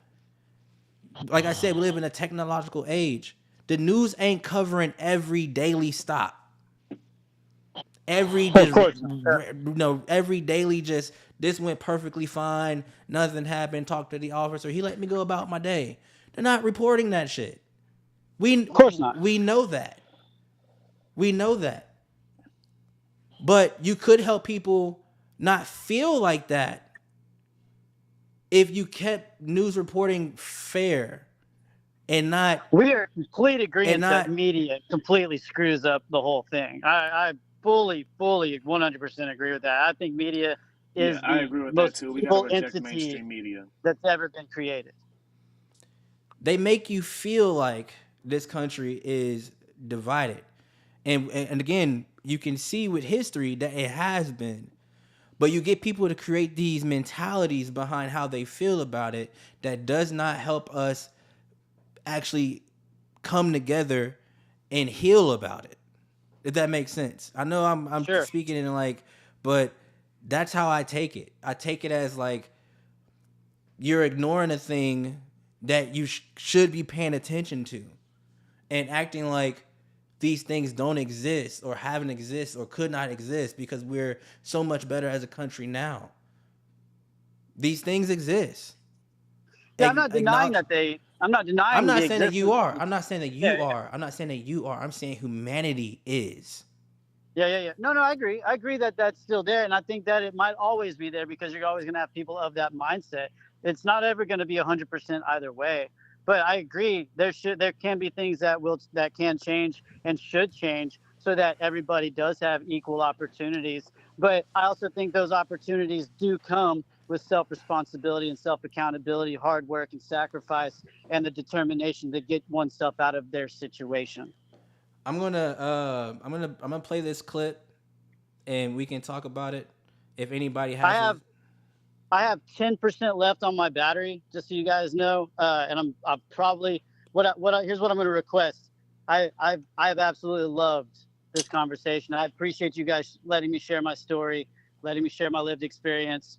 I ask that each of you please reach out to me, send me your numbers. I would love to keep in contact with everybody. Maybe we can meet up as a group, have some lunch, and dive into this a little bit further. I would love to make more friends and have more of these conversations. This is wonderful, and I think this is healthy. And I know you guys. I'm a complete stranger to you, and you guys are strangers to me, all except Tommy. I've known Tommy for years. Him and I were coworkers for a long time at Guitar Center, and I've always loved him, and I've always had a lot of respect for him and his hustle. And I would love to keep in touch with Nia. And how do you say it? Jabril? Jabril, yeah. Jabril, okay. And what was Rubx, but my name is I go by Rubx. My name is Justin. Yeah, I added you on Facebook whenever you were in the comments. Oh, okay, cool. You already Sweet. got a friend request for me. Sick. Okay. Well, hey, I have nothing but respect and love for you guys. Let's do this again soon. I don't want to just like be part of the conversation and have my phone die. Plus, I do need to go spend some time with my family. But I have much love and I have much respect for this, and I think this is healthy. Please keep in touch with me, and let's do this again. Maybe we can get lunch while I'm in town this week. I would love to do that. For sure. Yes, sir. I appreciate you calling in, bro. We'll talk real soon. All right, Bubba. Hey, y'all be good. You too. All right. So I'm gonna play this clip. If anybody wants to take a break, you can take a break right now. We can come back and discuss how we feel about it. Okay? Okay. Right now, there are Americans who believe Charlie Kirk believed gay people should be stoned to death. One of them was fantasy author Stephen King. He told that to 25 million people. But here's the thing. Charlie never said that. Stephen based this conclusion on a quote that was taken out of context. Here's what actually happened. Miss Rachel, a children's YouTuber with tens of millions of parents watching, quoted Bible verses while supporting Pride Month. Many conservative parents didn't like her talking to their kids about sexuality. So Charlie responded with this. You love them by telling them the truth, not by confirming or affirming their sin. And it says, by the way, Miss Rachel, you might want to crack open that Bible of yours. In a lesser referenced part of the same part of Scripture is in Leviticus 18, is that thou shalt lay with another man shall be stoned to death. Just saying. So, Miss Rachel, you quote Leviticus 19, love your neighbor as yourself. The chapter before affirms God's perfect law when it comes to sexual matters. Now, so how do you best love somebody? You love them by telling the truth. You don't have to be cruel. He was making a point about selective quoting of scripture and showing that the Bible considers homosexuality an error, while pointing out that people can be honest about that without being cruel. Stephen deleted his tweet and apologized. That's rare, and he deserves credit. To err is human, to forgive is divine. And here's the sad thing. Over 25 million people saw the accusation. Not all of them will see the correction. Social media algorithms show us what we want to see, not what we need to. They exploit something called confirmation bias, our instinct to look for and believe things that confirm what we already think is true. So if you believe Charlie was hateful, you keep seeing clips that prove he was hateful. If you believe he wasn't, then you'll see the opposite. That creates echo chambers, and we're all in one. That's why the right didn't see Charlie's mistakes, and the left thought he was filled with hate. And they didn't see clips like this. I'm a gay conservative, and I just want to ask you, what do you have to say for people like me who kind of feel like, I guess, it's kind of hard for gay conservatives? Yeah, first of all, welcome to the conservative movement. I don't think you should introduce yourself just based on your sexual attractions. No, I agree. I like because that's not who you are. I like to be thought of as a person, and for sure, you are a complete human being, and I'm sure you treat people well, and you're studying something. So I want to get away with this idea that you're gay anything. I just think that we have gone a long way in the negative direction in this country, where we act as if the most important part of your identity is what you do in the bedroom. It doesn't mean that much to me, but if you ask from a perspective as a Christian, I don't agree with that lifestyle, but politics is about addition and multiplication. I imagine you agree with a lot of what we talk about. Absolutely. Right? Strong borders, strong country, and for that, we welcome you into the conservative movement. Social media bias causes people to celebrate death sentences when all they've seen is a sentence. You're entitled to dislike Charlie Kirk. That's okay. This isn't really about him. Because what happened to him could happen to me, and it can happen to you. Our lack of humility puts us all in danger. We think we know someone through our phone, when in fact, they're a stranger. If you like... Okay.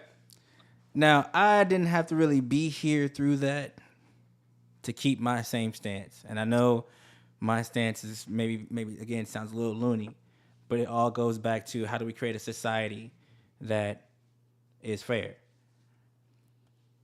I want to hear y'all thoughts on how y'all felt about this. Jabel, you go, because I know you haven't seen it. I don't disagree. Yeah, I don't disagree with what he's saying. Like, we are in echo chambers. That's how social media works. That's how they get you to keep getting on the app. They show you stuff that resonates with what you've already interacted with. So if you like stuff that is anti-Charlie Kirk, you're going to see a lot of anti-Charlie Kirk. You're not going to see any positives. Like, I think that all makes sense. What that means for society, like it supports what was already said in the conversation. That the media does impact our views. Yeah, I'm not saying I don't really have I guess what the uphill battle too is again, how do we get human beings to get us out of this? Because I think we are from birth are conditioned to live in like this hierarchy, right? Like this hierarchy system where there's this person above you, this person above you, this person above you, this person above you, and so on and so forth. When it comes to whatever position you hold in life, it doesn't matter what it is. There's always someone in that position above you. Mm-hmm. So, because we have been conditioned this way, it's hard for us to feel like we can't live in a world where it was just fair, like for everyone. Like this utopia of that concept. I know it seems so basic, couldn't like really exist. You know what I'm saying? Not following you. It's just the way to get there for the people that even want to get there. The way to get there is something we can't agree on. Like not just we in this conversation, but just in people, society. Yeah, people can't agree on. Yeah. And I think that's. Go ahead. No, I was just gonna agree with Jabril. You know, as it's and that's what you said. It's like people who want to get there. And most people, they don't want to progress. So But like for us, there's a majority that actually do want to progress and do want, they do want the so and so utopia that you're speaking about. And me personally, as a believer, and we brought this up before, the world is evil. The world is full of evil. God's gonna come down a second time. He's gonna get all of us, and he's gonna make that utopia. He's already making it right now. So like, our And utopia isn't in this lifetime. Our utopia is in the next life. That may be very, very true, but I think that's also why faith and country don't mix, right? My faith, like you just said, you're taking that to the end with you, like, you know what I mean? That's not going nowhere. But when you mix country into it, you get a group of people creating all of these problems that shouldn't exist. Like, it could all be solved if the system was just fair. Yeah. I don't wanna be too morbid, Tommy. I agree with Rubix what he said, but that's gonna come in the afterlife, like, or in the next life when God cracks the sky. I genuinely, and this is something I've been kind of not wrestling with. It's something I kind of been thinking. I haven't verbalized it yet, but like I really do think that it's just gonna get worse. Like I don't think that the fairness you're looking for is gonna happen in this world. Like I just don't believe in people enough. I believe in God, but the people that are in the, like you said at the top, they don't. Like they're not moving in a way that's godly. So we can't expect godly outcomes. I think if we were going to be a group of people who did believe in Christianity and what that means and people not being godly, that if you could even close that gap, that would open up to closing the bigger gap too. Like, I believe as you spread the word of God, which we all should be doing, does affect people and make people be good or become good, become better versions of themselves. Exactly. But we can't even get that together. So that's why I think the broader things just becomes, how do we as human beings create a culture that, if the American utopia is supposed to be all men can achieve everything, pretty much is what you're being taught. How do we really get there? How do we close the gap on these disparities? And I think that all comes from top down, from the way we talk to each other. Right now, we have a president that demonizes his opponents and, is not really for the American people, because how could you be for the American people when you call half your people scum or this or that, rapists, blah, blah, blah. You generalizing people, you're doing things that just look like authoritarianism, autocracy, whatever you want to call it. You're doing all these things that fan the flame of these other group of people who think like this, and you can't change these things about this is how it feels, because if our world is built on currency and power, and you want to be the best country, if these two things that you ideally want as an American is to be wealthy and happy, and you got this 1% of people in government, on top, on down, whatever, who only care about holding that, again, the issue isn't, well, the issue becomes, objectively looking at it, if we are the hottest nation in the world, why aren't we just leveling the playing field for all Americans, making quality of life better for all Americans, and worrying about America, not worrying about what we're doing here, there, and everywhere? You know what I mean? I know I it's, kind of it's feel like you answered your own question. Like you had said that we were spreading the message, like spreading God's word. That's what we're supposed to do as Christians. Like the influence you're looking for. Like I said, the Bible is it's alive. Like the word of God is active. It does change hearts. So even if like the obstacle of the media or people at the top, like if in a perfect world, if I were to really be as optimistic as I possibly can right now, if we really did preach this, if we really did go out spreading the word of God to people, then hearts would change. If hearts change, then it will reach the top. Because either we would change their hearts or vote them out based on these changed hearts that we now have. Yeah. So it's like that's what it would like ministry. That would be the answer. That is the answer. That is the answer. I do feel like that's the answer. And that's why, it leads back to how do Americans become Americans, right? Because I don't think that you can just convert everyone in America to be this type of Christian, this type of person. You know what I mean? Because the country is built and is of so many different religions, ethnicities, and backgrounds.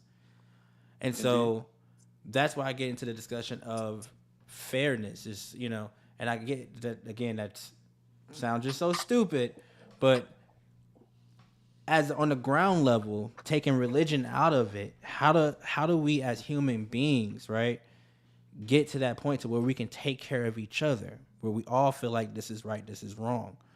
You know what I mean? That level of fairness. You complain about black crime rate being so high, but what steps are we taking to really lower it?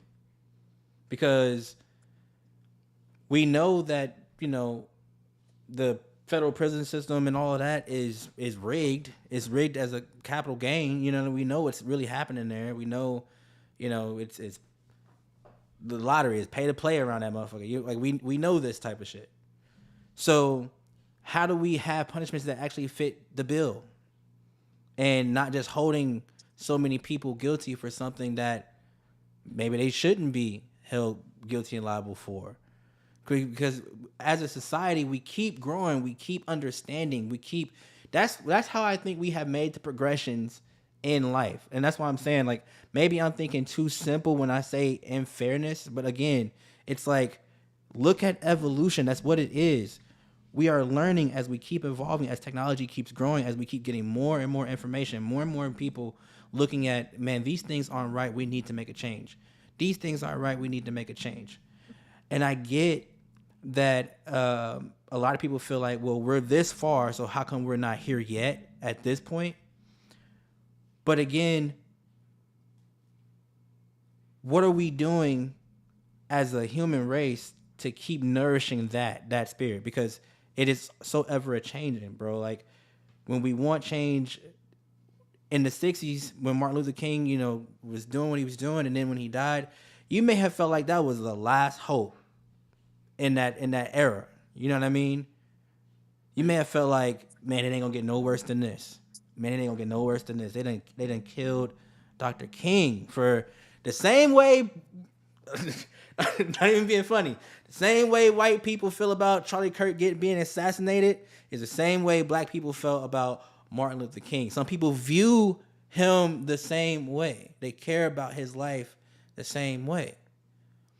Because I don't want to take that away from anybody. Like, his life meant something to a lot of people, is my point. Just like King's life meant something to a lot of black people.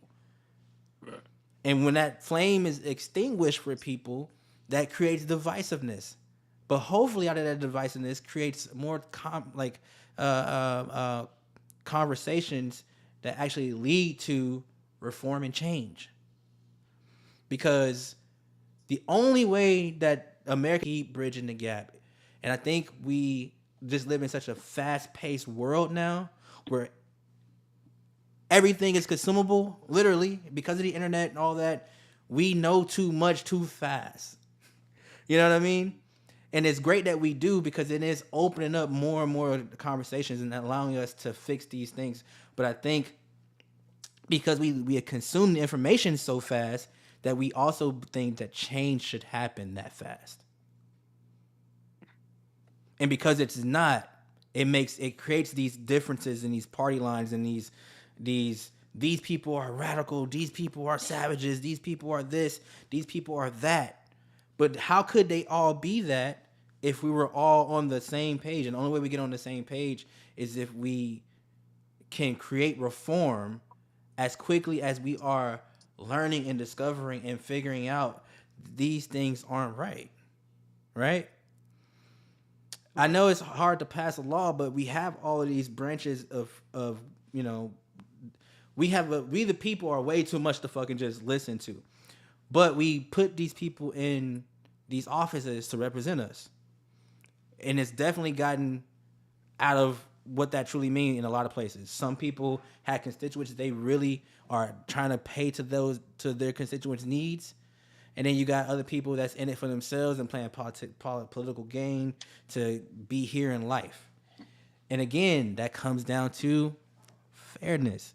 If politicians were all living a great life and didn't have to upsell and do this and change their ways and allow this thing to go and be influenced with this and that, and people say the easy answer to that is just take money out of politics, and that's like true. It should be illegal to accept money from any company, entity, Your constituents' donations could be a whole different thing to that. But then how do you equate that, right? Because the big companies can then just say we're going to distribute our money to so and so and so and so, and then have them. This conspiracy shit can go on and on and on. So I think the real change is, again, how do we take money out of it? If money has to be a part of this equation, have them be paid something that's what they get paid, and they cannot receive $1 over that amount. You know what I mean? Something that's truly livable to have an equal and fair life. And not feel like you have to be under the influence and pressure of being wealthy. And again, all that comes from a mindset because there's someone above them who's wealthier than them, and then we have these top 10 fucking people in the world who got all the fucking money and don't want to share it with nobody. It's like if America was truly the country where these dividends were just spread evenly, what would that mean for America? What would that mean? Would people's lives instantly improve? Would people's, moral stance lead them to just living a good life now that they got the money? Would that eliminate the problems, or would people's evil intentions come out and people start doing worse shit? So, if I'm being pessimistic, it'd probably be the second option. It would be the second option because people have been conditioned to see the world in a certain view instead of seeing the world from a humanic point of view. And that's why I'm saying that we consume too much too fast for the change that we need to see happen. And that I'm not saying it's okay for any of the shit we have going on that could be negative in the United States, because it's not okay. But we have to keep talking about it and talking about it and getting tired of talking about it and talking about it, and for this change to have some kind of momentum that can be up pace with what's happening online and what we're consuming, because we're being outgunned there. You know what I'm saying? In a way, this information gets to people so fucking fast that you don't know which way is right on some things if you are watching one media platform versus the other.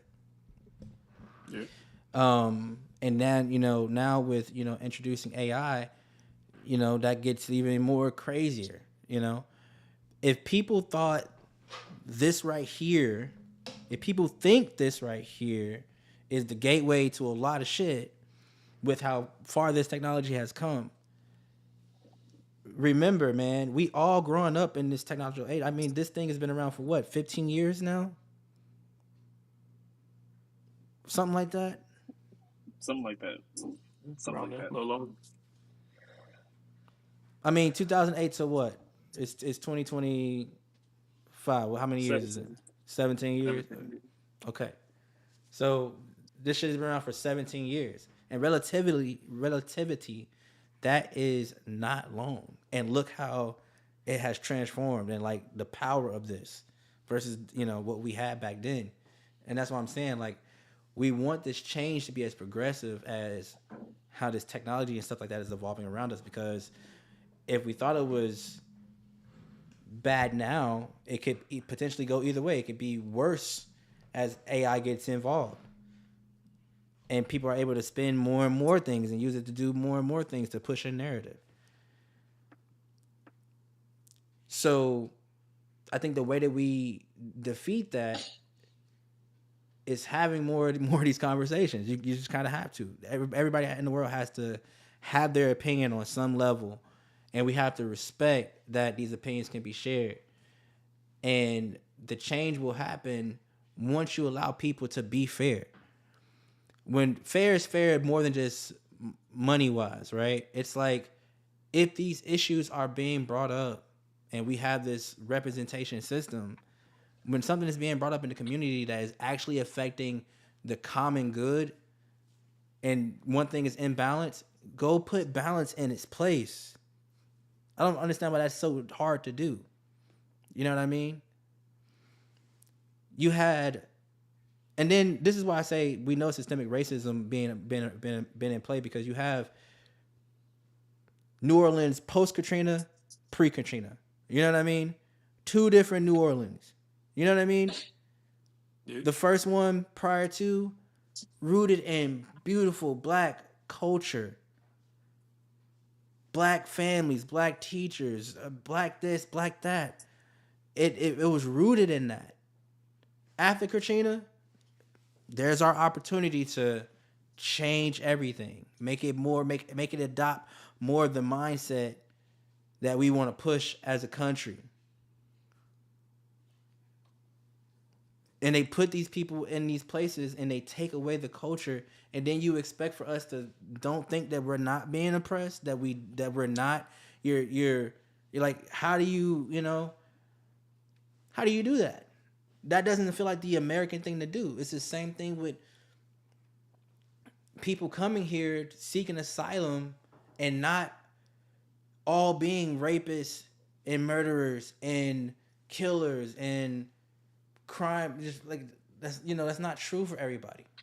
I know people who are here illegally who are good people and have been trying to go through the proper channels and get what they need to get done, and this process is just hell to go through, that are trying to contribute to society and take care of their families and live the American dream.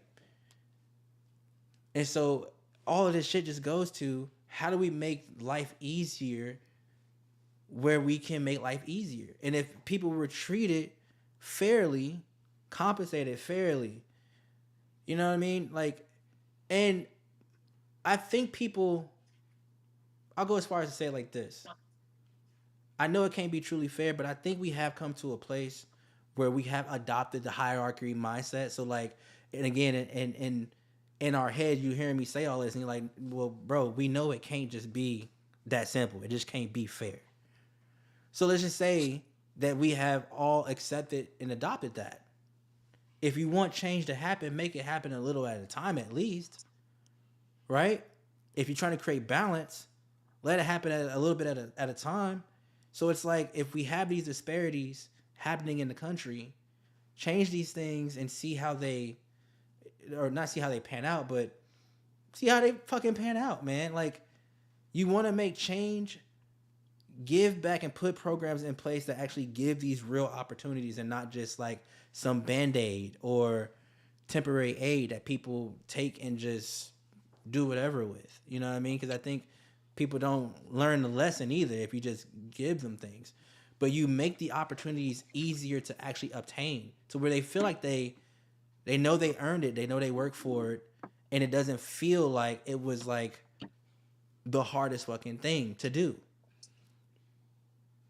That makes sense? I'll follow you. I mean, I hear you. You're making sense. I mean, yeah. Are you hurt by this? Are you hurt by like the state of the country? Bro, I genuinely feel like life is so hard for so many people that if the government can just take care of its people, we wouldn't have these issues.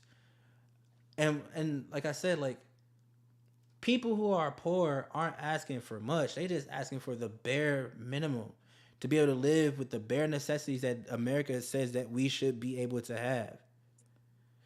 And I don't mean to be like put it in simplest terms, but that's that motherfucking, we deserve to have a house. We deserve to have this, we deserve to have this, blah, blah, blah. These basic foundation principles. Like, every person deserves those things. Housing is a basic human right, and it should be easier to afford a home, That's what I'm saying. Like, I don't know exactly where.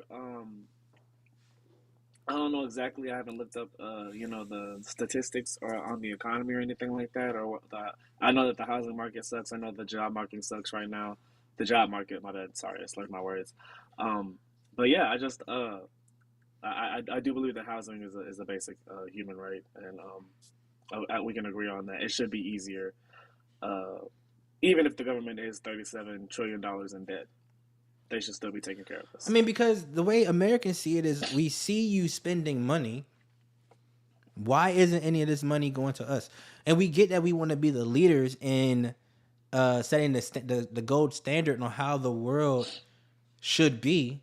So you got these you have these political influences and ties and relationships that you need to keep because you want to keep peace, because these other people seem not to be able to keep it. So if America holds themselves in that regard as being the keeper of peace, I get needing to be a part of that. But I think how you set that precedence to the world starts with your own country. And I think that's simple. If you take care of your people, this goes down to being a business owner. You know, if you take care of your people, you treat your people fairly, that your people help elevate you, they take care of you. Now your business grows because you take care of people who take care of you. Now you opening up this place and this place because you take care of people who take care of you. It's how it should be. That principle gets lost the bigger you take care of people who take care of you. That's the problem. You got all these people owning all of this shit, taking care of people that take care of them, and they don't want to give it back to the people who are taking care of them. And that's why I'm saying I think government should operate on the people's behalf to say, hey, here are these. The government is the barrier between how much and how little do we, or how we balance out this money structure thing, to me. They're the ones who determine how much we feel it, right? They're the lever. They're either giving this power to these people who are in power right now and keeping them at the top and not distributing wealth where it really should go, or I mean, yeah, they're either complicit or not complicit. Like, they have to be the barrier. So how the government combats that, bro, is they have to start taking away a little at a time, giving, like, actually making real change. Every presidency making real change. Okay, we see these disparities. We're gonna keep asking for this and keep asking for that, and getting these laws passed to balance out the scale. People need to get on the same program as far as just balancing out the scale between government and money.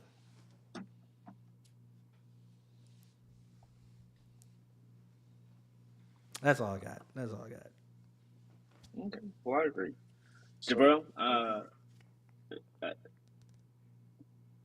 your thoughts? I mean, you agree? I mean, I think that that's a good way to, to think about it.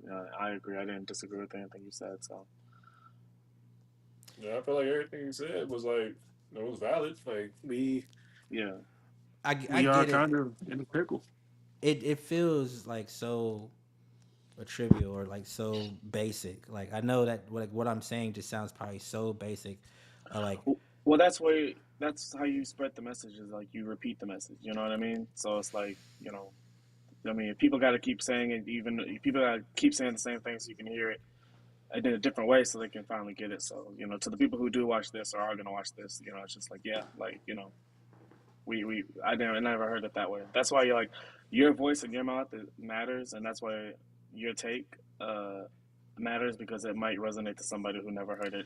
I know it's a basic way of thinking, but I'm saying that basic belief is what leads to the change. Like, in my opinion, like, that basic belief of just human beings should be really equal, I think really makes the change when people really stand on that.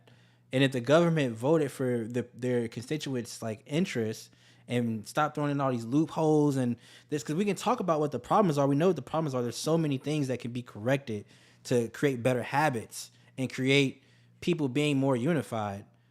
a lot of it, again, starts from the top. It comes down from his basic ass. How Donald Trump speaks is vindicating how people feel, and then those people are now acting on how they feel. Now you have the country divided. It doesn't create unity.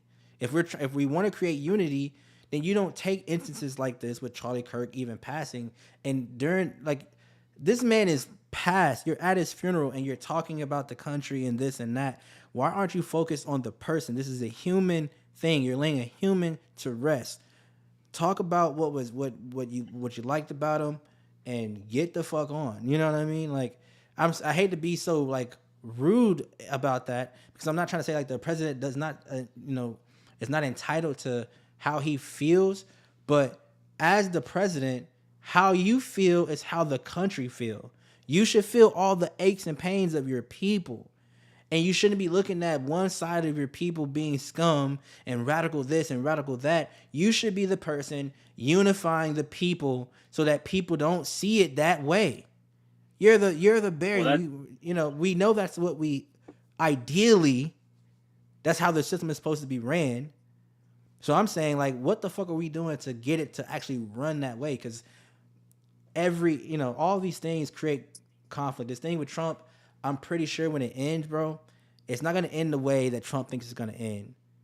And what I mean by that is this Epstein shit, I believe, is going to catch up to him, and it's going to cause this party to have to turn on him, to impeach him for real this time and get him the fuck out of office. And then they're going to put J.D. Vance in office.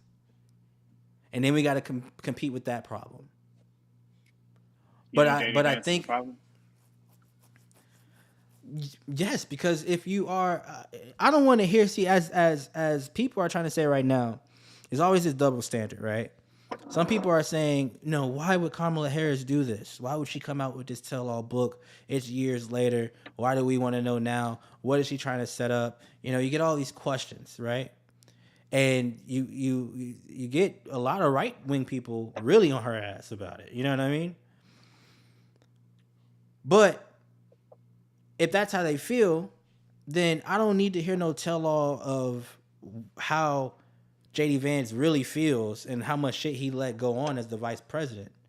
Your job is to help your man, not achieve what he wants to achieve, but to also uphold what the people want. These people don't have your interest in heart, bro. Like, you said something about Donald Trump being divisive. You said something about Donald Trump being divisive at the speech, and I agree with that. But we can't also forget that Joe Biden also said that, MAGA supporters and people who are on the right, most of them are like violent criminals and like should be condemned, or like we should go after them or whatever like that. I'm paraphrasing, but he said something along the lines of, they're the most dangerous people in our country. And I know MAGA people that are the most wholesome people that you've ever met. So it's just like, it goes both ways. And that's what I'm saying, right? We I don't think you're gonna get an honest politician or somebody who believes in, kumbaya, like, let's go ahead and so is that what the problem is then? Those people get killed. Those people get assassinated. Is that what the problem is then with this country? Is that no one can really act on the behalf of the masses? They're not really capable of doing it? I don't think anybody could bring the world together because, But do you get my point though of how like I get your point, but I don't think that there's gonna be this one. I don't think there's gonna be a savior other than Jesus. I mean, like, Jesus literally preached a message that was about unity. He got killed. They killed him. Martin Luther King tried to talk about unity. He got killed. Fred Hammond, he got killed. This is all these people that that we want to see up there. We want to see fight for us. They get killed. You know what I mean? So let me ask you this question then. Do you think Charlie Kirk's death brings about a sense of unity somehow, some way? Yeah, I do. And that's what I've been seeing in the past 10 days. I do think that, like, he is unifying the country, especially on the right. And there are tons of people that are leaving the left because of his death, because there is this joyful, gleeful celebration that he was murdered from far left. I won't say all left, but far left Democrats. I do think that he's unifying, people together, and people are coming, like like your homeboy Justin said, like there's this revival that's happening that we just haven't So seen. And I again, hate to say it, when it and I comes, hate to say it. There, go ahead. no, I was gonna say, so when it comes, politically, like, because you're saying, people are crossing over from the left to the right now. Does that come down again to media and messaging, right? And Democrats not showing that they are the better party because they have better policies? I think that I don't necessarily agree that Democrats have better policies, but I do. What I'll say is that the Democrats don't have anybody like Charlie Kirk. So, like, they don't have anybody that's going to these campuses trying to persuade these students, these college students, to come into their party or saying that we hold the best policies. They're not debating their ideas to, like, the right or anything like that. The Democrats don't have a Charlie Kirk. I mean, you can argue that it's like, like somebody like Destiny, but I find his rhetoric and his views like distasteful and disgusting. I don't know if you saw what he said the other day. He was basically saying that these conservatives, when they come to these speaking campuses and speak, they should be in fear for their life. They should be in fear that they will die to prevent them from speaking and spreading their rhetoric or whatever like that. I'm paraphrasing, but that's basically what he said. And I think that like that's dangerous because it's just like Yeah, because you're returning fire with fire. I mean, yeah, and it's not only that. It's like I lost my point, but look, yeah, it is right. Yeah, it's they don't have a Charlie Kirk on their side, so they killed ours. So I mean, I always want to say ours because I don't identify or I don't register myself as like a Republican or a conservative. But like I said in your Facebook comment, I am center right. I would lean more to the right than I would to the left. Yeah, I got you.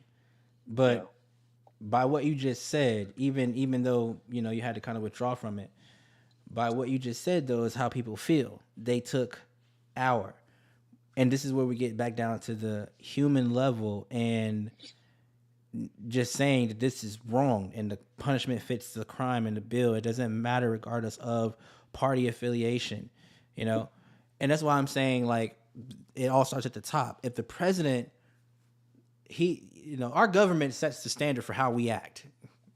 All this discord between them sets these party lines, and then people feel how they feel about choosing what sides.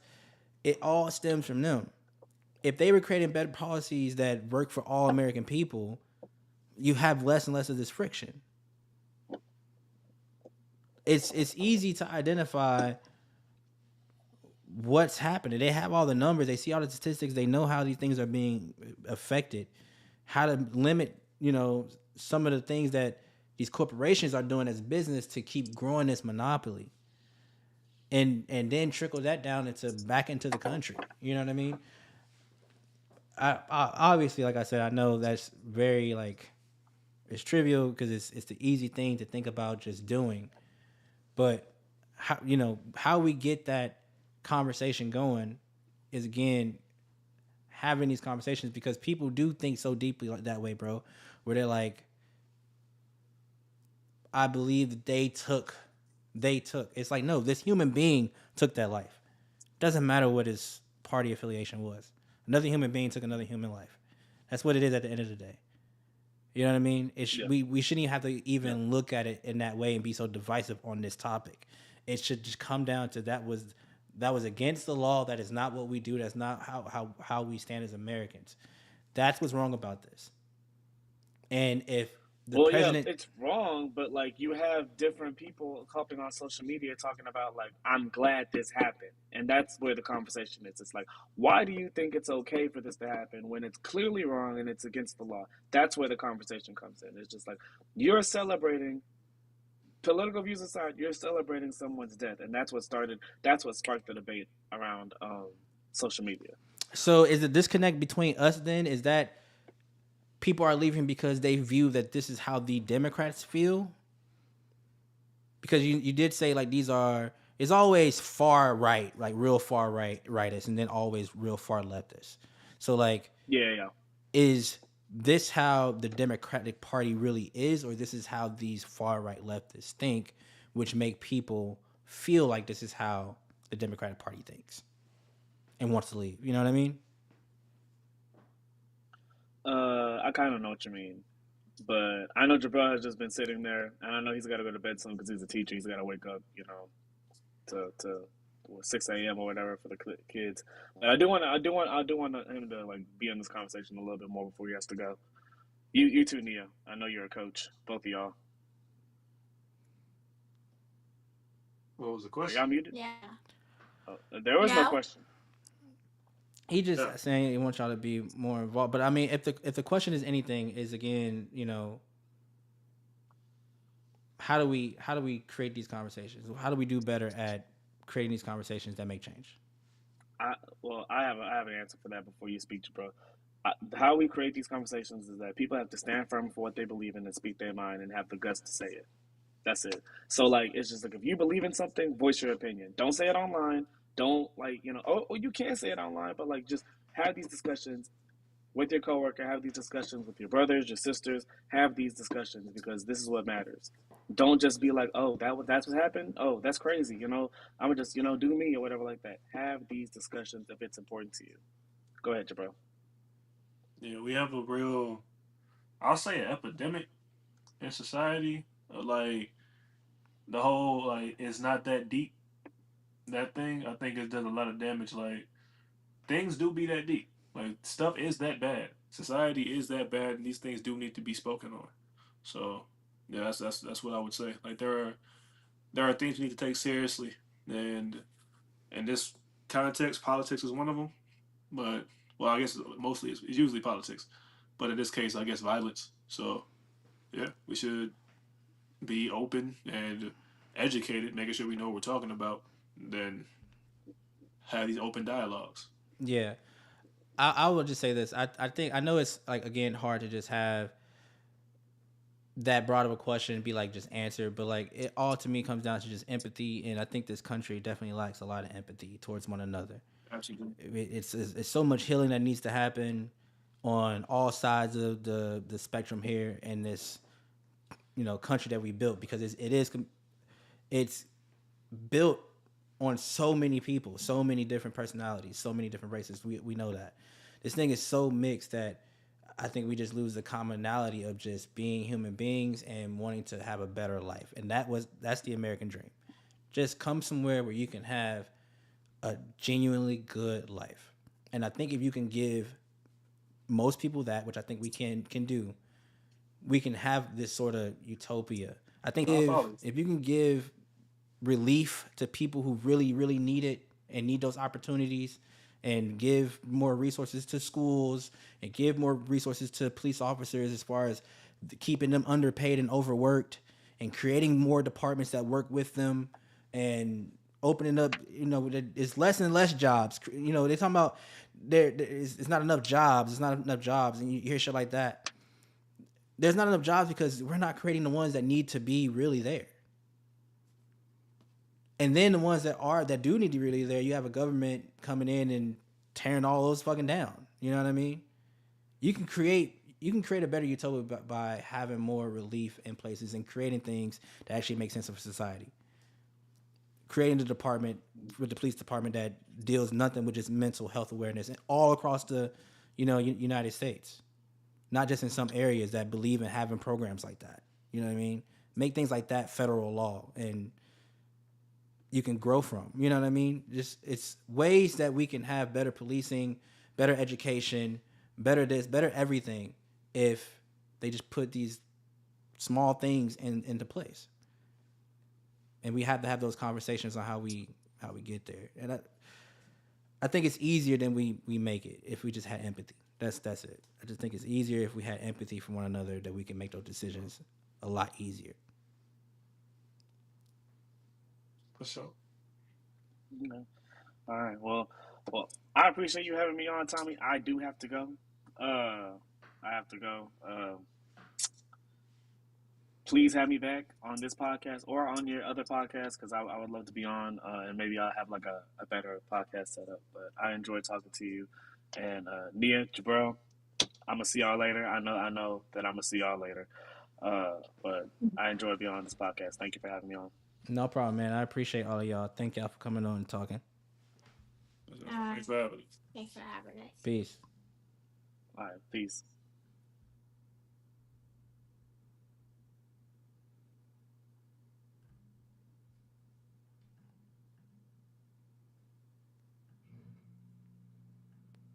Where is my personal?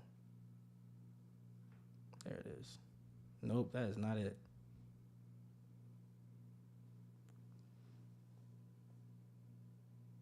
I guess it's going. Well, I'm gonna go to this right here because I know this will just give me just a camera. Ignore all this other stuff. I obviously don't have, or maybe I can just do this. Let's go to buffer. Let's go to camera. All right.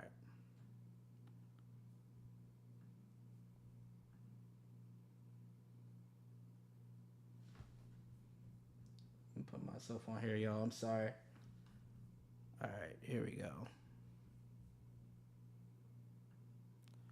I'm gonna just do this. I just want to get some final thoughts.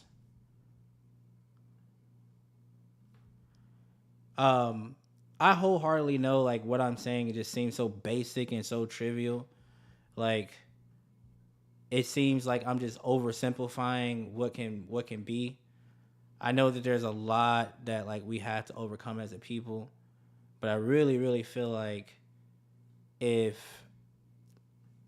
we as a country had these values and these morals and these principles that we say that we have, that we would find a way to uphold those morals and principles to where it makes more sense to a country that has to live in a capitalistic society, a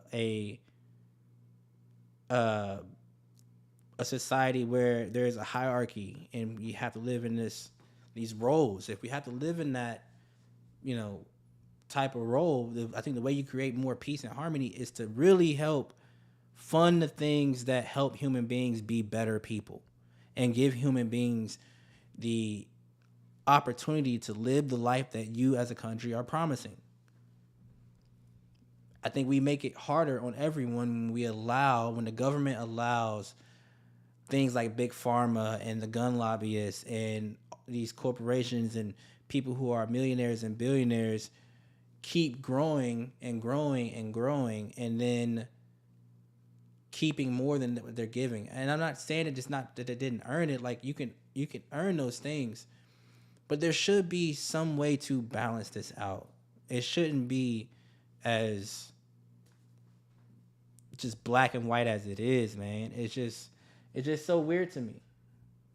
It's weird to me how we could treat each other this way, and how you get to a point as a country where you do become someone who laughs at this guy passing away. Like, how do we get there? How do we get there? How do we get to this point to where we becoming so cynical? And it's a aha in your face, now you know how it feels. You know what I mean? Now you know how it feels. That's why do we have to play that game? Why can't it just be like, this is a human loss, this is a tragedy. Oh, that's sad. That should not have happened. And all feel empathy that his life has been cut short, because you get your aha ihi moment, and then where's the compassion for his wife that just experienced this, for their kids that are, I believe 2 and 3 years old, 1 and 3 years old, something like that. Like, they just saw this, or they have to live without him. You know what I mean? So how do we get to a place? I'm gonna make this larger because it's just me, Oos. But yeah, how do we get to a place to where we know that certain things are just wrong, and it's human decency, and it doesn't matter how we feel politically, religiously, We know right from right and wrong from wrong. And that's why I'm saying that it's so easy to fix the country, because most of us know right from right and wrong from wrong. We can all agree.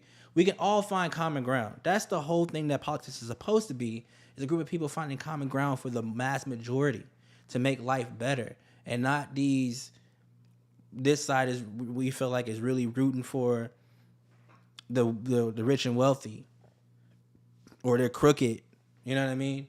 And I know people say there's bad actors on both sides. There are shitty Republicans, there are shitty Democrats. We know this, but we do know that there are some good people on both sides who actually want to work together to make the country a better place and to figure out how they can do all of these balancing things. And so how do we get the old guard out? How do we get the people out who don't lack any fresh ideas or initiatives that can, make life better? Because how much of it really is, there is a identity that people in the top are trying to hold on to as what America used to be.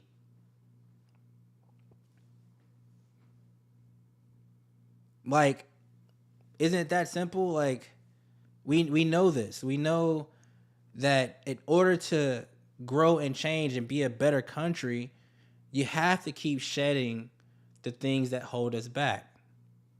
That's how change happens. Because think about this. If it weren't for all the things that have happened that have created change happening, think about how easy we could be living in a life where it was still the same. Could you imagine it being 2025 and you living in the era of the 50s and 60s? Living in the era of the 20s? Living in the era, like, could you imagine? And so when you're going through this as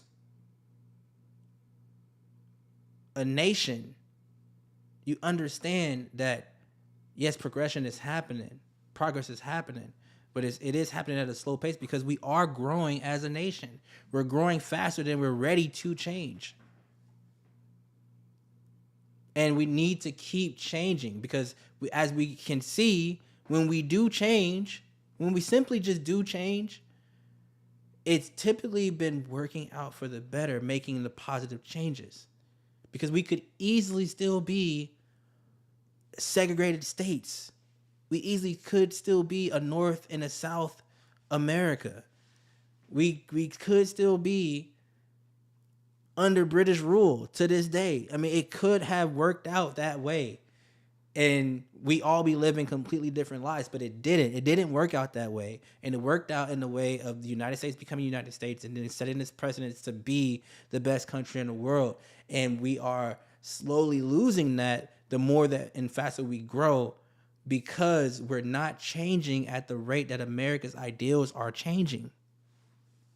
You want to make the world a better place, change with the ideals of how people see the world now, or how they, not how they see the world, but how they see the country now. Because the masses will tell you on both sides that we all just want to be able to have enough to be good people.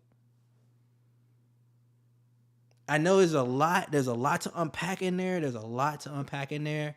But I feel like everybody just wants to live a good life. And it doesn't need to be no fear of, I can't have a good life if this race is having a good life. I can't be who I need to be if this race is, you know what I mean? And I think that's why it's hard to have conversations around diversity, equity, and inclusion, because when you put that negative spin on it, I mean, it really should just mean what it means. Making sure that everyone has that fair opportunity. I don't know what this whole quota thing is about. That's where I think things get blurred, is we have to meet this quota, but then I do I understand it that if you meet the quota that you can then physically see the numbers on how this is affecting having this diversity, equity, inclusion? Or again, do we not care about that? Because if you don't care about it entirely, then from the top down, you will see that. We would then be able to see as a nation that, okay, it's not that these people are being locked out of these positions. It's that typically these people gravitate this position other than other people. If we truly took race out of it, you would see that. You would probably just see that. And it wouldn't feel like we only hire white people. You know what I mean? Or we only hire this type of person. If you could really just see if these companies really hire people based on, like they say, merit, then you would be able to just see that. And then we can stop having the argument of it's not diverse enough. Because everybody has a role in America, and everybody has a personality in America. And so you just don't know. Maybe a group of people will, just because they love this particular thing, will want to just pursue that particular thing. And then you just see that as a result of it. And we just stop seeing color, because it's going to be a disproportion somewhere, is my point. Like, it's never going to equal out. It's never going to equal out. It can never be 50-50. It's always going to be diverse. So just let it be diverse in how diverse it is.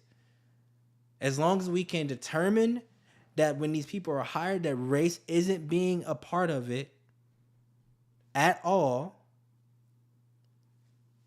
then we can do that. And I think that can be measured by just how it lands. And I guess I say that too to say, like, wouldn't it track though? Like, wouldn't it track? Wouldn't we be able to determine whether or not that is true of any company, that they're hiring based on certain practices by what we see, based on where their money's going, who they're targeting, who their demographic is? Like, then you can start to see trends, and then you got to question shit. But I don't know. I just think the process of it can be way more easier. I don't want to keep making excuses for everything about why we go through what we go through, because the country could just be simply better. And I know, again, easier said than done, but it could just be better.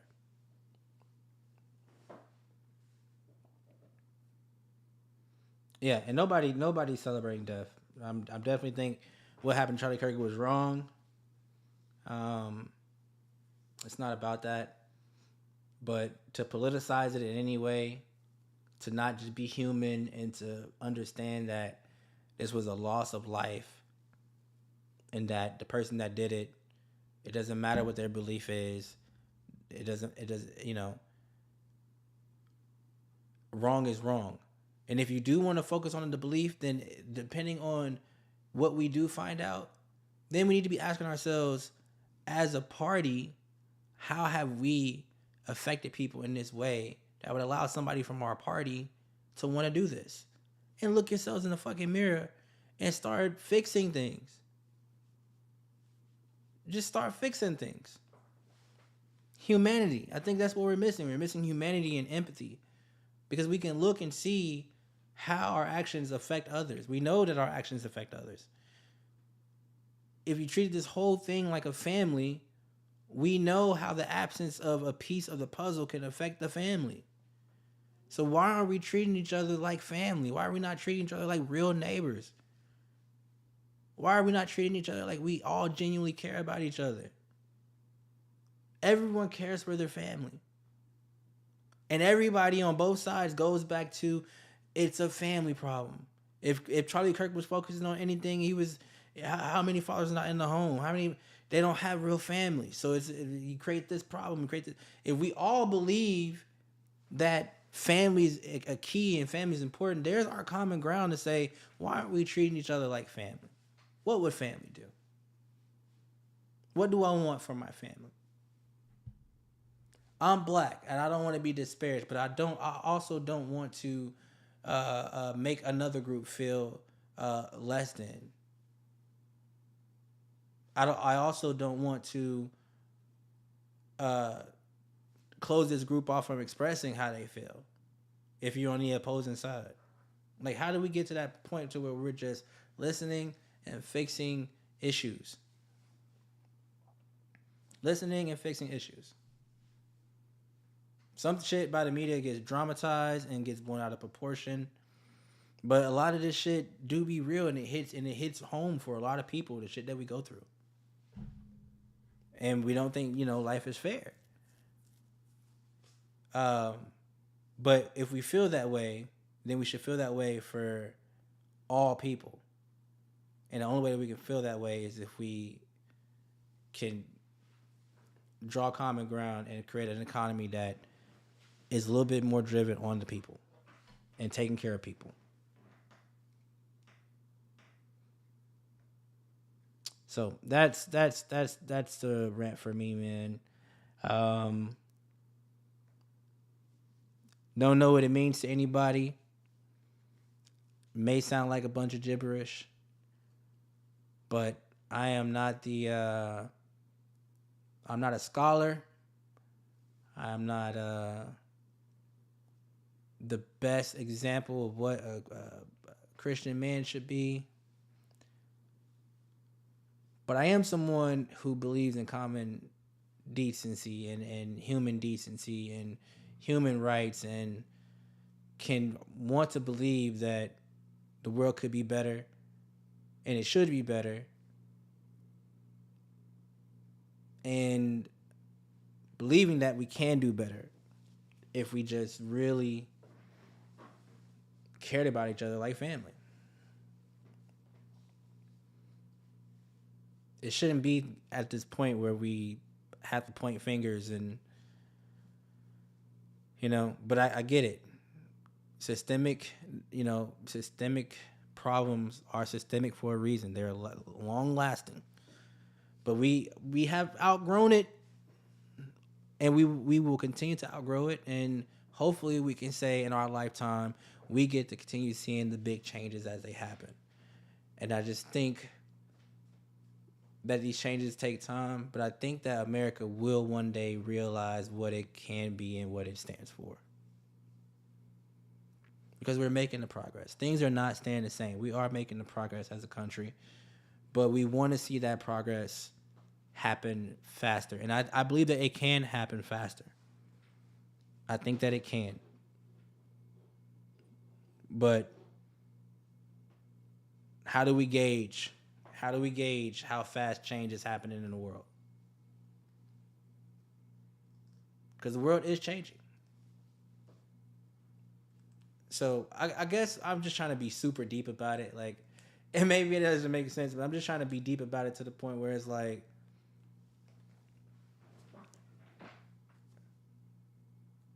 do we accept that we need to wait some of this stuff out for the change we want to see and know that the world is changing?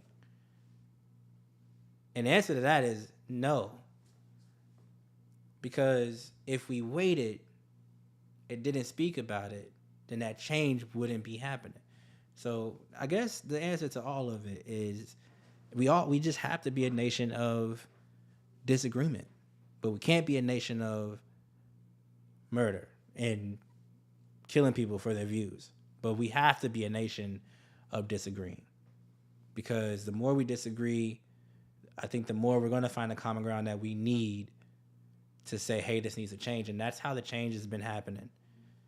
Over time, that's how the change has been happening. It's just so much stuff after so much stuff, so much stuff after so much stuff. This can no longer happen. Let's make a change. And the nation changes and we evolve.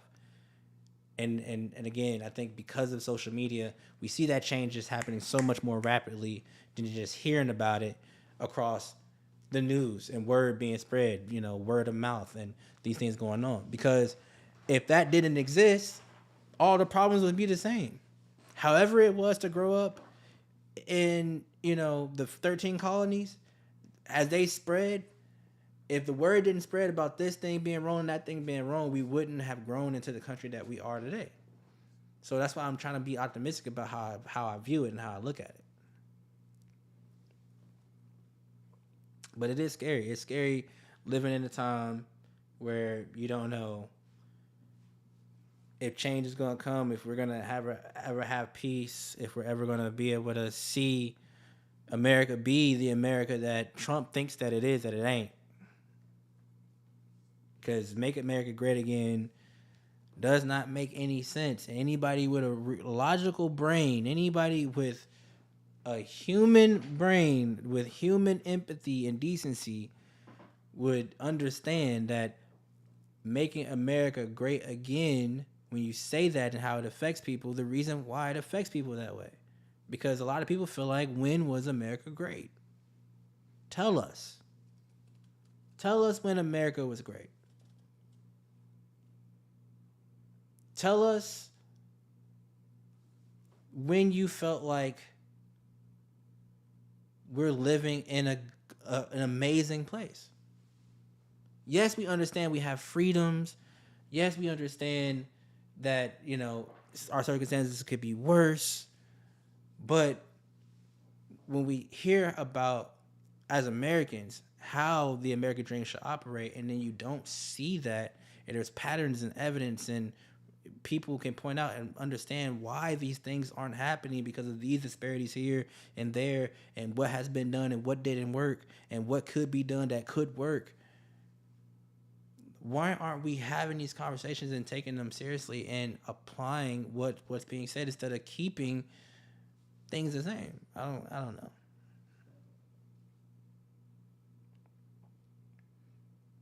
Again, I can be talking in circles. I could be talking in circles, man. Because it just doesn't make sense. But I'm going to go ahead and end this thing. This has been almost a 5-hour podcast, man. Reminder to myself, don't take a copy before a show. But I think, again, I'm going to watch this back and see how much sense I feel like I was making. But I'm going to watch this back. But I appreciate everybody who came on. Thank y'all, man. It's your boy Tommy, a.k.a. Mr. Trippin' on Buff, a.k.a. Mr. Trip for You, a.k.a. Mr. Right Shot, a.k.a. Mr. Do It All for y'all. A lot of names, I know, a lot of names. But it's been fun kicking it with y'all. Thank y'all for watching. I appreciate it. And until next time, keep having conversations happen. Peace.